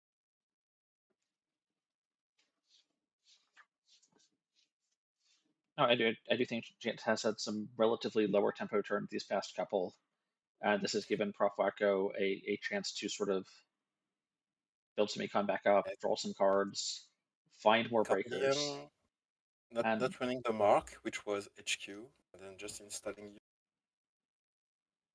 I do think these positions We are can much also break closer code now. gates, but we have only unraised ice on the board. I don't think there was any run. Yeah, there was run on ice server on HQ at least, but still no rest from the co-op. So, but you want to install your breakers because if you keep them in hand, Mm-hmm. he will just snipe them.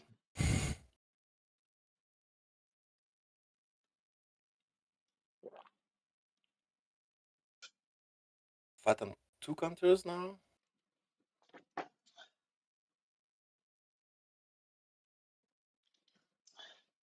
Oh, okay, second spin was used to shuffle back Fat and Moonpool.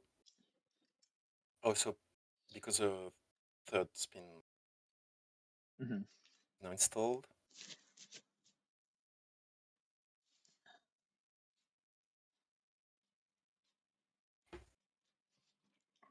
This is now the third spin showing, and it's uniced. I'd maybe think about challenging it, but like then Oppo's a threat, so that's a little. Co-op jamming a card in server 8. Very nice. Playing unsafe for an Oko counter. It's been a while since they're gonna counter, I think.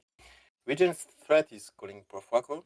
Yep. That's There's a what he's face down in calling. archives. There's potential. So the thing about the regen threat at this point is okay, yes, but that means that there's an agenda in archives and a regenesis in server 8, and if that's the Fuji,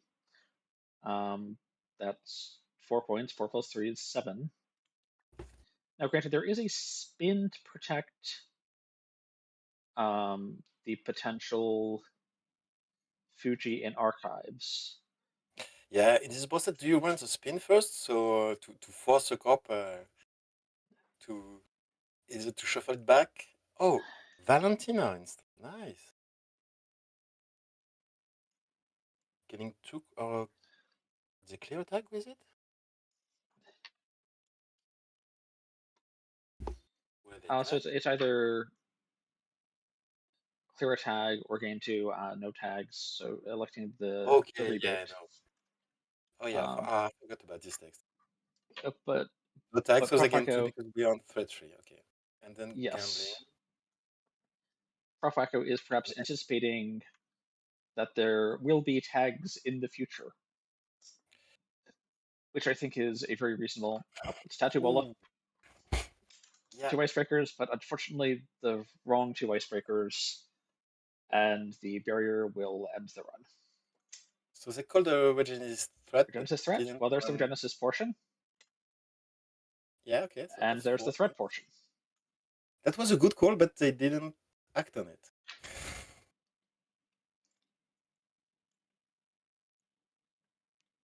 Four to 3 now. And notably now, Big Oppo is live. It was already because. Wait, is Oppo No, it was 3? on 3 points. I thought Oppo was 4. Yeah, Oppo is 3. Yeah, no, Why did I that's think Oppo was measurable. 4? No, Oppo is 3. Okay. There's something relevant that's threat 4. Measured response? Is measured response 4? Yeah, measured response might be 4. Yeah, it is. Cool. Okay.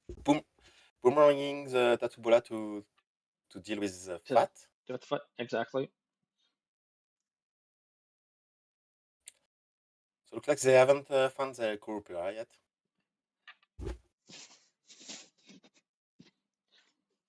But we do see the big egg being cracked. Yeah, I don't know. Seems like Jet didn't have many Oko triggers. This game for. Yeah, well, I mean, there was a lot of value denied. We saw the Airblade denying a couple of counters earlier. Yeah. There hasn't been a cohort sticking to the board or anything. This brother, what quickly just became credits. It was a very nice pad campaign. Exactly.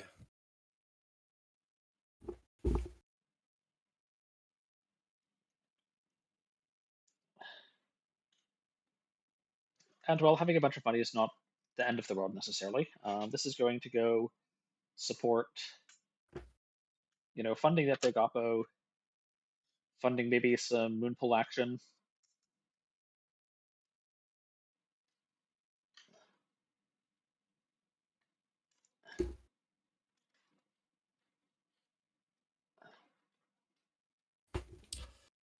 Jet taking his time to think this one.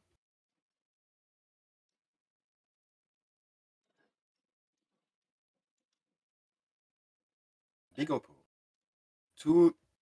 Install 2 cards in server 5 and 8. Playing Big Oppo. Turn on 9 credits. Well, I can clear them all, but choose to draw first.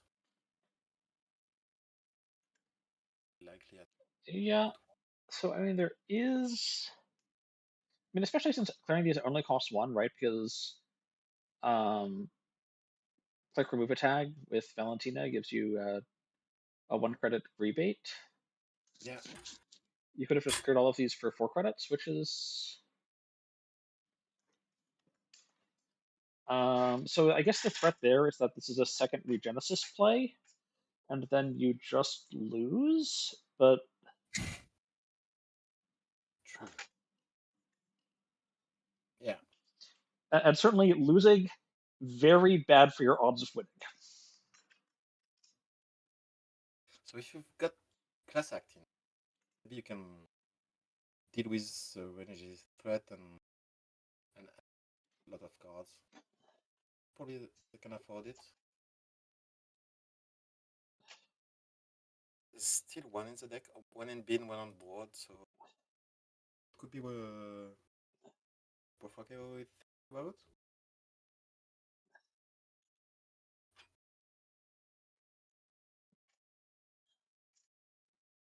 I guess I'm respecting some sort of Regenesis concept, making the run on archives. And into the mystery ice. So do you think Regenesis will be on the future ban list? Some people have been calling for it. Seeing Boto, Big Ice. Boto on archive. Wow. You're not getting in there. Just lost 2 cards, but cops down to 3 credits. But there is the Bladder Wart. Will trigger. Yeah. Will trigger. And you can This also now has potentially set up a regenesis that didn't exist before. If server 5 or 8 are another regenesis, which I'm not looking at the list, I don't know how many regenesises are in this list. Yeah. And the cop just trashed a card from HQ, so they could have trashed an agenda. Right, they could have trashed an agenda into archives. Yeah, that wasn't there before. Subroutine. Yes, exactly.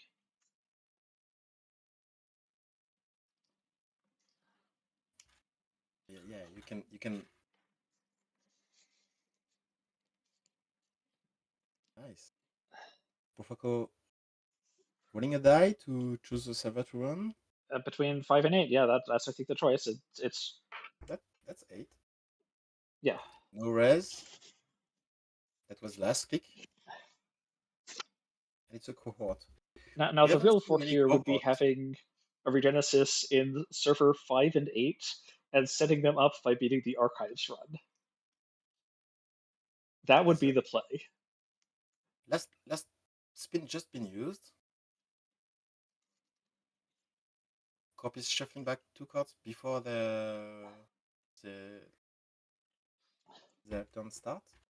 Well, it does tell me that this is probably not a regenesis because because they would not bother do that and just win.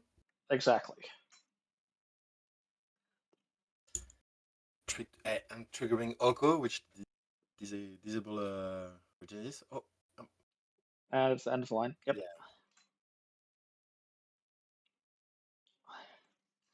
And that is game. Played. Jihad. But they shuffled Mindscaping and Fat.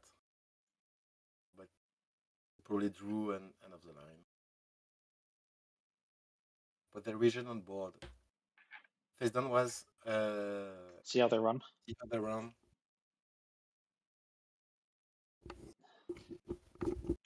Nice. So Pofako is unfortunately eliminated. And Giat moves on to face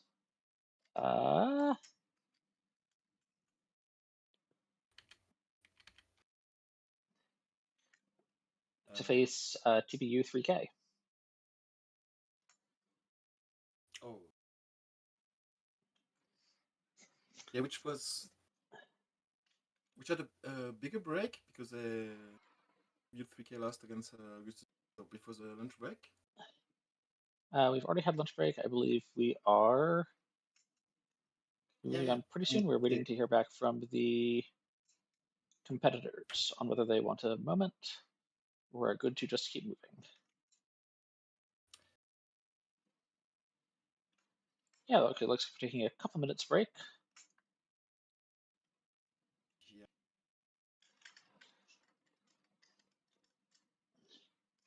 So I will switch us over to looking at our standings.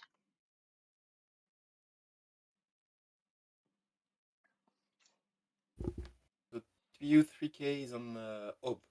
Maybe we'll have a break from GDK. Yes. If they're coping. We're having a roughly 3-minute break or so. Also, that's a Blood Award Fat OB. Yep. And we are now determining the... You see many similar cards. We are currently determining the order of our top 3 as we have slowly pared down our competitors, sorted them out in order in our top 16, and have just 3 players left to sort.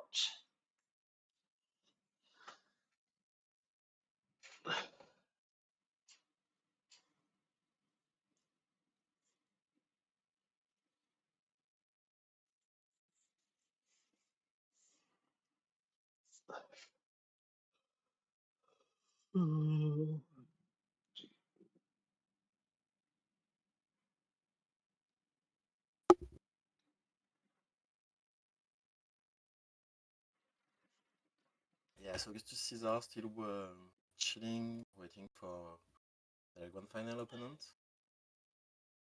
TPU 3K. Jet will fight for H2 play against Augustus Caesar in the final.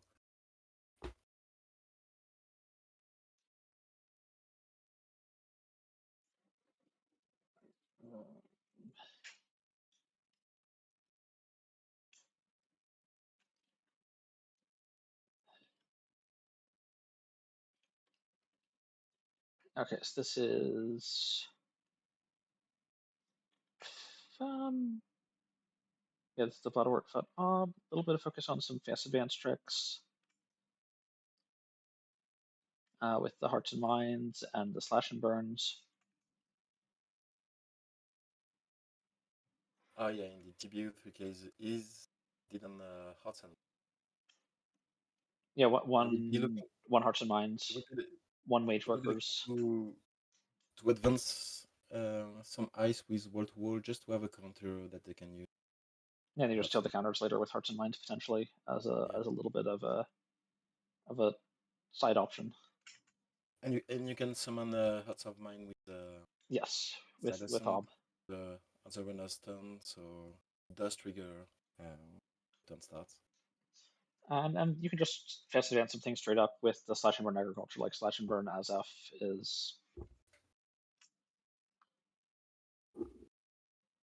is absolutely a Yeah, potential line. as F fat. There are some. There were some decks that were also playing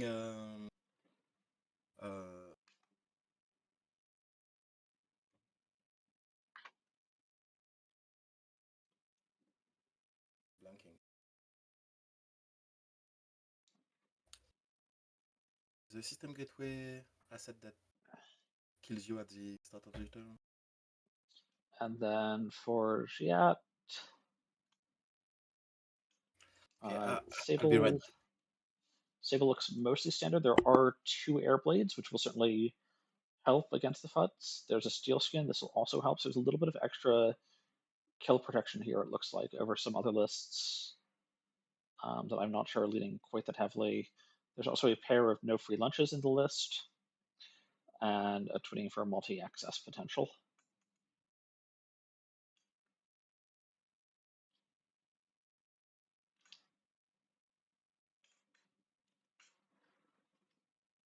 And a full set of pinholes, which might come up.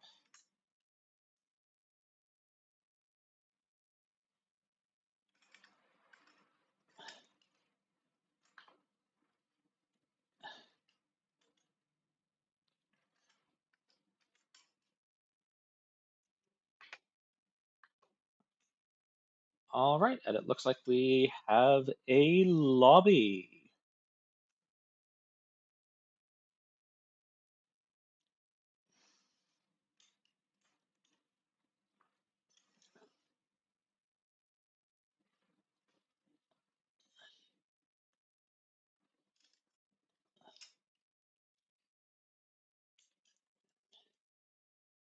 And the game has started. All right, coming in for Ob, we have Ice HQ, and then install, being met with open market Nuka draw and a run on R&D.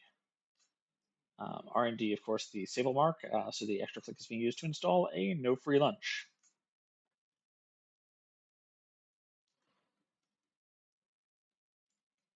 Yeah, chipping the turn back. Some long-term recon developed, a little bit of pressure coming in. Bladderwort res, Cybersand res. Bladderwort's going to trigger for value. Cybersand just turns itself into a one cost. We are waiting to see the one cost. Is it just a second Bladderwort? That would be kind of cool, I guess. There's a second Bladderwort. It is.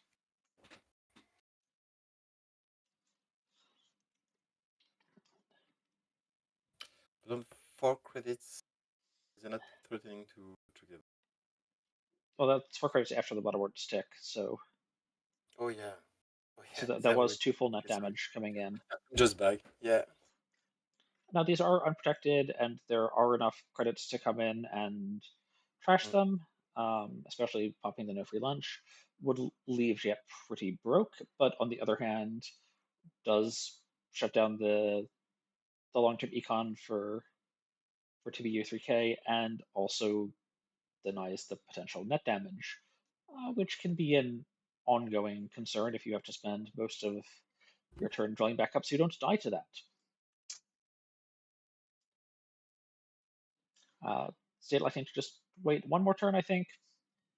finding a class act off the open market. TBO 3K on 3 measured, but no end of the line, so you can probably use this Netrunner for tempo and money to clear a transfer of wealth tag maybe. Yep, anti-res being used to duck below the tag management, yeah. the Bladderwort threshold. Then you queue the Bladderwort first, and then the anthill. Getting a little bit more net damage out. Yeah, last Chesve and Hermes to Bladderworts. Yes, now there are, I believe, only 2 Hermes in this list. So with one being gone, it might be a while before the second is located and played. There will be a class act to help with that a little bit, but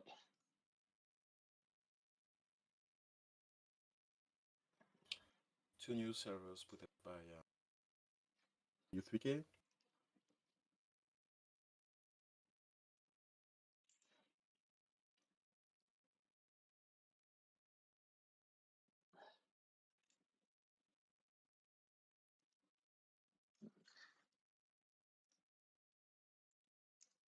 with 2 potential face downs to flip, it's possible that they're both expensive enough to duck below the Bladderwort threshold, but I certainly don't think that's necessarily reliable.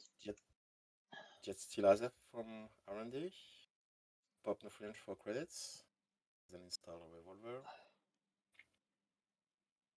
2 click left. Credits. Again, and Shibet ending their turn at 0 credits. 4 cards. And a third Bladderwort being raised. Wall to wall. So the good news No net damage, yeah. is, and also dripping 3 a turn. I'm not sure they're likely to ever trigger again. The bad news, however, is that the corp has all the money in the world.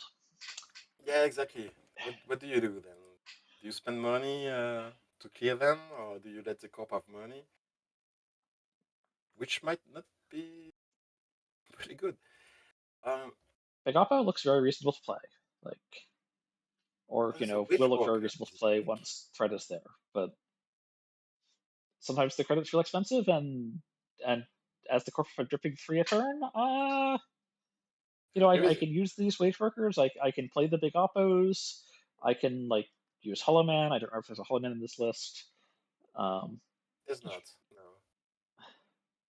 No Hollow Man, but this wage worker is interesting. I wonder what are they using it for? Just value, tempo, or is there? So you can fetch it off. I mean, you can fetch it. They fetched it with Anvil. Yeah. And just installed 4 cards. That's how they used it this turn. Yep. So, yeah, I'm trying to think of fast advance combos, but you can't install advance because you could advance install, but that's not quite the right order. Yeah. Maybe just for installing a lot of cards. But you don't have Oppo, so if the runner just trashes it. Yeah, they're on hostile architecture too. Interesting.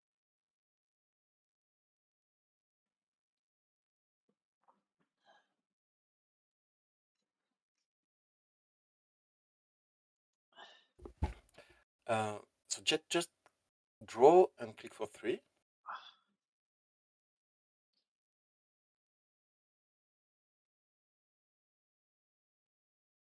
The corp. Yeah. They installed a card instead of 4, but I mean, much threatening. TBU3K is drawing and getting 3 credits, having used exactly 0 actions. Clicking for 3 and installing a fat with a wedge walker click. Yep.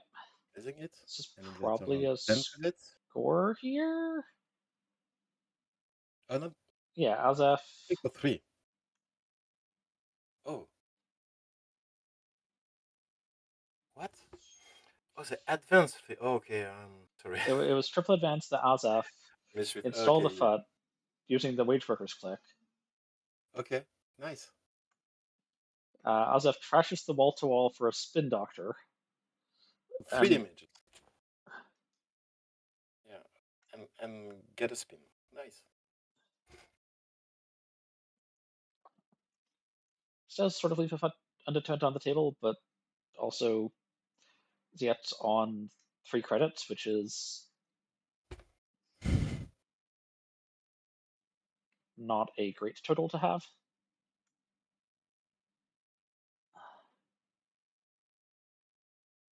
Okay, Jet redoing his Nuka draw, bottoming a different card with class act. Yep.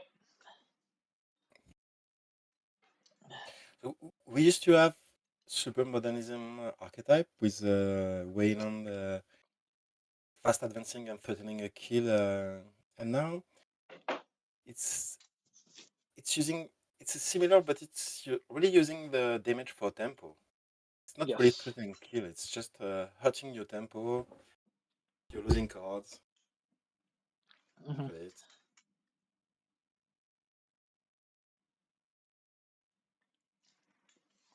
Somewhat similar to the Oko game plan. Yep. Player being rezzed, firing, giving a tag. But the tag now potentially needs to be solved.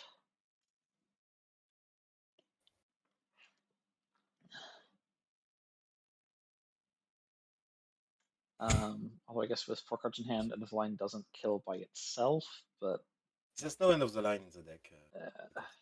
okay. Yeah, there's no tag punishment, so it's Yeah. tempting to float it. Maybe you want to use Nuka before. Yeah, maybe I'll use Nuka first.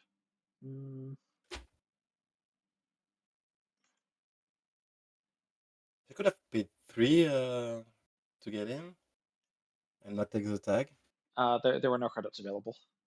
The 6 are from the Oh Bravado. yeah. Oh indeed. Okay, Yeah, sorry. okay, so Nuka being popped. Yes, he would do like a sure gamble here. Yep, sure gamble.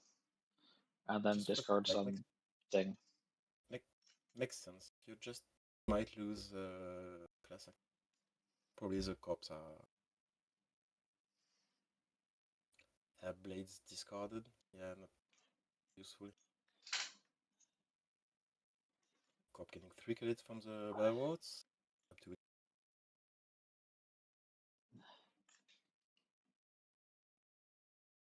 Still Wedge Walker and fat on the table.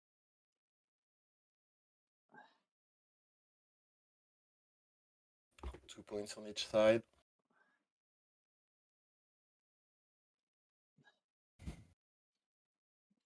And those credits just keep pouring back in.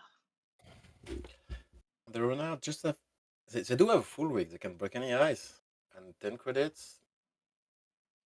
I think maybe you want to put out some multi access at this point, or try to clear the board somehow. Mm-hmm. I can think about trashing the class act. I think I would leave this Blade Awards, but maybe this Witch Walkers is fat has to go. Okay, yeah. And 4 cards installed by the corp. One in the ice server, protecting R&D, and 2 new remotes. Yep, which is why we are zooming up slightly to go see them. Thanks to cheap labor, Witch Walkers.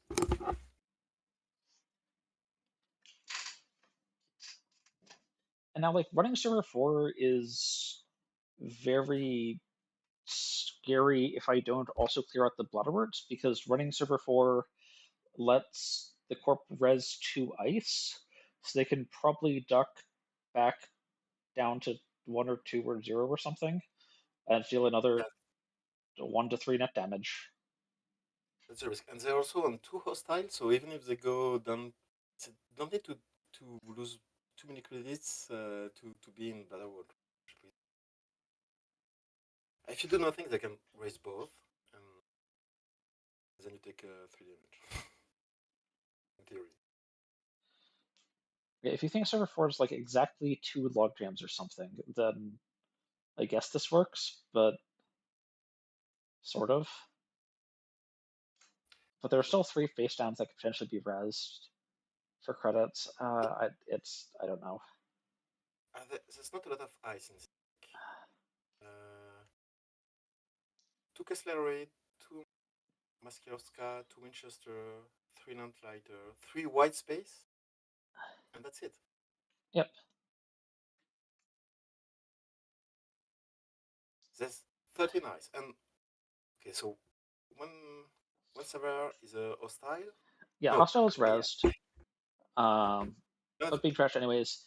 This is some big hits. That is the only twinning and both Hermes now in the heap, if I recall correctly. Yeah, indeed. Maybe they're not. I think twinning might be a bit sad, but I'm not sure Hermes would have done much in this matchup. Yeah. And the Savalevan is Figator, which the runner decides to give. And copies res. 5 credits, so the no blood what's trigger. Currently, but there's still a potential res in server 4. Maybe. But maybe that's an agenda. It could be an agenda. Like there's possibilities. Why is Fias being raised? Oh, I don't know. Get it. Oh, just because it was access, so they raised it. Just got 0. Okay.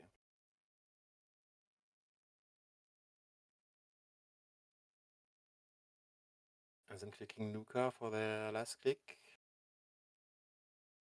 Yep.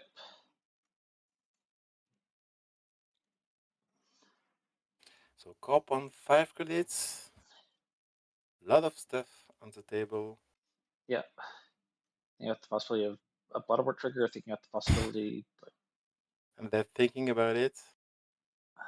What's a 4 credit? Could be a Cybersand. We've seen only one that's 3 in the deck. So we could raise a Cybersand to get 1 I mean, you said there were bigger. Why do you get it?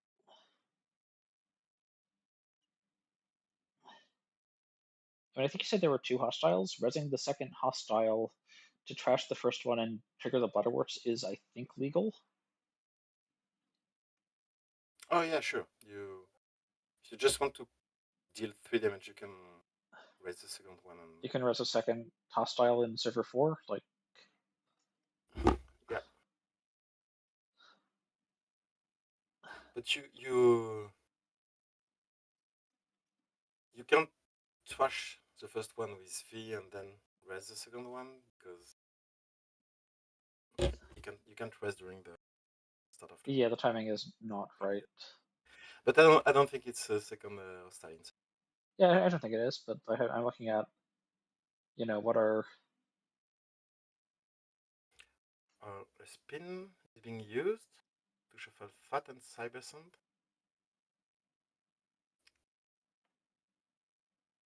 and SV FUD is trashes just put back out, Landbiker that was protecting R&D. and And it this is was a just a slash long and advance burn, on slash and burn. which has scored and just 1 net damage with Fat. Yep. Jet lost a Bravado. Okay.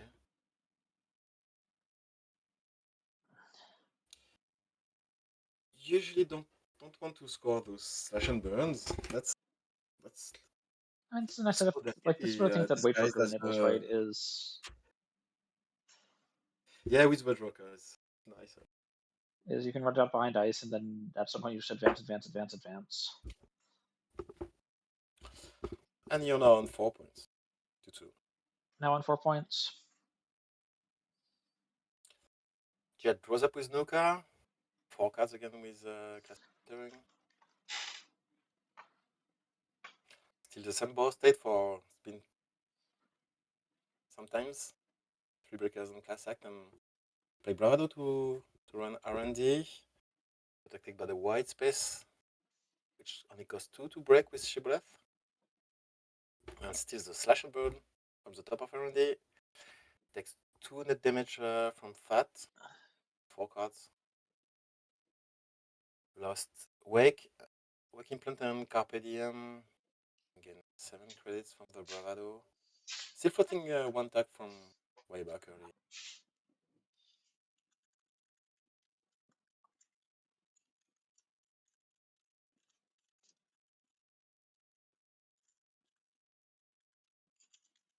One click, 8 credits. Is there something you want to deal with? The corpse board? This hostile is annoying. 8 credits. I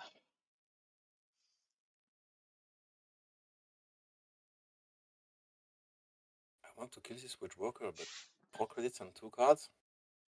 Expensive.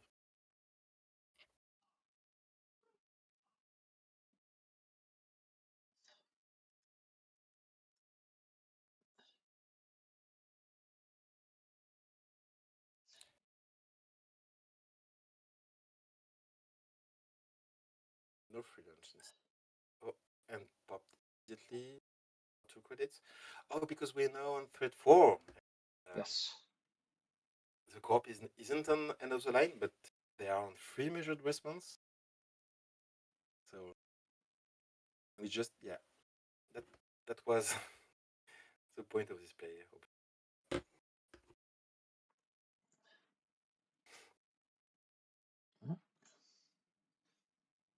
Okay, spin turning face up. Jet has lost Twinning and Waking Plant. I'm not sure they have. Yep. All the multi-axis is mostly gone. Yeah, there's like on 4 points. You can hope to win on single axes. So it'll be single axes, and that's Okay, Sweet trash one of the bladder wards to get the last spin. yes. Yes, one of the ladder words was trash. One, the second spin. Oh, and they playing Measured measured response. response.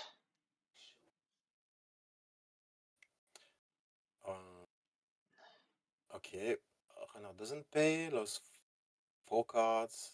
11 credits remaining. They're Steel skin is on trashed Steel here. Skin. 2 with class act. Oh, I missed that. This was only 1 steel skin. Yep, one steel skin. And it has been used just now. But there's not enough credits for triple measured, so exactly, yeah. That was really tempo measured. And Jet value is credits more than cards. Lost Mystic, Carpe Diem, and Skin. Well, 2 Carpe Diem is a lot of money. But drew 2 back with Steel Skin, so...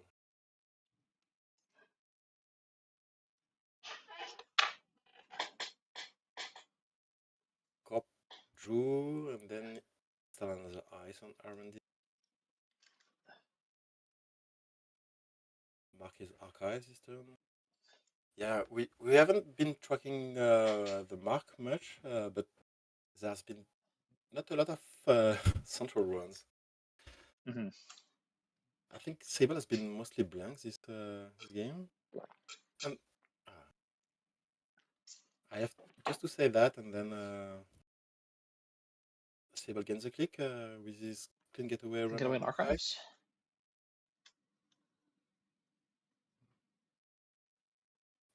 And then dealing with his fat. 14 credits. You can afford it. And what? Oh. There's Hostile. Yep, hostile. Um, Hmm. Not asking for a take back. It's just a blunder. Yeah, The hostile was raised. I mean, we're also a good 5 hours in at this point of these players Yeah, playing but mostly continuously, and this is day 2, so like this is after a 10-hour sure. day But yesterday. you've got 3 click left. If he asked for a take back, and I would be judging, I would grant it.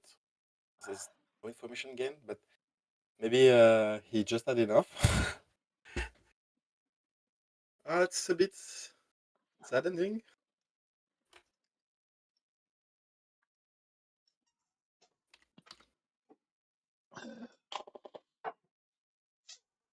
Well, I believe we are off to our finals, which Yeah, will be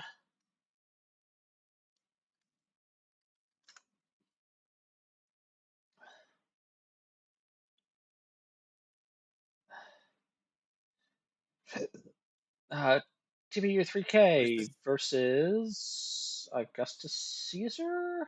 Augustus, Yes. Augustus Caesar. Yeah, anticlimactic was the word I was looking for. Really disappointing ending. Good game anyway. Jet finished 3rd place.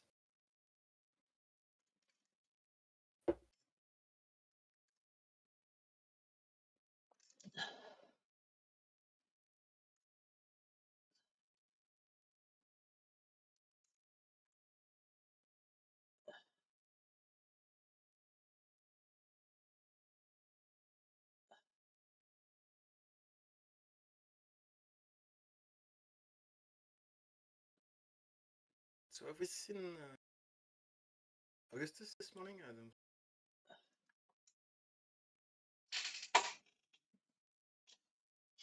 It looks like players are taking a minute or Ah, two. seen, yeah, okay. Seen him yesterday Oh, playing. His up deck is called Facet Time. Resource fat.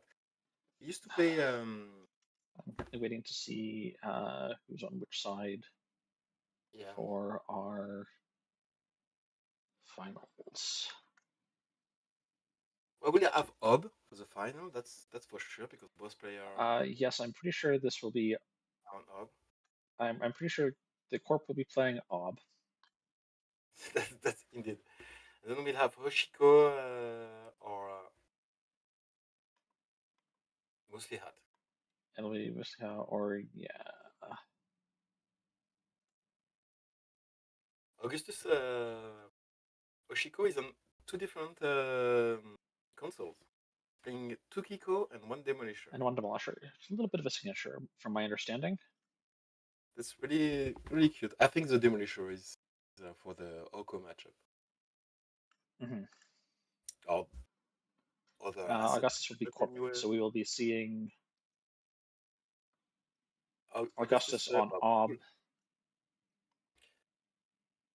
So Augustus was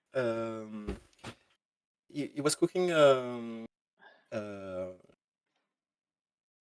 Zato City Grid a lot of rig shooting. It's like he has moved on. He's still playing Human Resource Yes, it's playing and Fat, one copy of Humanoid but Resources.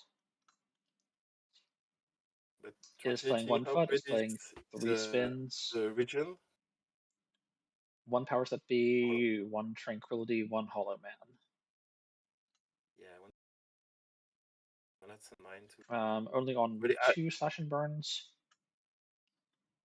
seems like a very rushy ob.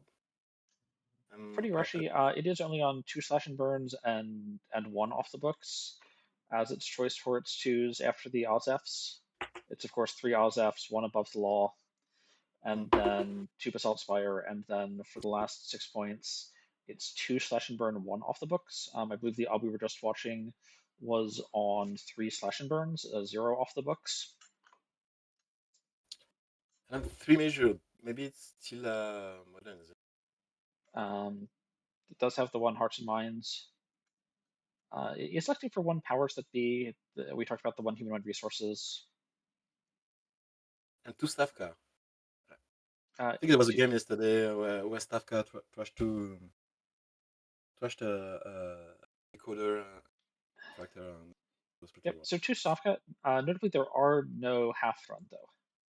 Yeah, even with no half run, it's still. It's just Stavka. It's just here. It's a 7 strength sentry with 2 destroy program subs. It'll take just a minute. And then just looking briefly at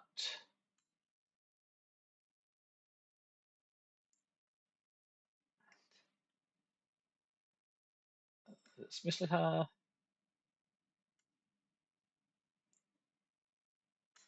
List full set of pinholes, 1 reprise, Consul's Hermes.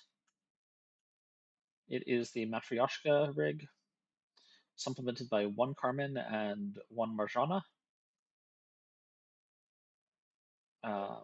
And a pair of Twinnings for multi-access, with a pair of Mystics to fuel them and also pay for all of these run events. So many run events.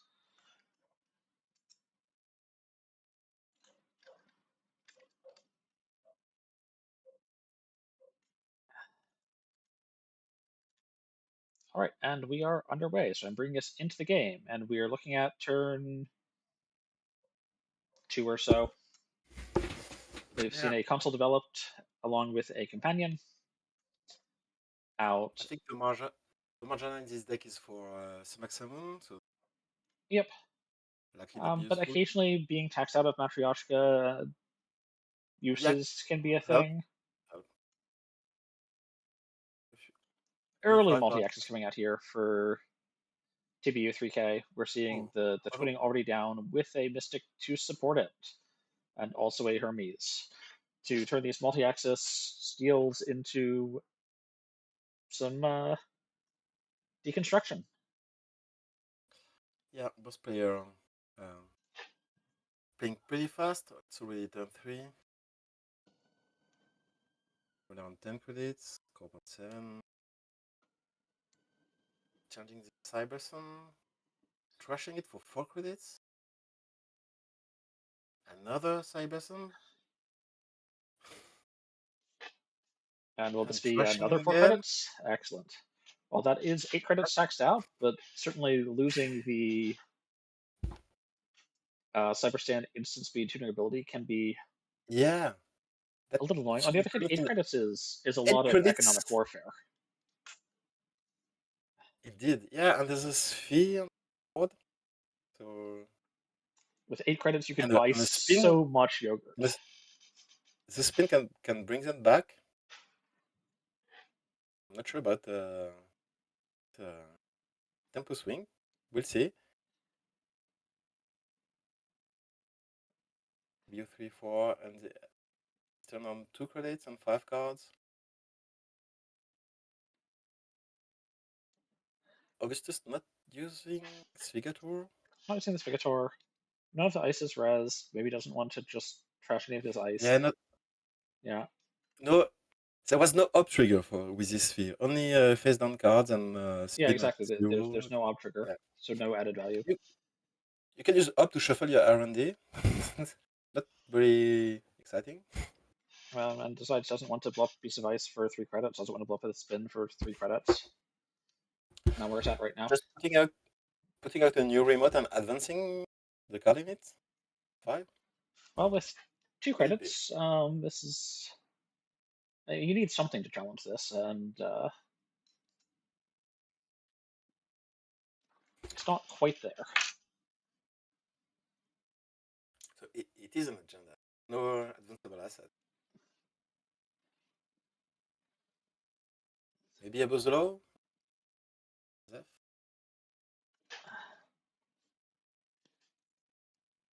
Not challenged by runners, feed crushes. Yeah, whatever's Yes. going on here, it's going to go. It's Basalt Spire. Oh. That's pretty good start for OG. But there's this Spirits. nice Hermes Bounce, and now there is a twinning and a transfer of wealth coming in on As a runner, HQ. I would have been a bit worried by Bozolo, the twinning on the board. You know, playing transfer of wealth and using twinning counters to access 3 cards was basically steroid and measured response. Not trashed. Not yet So I do think there was actually an interesting line here where TBU3K first could have run archives because there is the slash and burn there, right? And then if that forces the basalt, like if Augustus chooses to use the basalt spire counter to return it to HQ, then you come into HQ with the twinning counters. They would have spinned it. Okay, then you force the spin, right? Yeah, that's which is worth it, especially against. Well, here we go, forcing the spin.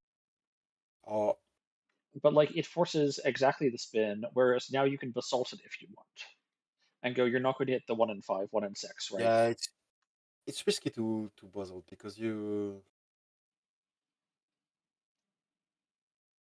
HQ is not iced, and you have to trash a card in the archives, and I think the basalt. It is risky, but like it's a 1 in 6 because sorry, it's a 1 in it's a 1 in Obviously, 6 to just find the to slash and spin it. burn in HQ with no twin encounters. Because just you spin to shuffle back the slash and burn. Yeah, and one of the cyber sands.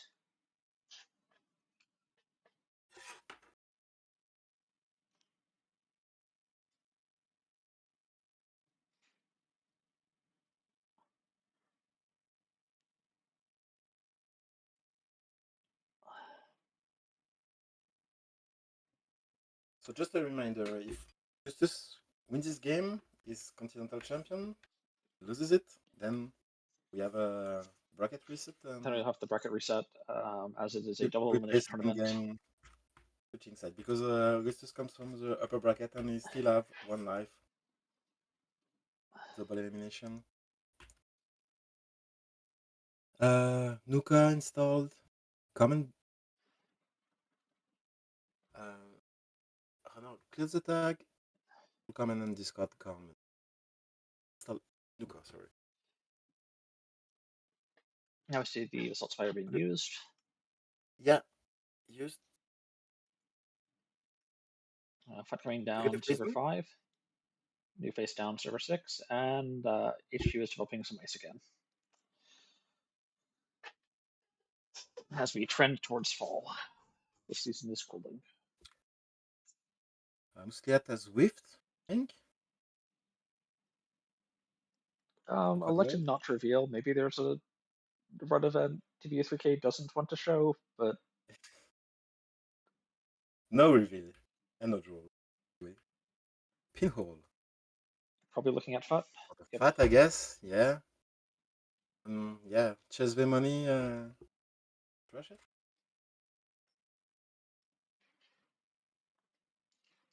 And the Matryoshka coming down. First one. Still need at least one more to reliably get through any of this ice. Cyberspan being popped. Humanoid resources. Humanoid resources also being popped.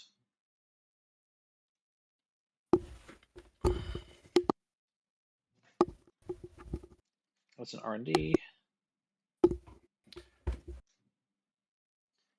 As usual, final games are untimed, but doesn't prevent the player already on turn 7. Musliat reveals Bayabon, top of the stack. So this human resource was used to jam another card in 5 and protect Aaron. There was no operation played for, which happens with Bob. It's still good, even if you don't have an operation to play. Often you only have hedge fund extract.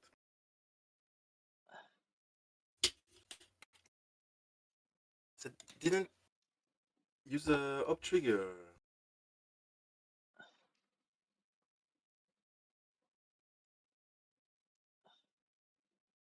Bravado HQ with Matryoshka, Chesvich, encounters. And 1 credit paid from Mystic, which gave the 3rd encounter. No res from Augustus. 2 twin encounter used. Measured response accessed. Trashed is Chesvech and 1 will credit. Slash and burn accessed.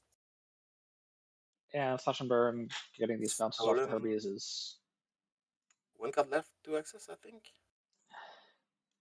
Oh yeah. Yeah, but there used to be the Hermes bounce first. Yeah, Hermes bounce first. So if server 5 4 cards is to choose from. Yeah, server 5 is tempting. I think you want to you can also like bounce the ice in front of server 5 and then walk into it normally.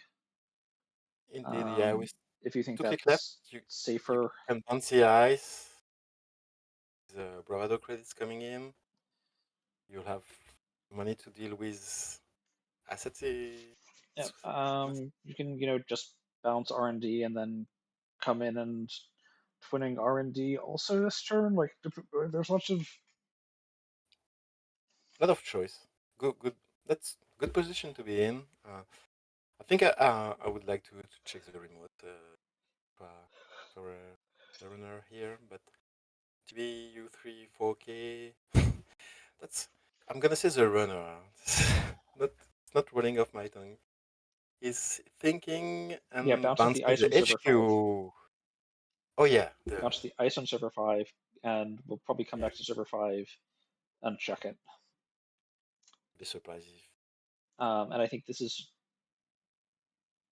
potentially just more reliable than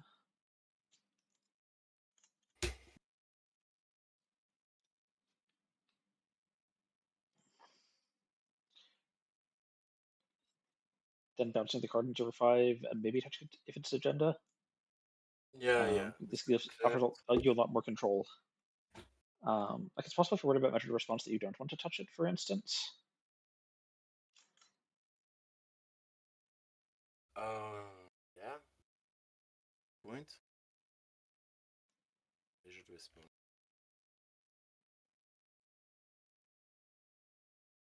Yes, 3 in the decks. 1 Basal counter. Going for the Svigator. Yep, Violent. just trash Sviator and draw 2. And use Carpedian for the money. Wow. Just a So they very bounced the 7/5 ice and didn't run it. yeah. Well, because if it's an agenda and you touch it, then you potentially steal it, and then you get measured response. Yeah, but if you don't run it, why not bounce the card in the root of the ice? Because if it's an agenda in the root, I think there was still an access left in HQ at the time. Oh, okay. But yeah, they ended at 9 credits and 4 cards, 5 cards. It was 4.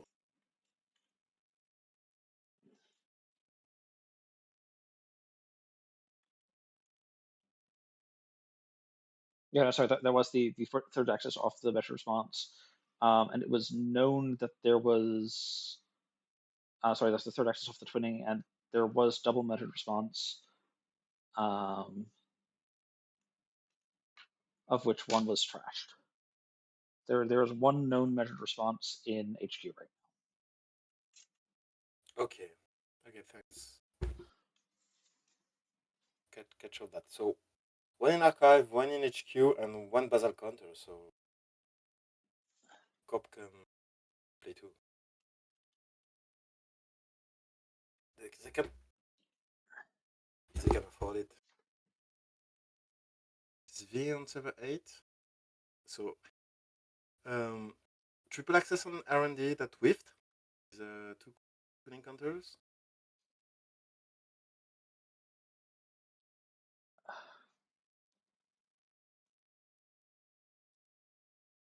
Is V being accessed with 14 credits? Runner just to leave it.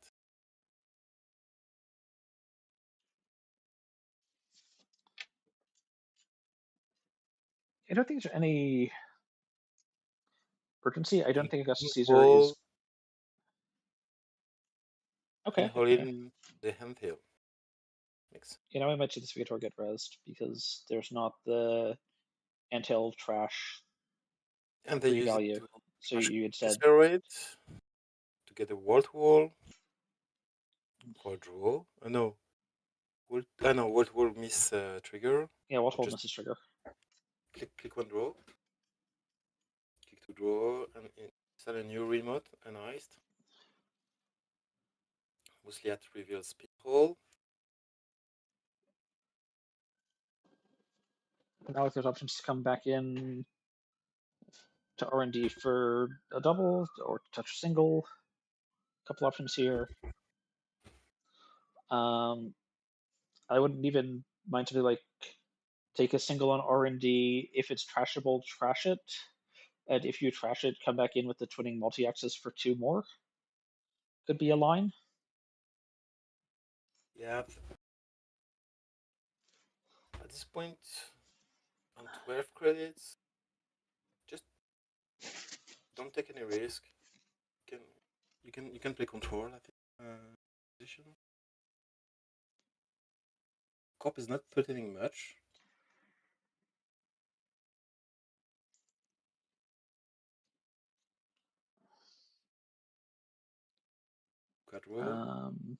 Yes, Vigator cannot trash itself, so this wall-to-wall is, you know, in small mode.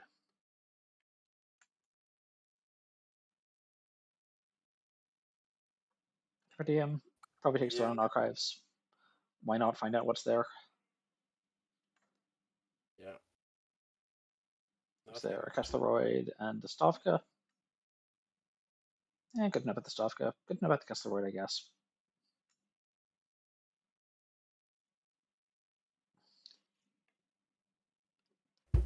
Check 7 then. Powers that be, spending 3 credits to trash it. Powers that be? I think more like powers that ain't now. Okay, trashing the board.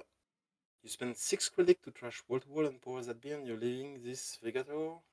What are you trashing with this Vigator? There's a bunch of unrest ice that you can turn into 3 credits. Okay, but then the ice is gone. Yeah. Yeah, good point. No good target for this V, which was declined. Spin, install and res, and two more installs. So 5 and a new. Mostly at width.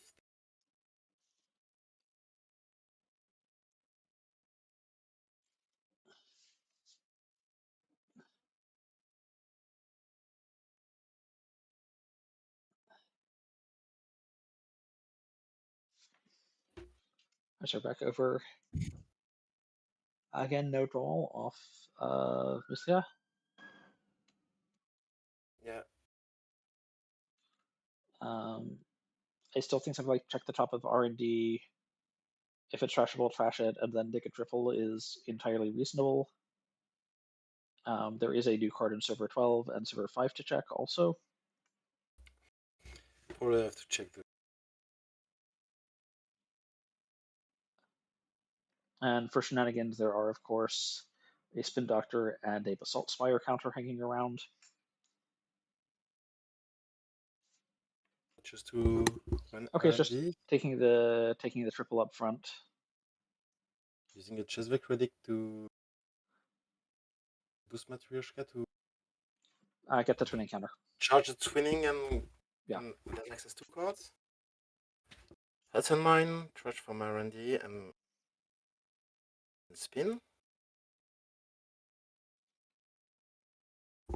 Good. And then Holoman. Well, 3 trashes. These are all R&D is pretty good still things to fresh. trash, but this. It was 5 credits to trash stuff. Yes, it's 5 credits to trash stuff that the corporation has not put any resources at all into getting it. So Yeah, for sure. But it's like all of those trash is still on spin, and there's a third on the are board. threatening and like kind of scary, but also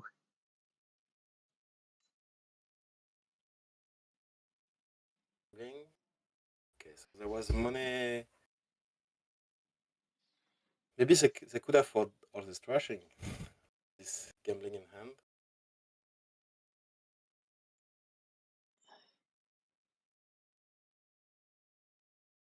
And then the class act. And hosting a second duel. Piotrka.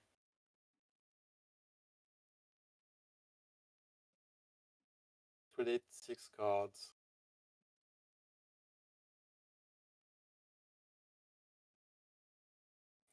Augustus thinking this.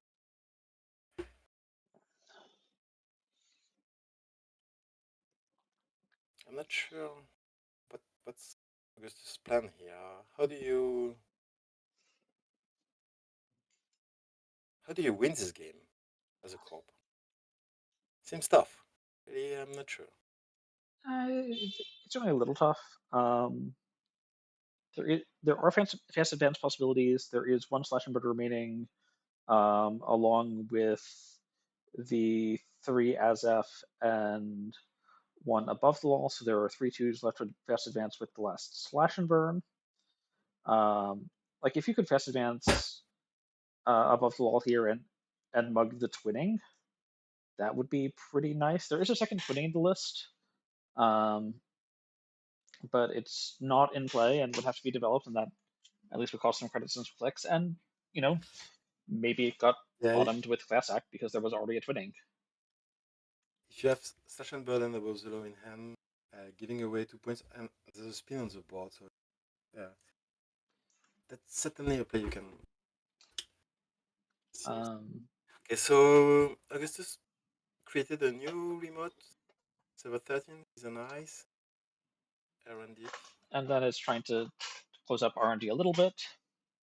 The Smash Draft can continue to get through it, but it'll at least tax out credit some, and credits are not looking in endless supply, even if this Chesva makes it hard to tax things out with 1 ice.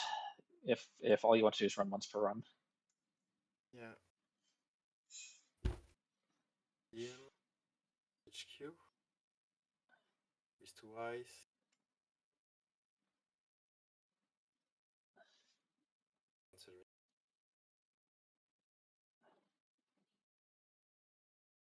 Might be agenda. It's probably at least 1 or 2.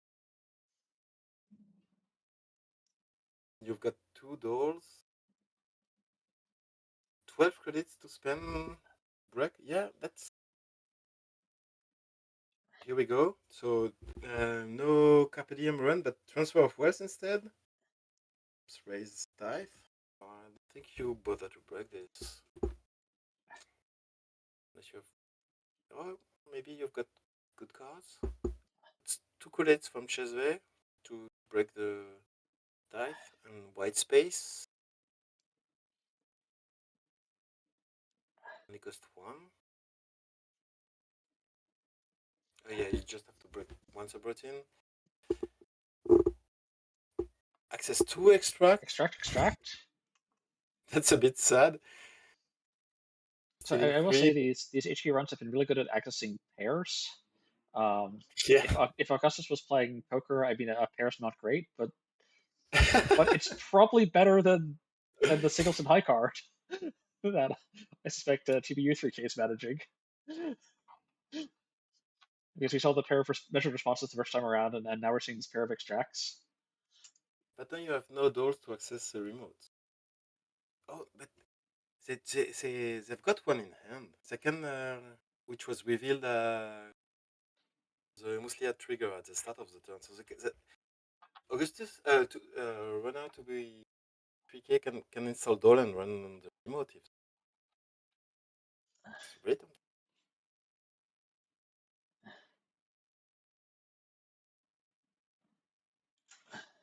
Which means you're floating a tag and you lose your twinning. I don't know. That's really tough spot. No, maybe you want to keep twinning.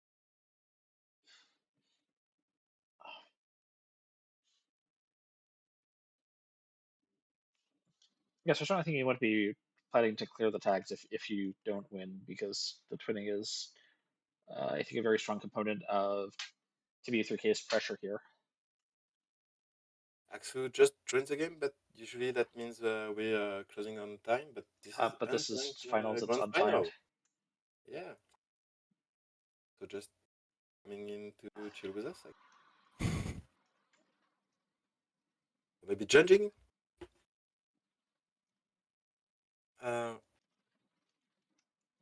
Draws up.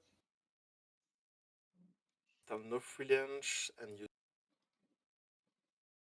no challenge on the remote.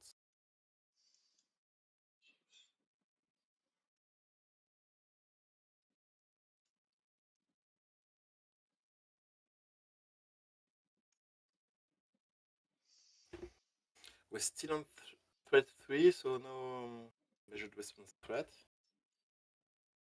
That should provision the... Okay, spin used to shuffle spin and fat. V trashes white space. Up gets the fat that was just shuffled back. Crossing a for score. net damage. Okay, it's just a Zeph.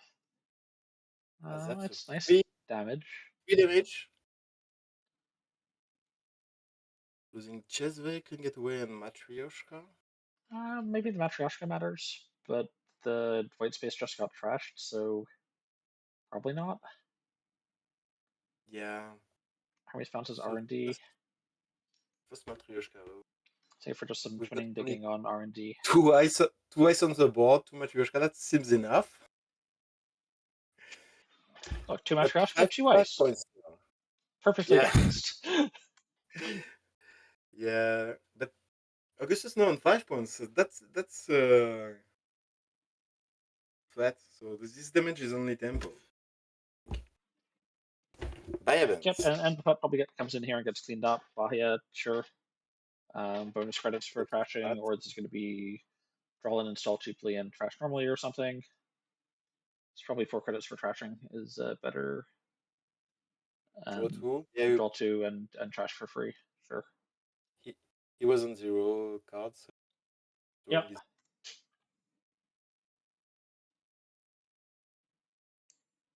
Then yeah. Credits from Bayaban to the Fort.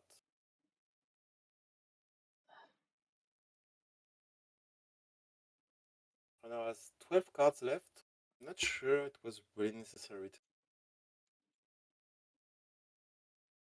Maybe V would have been a good target.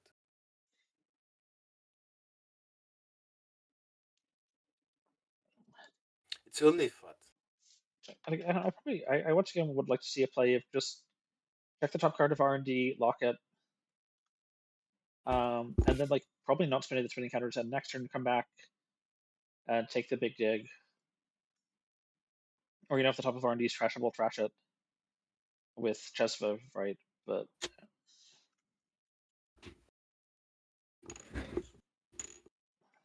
You just check the top card and not just twin. Yeah, just check the top card.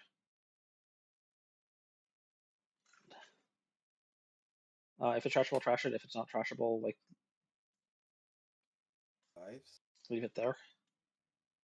Okay, Archivist being checked. Keep the cop honest. Lamplighter, white space, and another Sphigator. so the Svigator in Server 8 is the last Svigator until any additional ones get spun back, but I don't think that's likely to happen.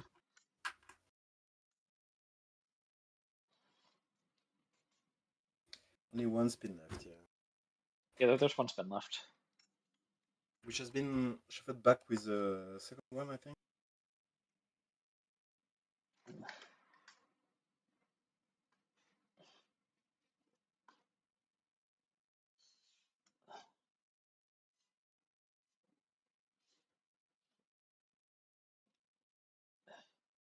Thinking this through. Quick left.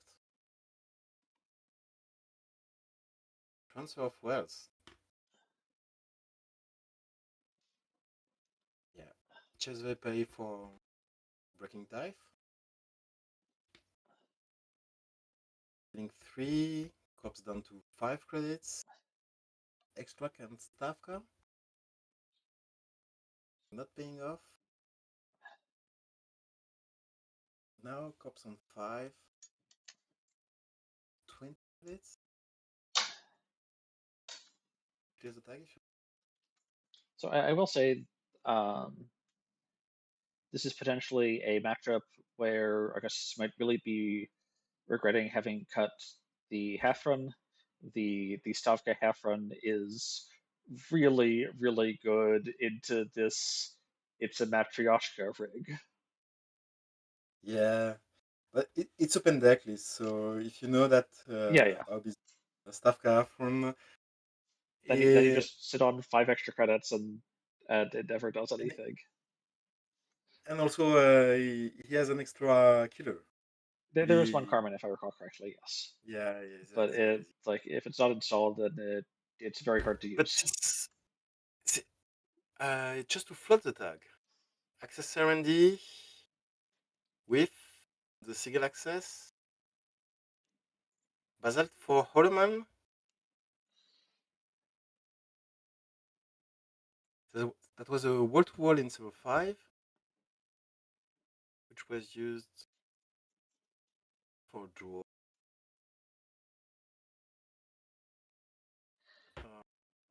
This is just misclicked. Back, a double take back. Yeah, Holloman being stuck in Server 5 where it's safer. Yeah, I think that is the read here. Oh, protecting both central 8 credits.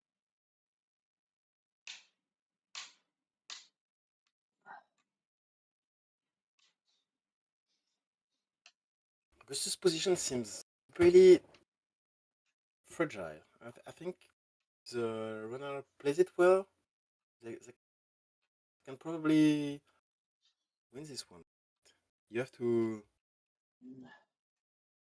really... Yeah, but having the one tag, so I'm a little bit surprised actually. We saw the tag floated and no trap on the twinning, which I find a little.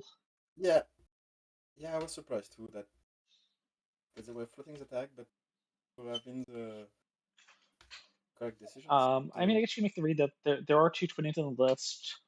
The runner only has 8 cards left. This twinning doesn't actually have any counters that you're blowing up right now, so like you're casting them. You're spending a click in 2 to force them to spend a click in 3 as they reinstall the twinning. And at 20 credits, like their credit total is not a constraint in the near term. And there's only 14 cards left in Central. So Yeah. maybe you don't need that much multi-access. You still have Yep. some. So I think there are some reasonable arguments, right? No, what? Augustus? No action, so you can take out the last spin? Right, so this is a question is the spin being trashed, right? Oh, yeah. Because interesting. Because that's the pause for action there.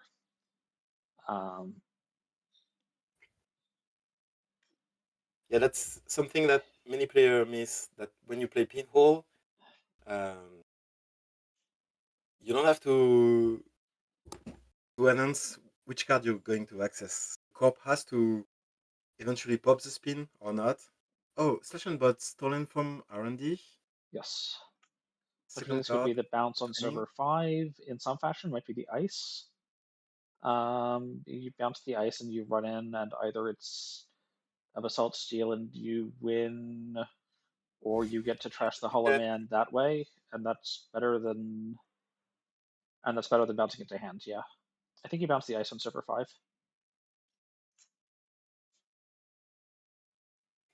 Yeah,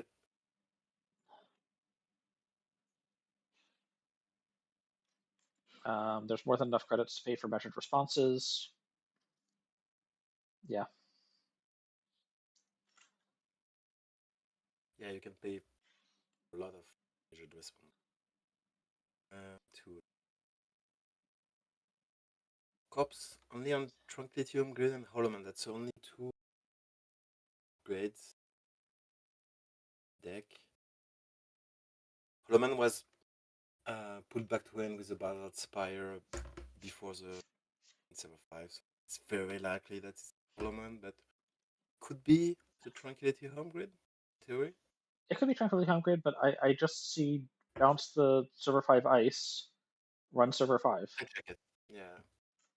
Yeah, I agree. That's There's enough credits to pay through double measured response. yeah.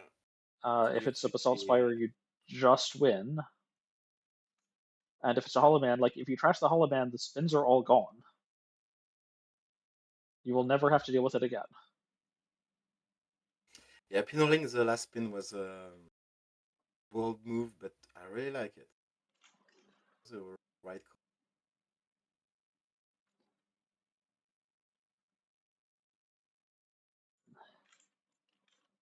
Two session bot. That's the only 2. No slab left. Okay. Yeah, not winning server 5 right away, just checking HQ before. I don't know what's being thought about here. Yeah.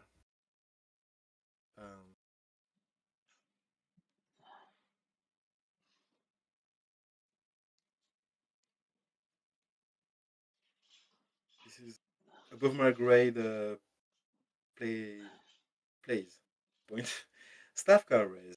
Going down to 1 credits. Wow. But I can pay to break it up. I mean, there's just So enough OG trash credits. the R&D ice. This does Thinking go about the up fetch, trigger. Stavka, trash, just Stavka trash, Stavka trash. The ice. Master Africa, so this is finding a 2? It's finding a 2.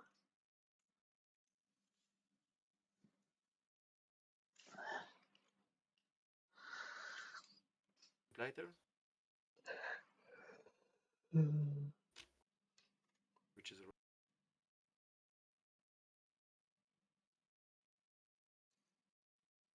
already Cyberson. 1 declines the up trigger. Just Okay. for the boost.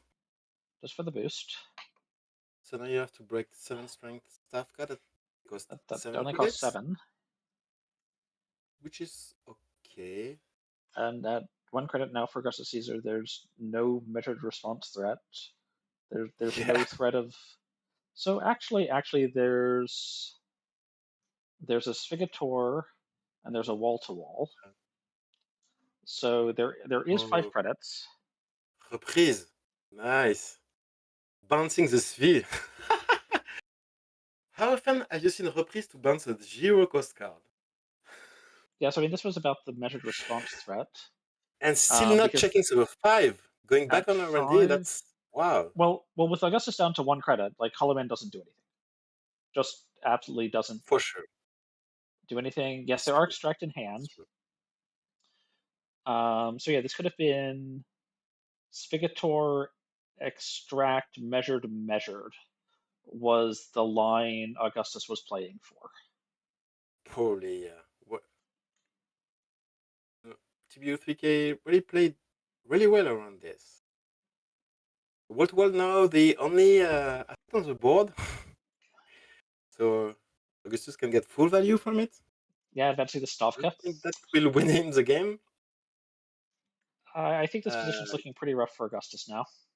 Yeah, credit, advancing the staff car, drawing one card.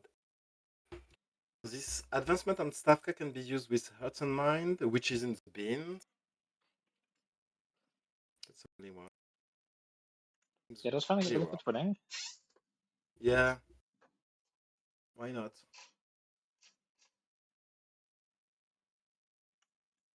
But if I recall correctly, there is a second twinning in the list.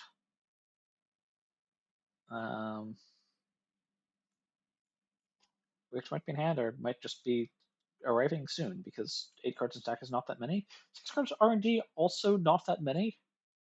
Yeah, 6 cards. Yeah, I don't see Runa can.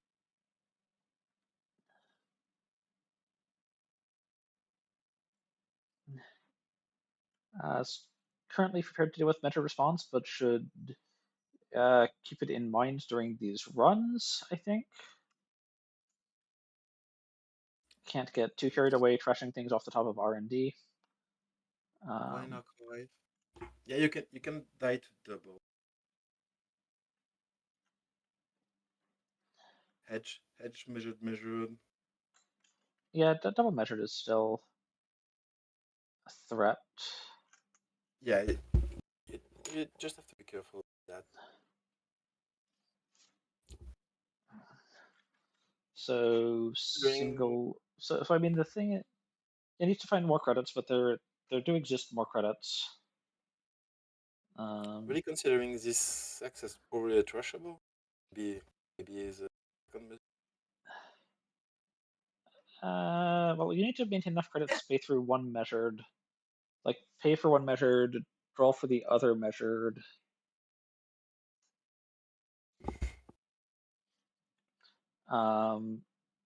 Both slash and burns have been stolen, so you're not worried about. Yeah, there's only 2 from the deck jack for this list, so there's no threat of as F slash advance for 2 meat damage.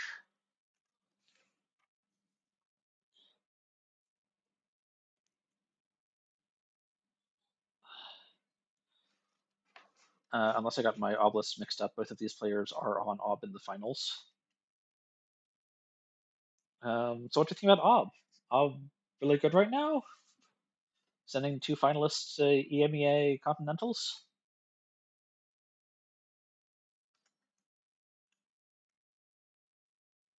Okay, Holoman Res, that's to stop the Hermes rounds, I guess?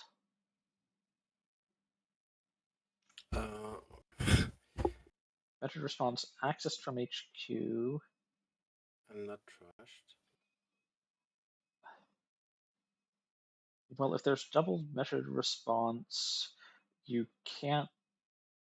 Okay, that's okay. This is On 5 credits, I cannot play 2. right. So it has to go up to 8 credits.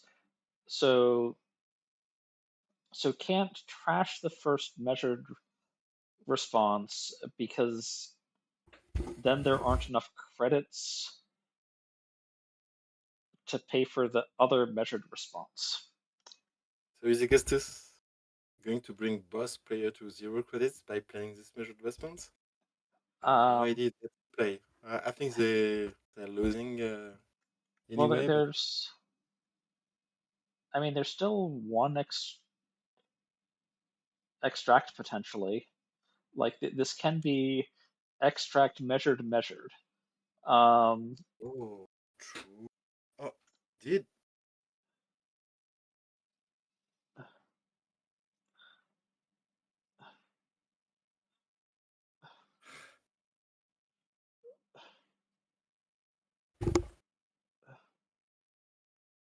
Okay, there's the extract. There's the measured. And like, there's not another meta response because otherwise we'd just see it and not this install in server 16. That was scary. If the TB U3K lost this way, I would have been very sad. I think they deserve to win this one, and so we can get another game if they do. Yep. But I think at this point things are looking, well, okay. So the problem is, if you don't win on this turn, there's still the threat of mandatory draw measured response. So you could just roll back up to 4 here, but GG. yeah, There's Agenda and Archive, Basalt. yep. Well played. Wow. Really cool game. Yeah, so I think it's take the archives run and then roll till you have 4 cards in hand again. I'll be right back. But I don't know, like that's actually still a fork because then if no, because server 16 can't be okay, there's a fork if server 16's above the law. Yeah.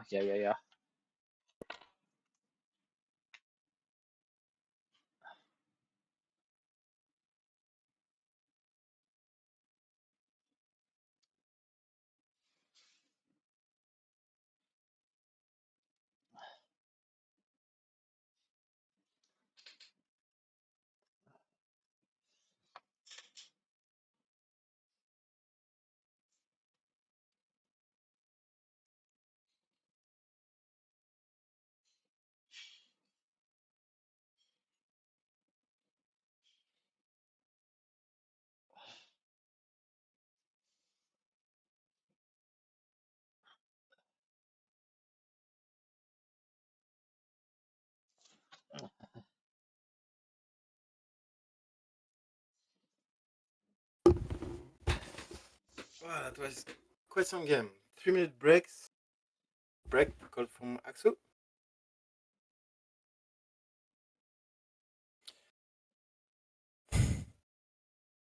Only 5 cards left. Yeah. But U3K had to be really careful in game 2. They had it in control, but could have misstepped and get measured bad. Way long.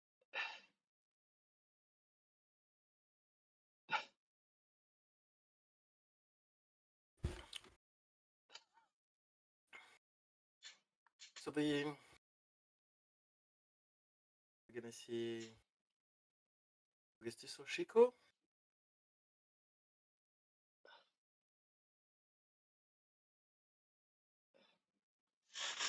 Up again. 2 Sfigator. 2.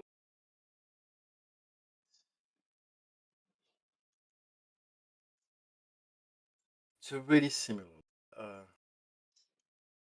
One wedge, 3 brother what?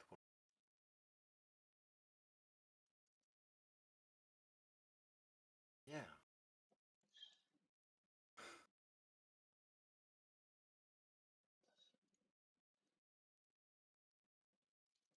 Oh good, we're done with Sable. I can finally turn the bar back on at the top.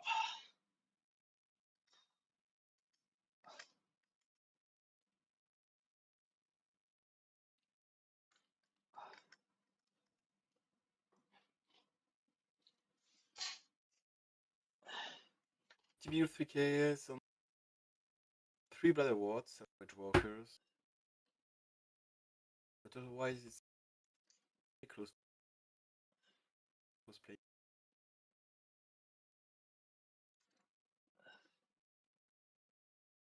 2 extract. Extract. 2. Very close.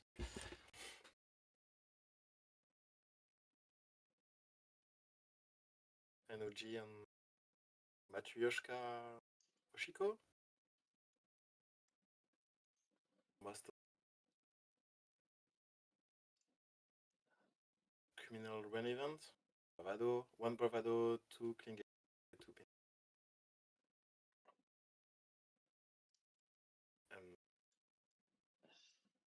Shepherd draw, 2 Nuka and chip.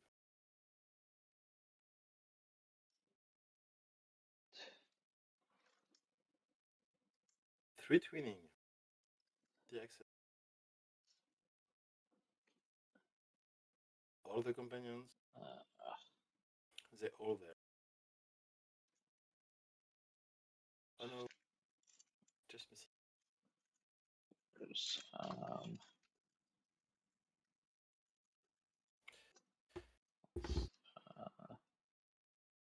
think this is a matchup for Kiko.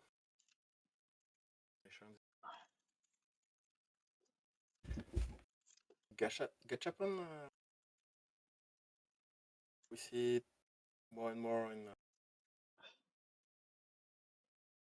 especially with Bling. We've seen some Oshiko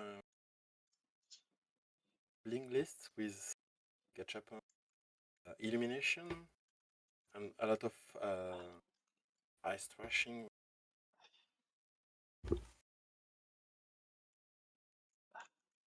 Chisel instead of crew.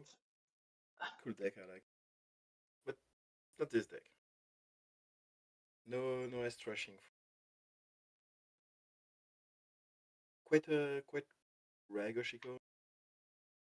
From the 6th Matryoshka. Backed up Rising Tide. Yeah, it's 3 Botulus.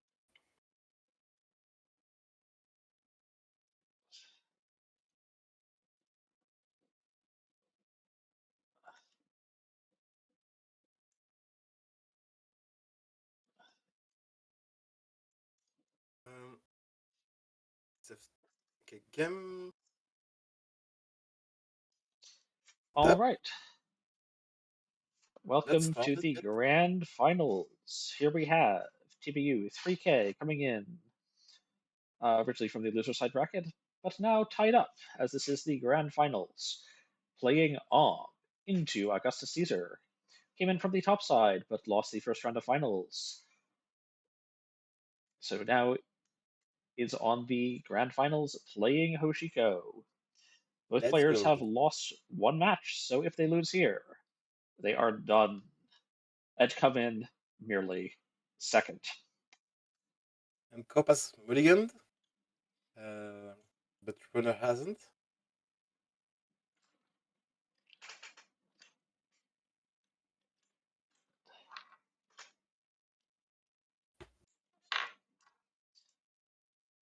This has been a pretty good run for Ob at the very top of the top cut, with both of our top 2 players bringing Ob.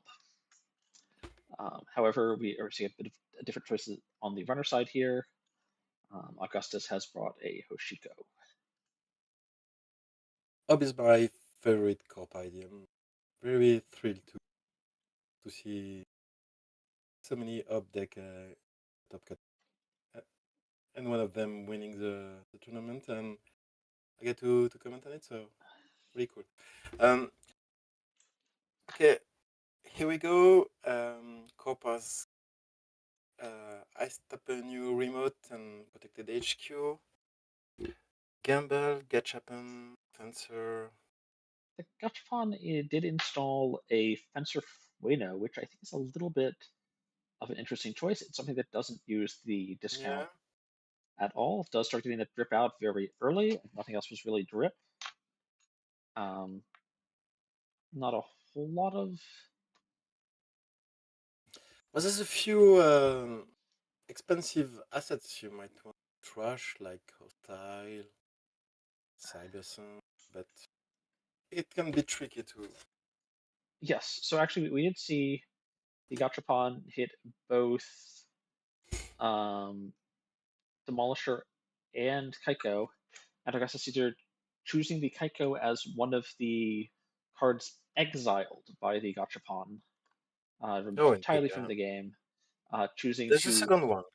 keep There is a second one, but choosing to Yeah. keep the Demolisher in. Oh. Oh yeah, I wasn't expecting that.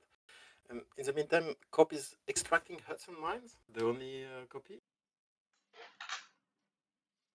to get a spin. So they mulligan, and then maybe that could be flooded.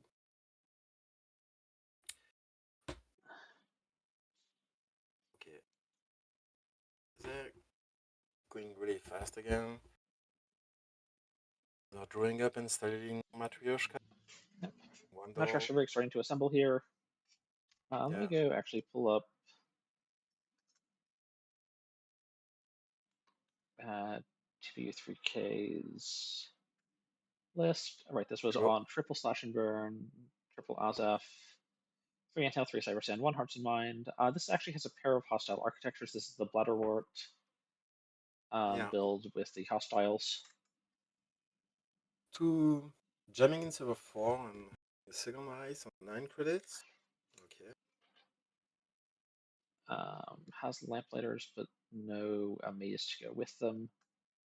Demolisher installed, pinhole.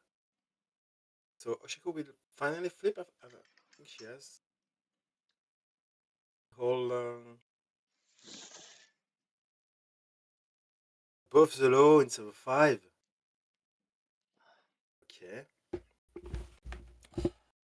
In server 4, sorry, there's a double iced server. Not going after it, so maybe you're going to lose this server if you're not contesting the low. Yeah, but this Going also to sort of a server 1. little bit of a fork, right? Is if this ice gets rezzed, there's maybe not enough credits to res both this ice and both ice on server 4. Yeah, no, it's last click. Oh yeah, yeah. Oh yeah, that's good for the cop there. Raising Lamplighter, getting credits on Cybersand. Mm-hmm. If you spend 3 to avoid the tag, you don't have enough credits to trash the Cybersand. Even with the fencer, like with the fencer and the demolisher. No. Yeah, you're still one short, and Op can pop it and move it to. Oh. Electing to Augustus not break gaining the second credit. lamplighter. Like the second lamplighter sub doesn't need to be broken. Oh yeah, okay. Oh, it's only 2 credits. Oh, to break with Matryoshka. So they can trash the Cybersand, but the cop is using it. With the fencer and the demolisher. Yeah. Which in So turn you forces just the pop. spend 2 to not take a tag. And cop is putting out a wall to wall. Mm-hmm. And are you popping the spin to have full value on the wall to wall?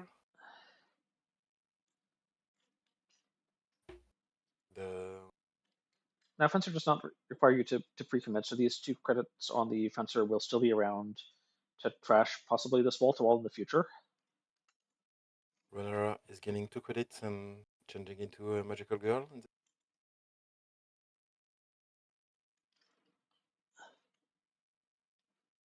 Yeah.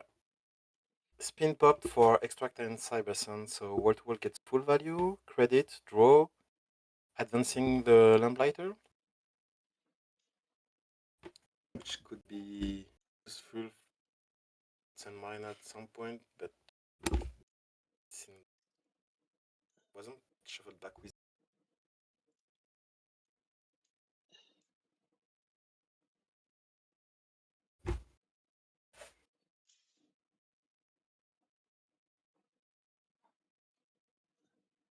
I like this Demolisher.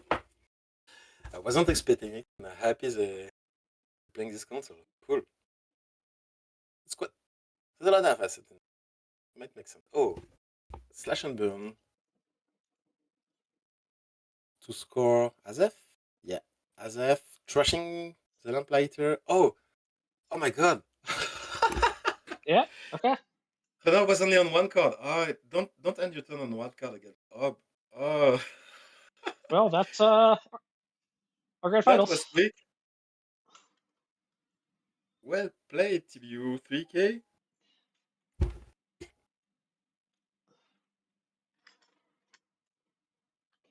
Oh, they got a fat. Yeah. Augustus was on 2 cards?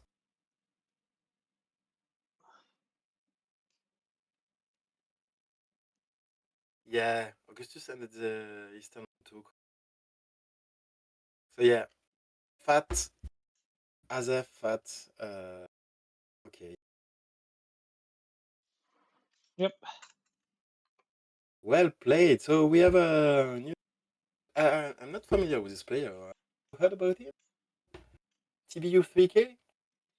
Yes, TBU 3K is the winner of the EMEA Online Continentals.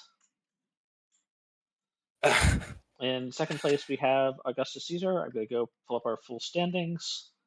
1 second.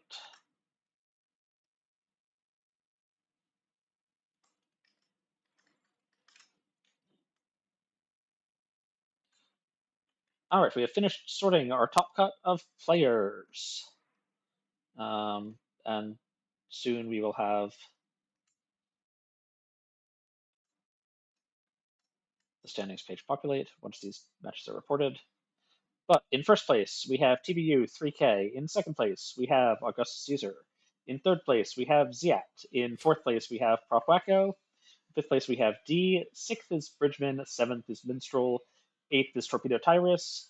Ninth is Bucket Hat Ben. 10th is Sauce. 11th is Chunky Seal. 12th is Experimental Data Core. Wordman Appliance in 13th. Not again in 14th. The Warlock in 15th. And Sempernus coming in 16th, rounding out our top 16. Once again, a big thank you to all of our players for playing, all of our judges and TOs for judging and tournament organizing respectively, and all of my fellow casts and hosts on the stream over the course of this weekend. And of course, once again, a giant shout out to our top 16 players. Aren't we interviewing the Yeah, I'm winners going of to go Battle see Rap? 1 second. Okay, cool. Thanks.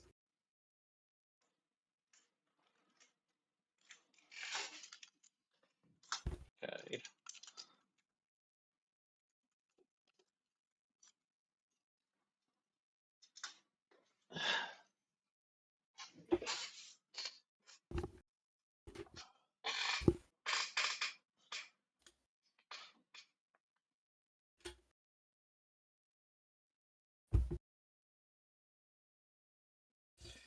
Yeah, in previous meta, you had to be careful about your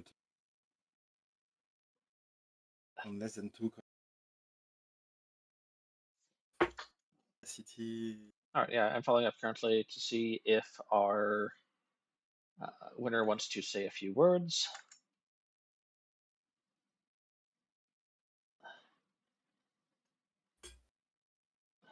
I know it's come. Be careful.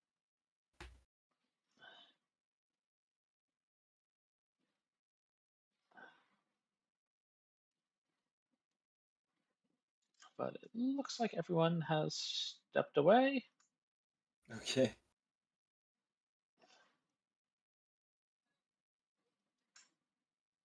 So I'm going to invite you to say any last remarks that you have, and then I'll probably close down the stream. Yeah, thanks for watching. Been a pleasure. Don't forget to like and subscribe. Huh? We're supposed to. Anyway, see you in Edinburgh. People who will come there. And then I believe I'm just double checking something.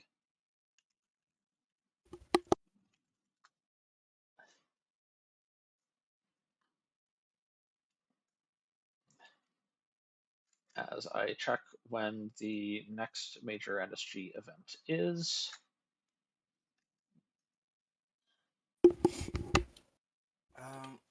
Next week we've got USA America's Continental. Is that the online, or is that the Online, in person? yeah. In person was last week. Okay, so it'll be So the next weekend America we, Online next weekend. yeah, yeah, and then we have big break in active season until Worlds, but we will have a Man in the Moon show in September. All right, so join us next weekend as we channel the 90s with America Online. Yeah. Thanks for watching.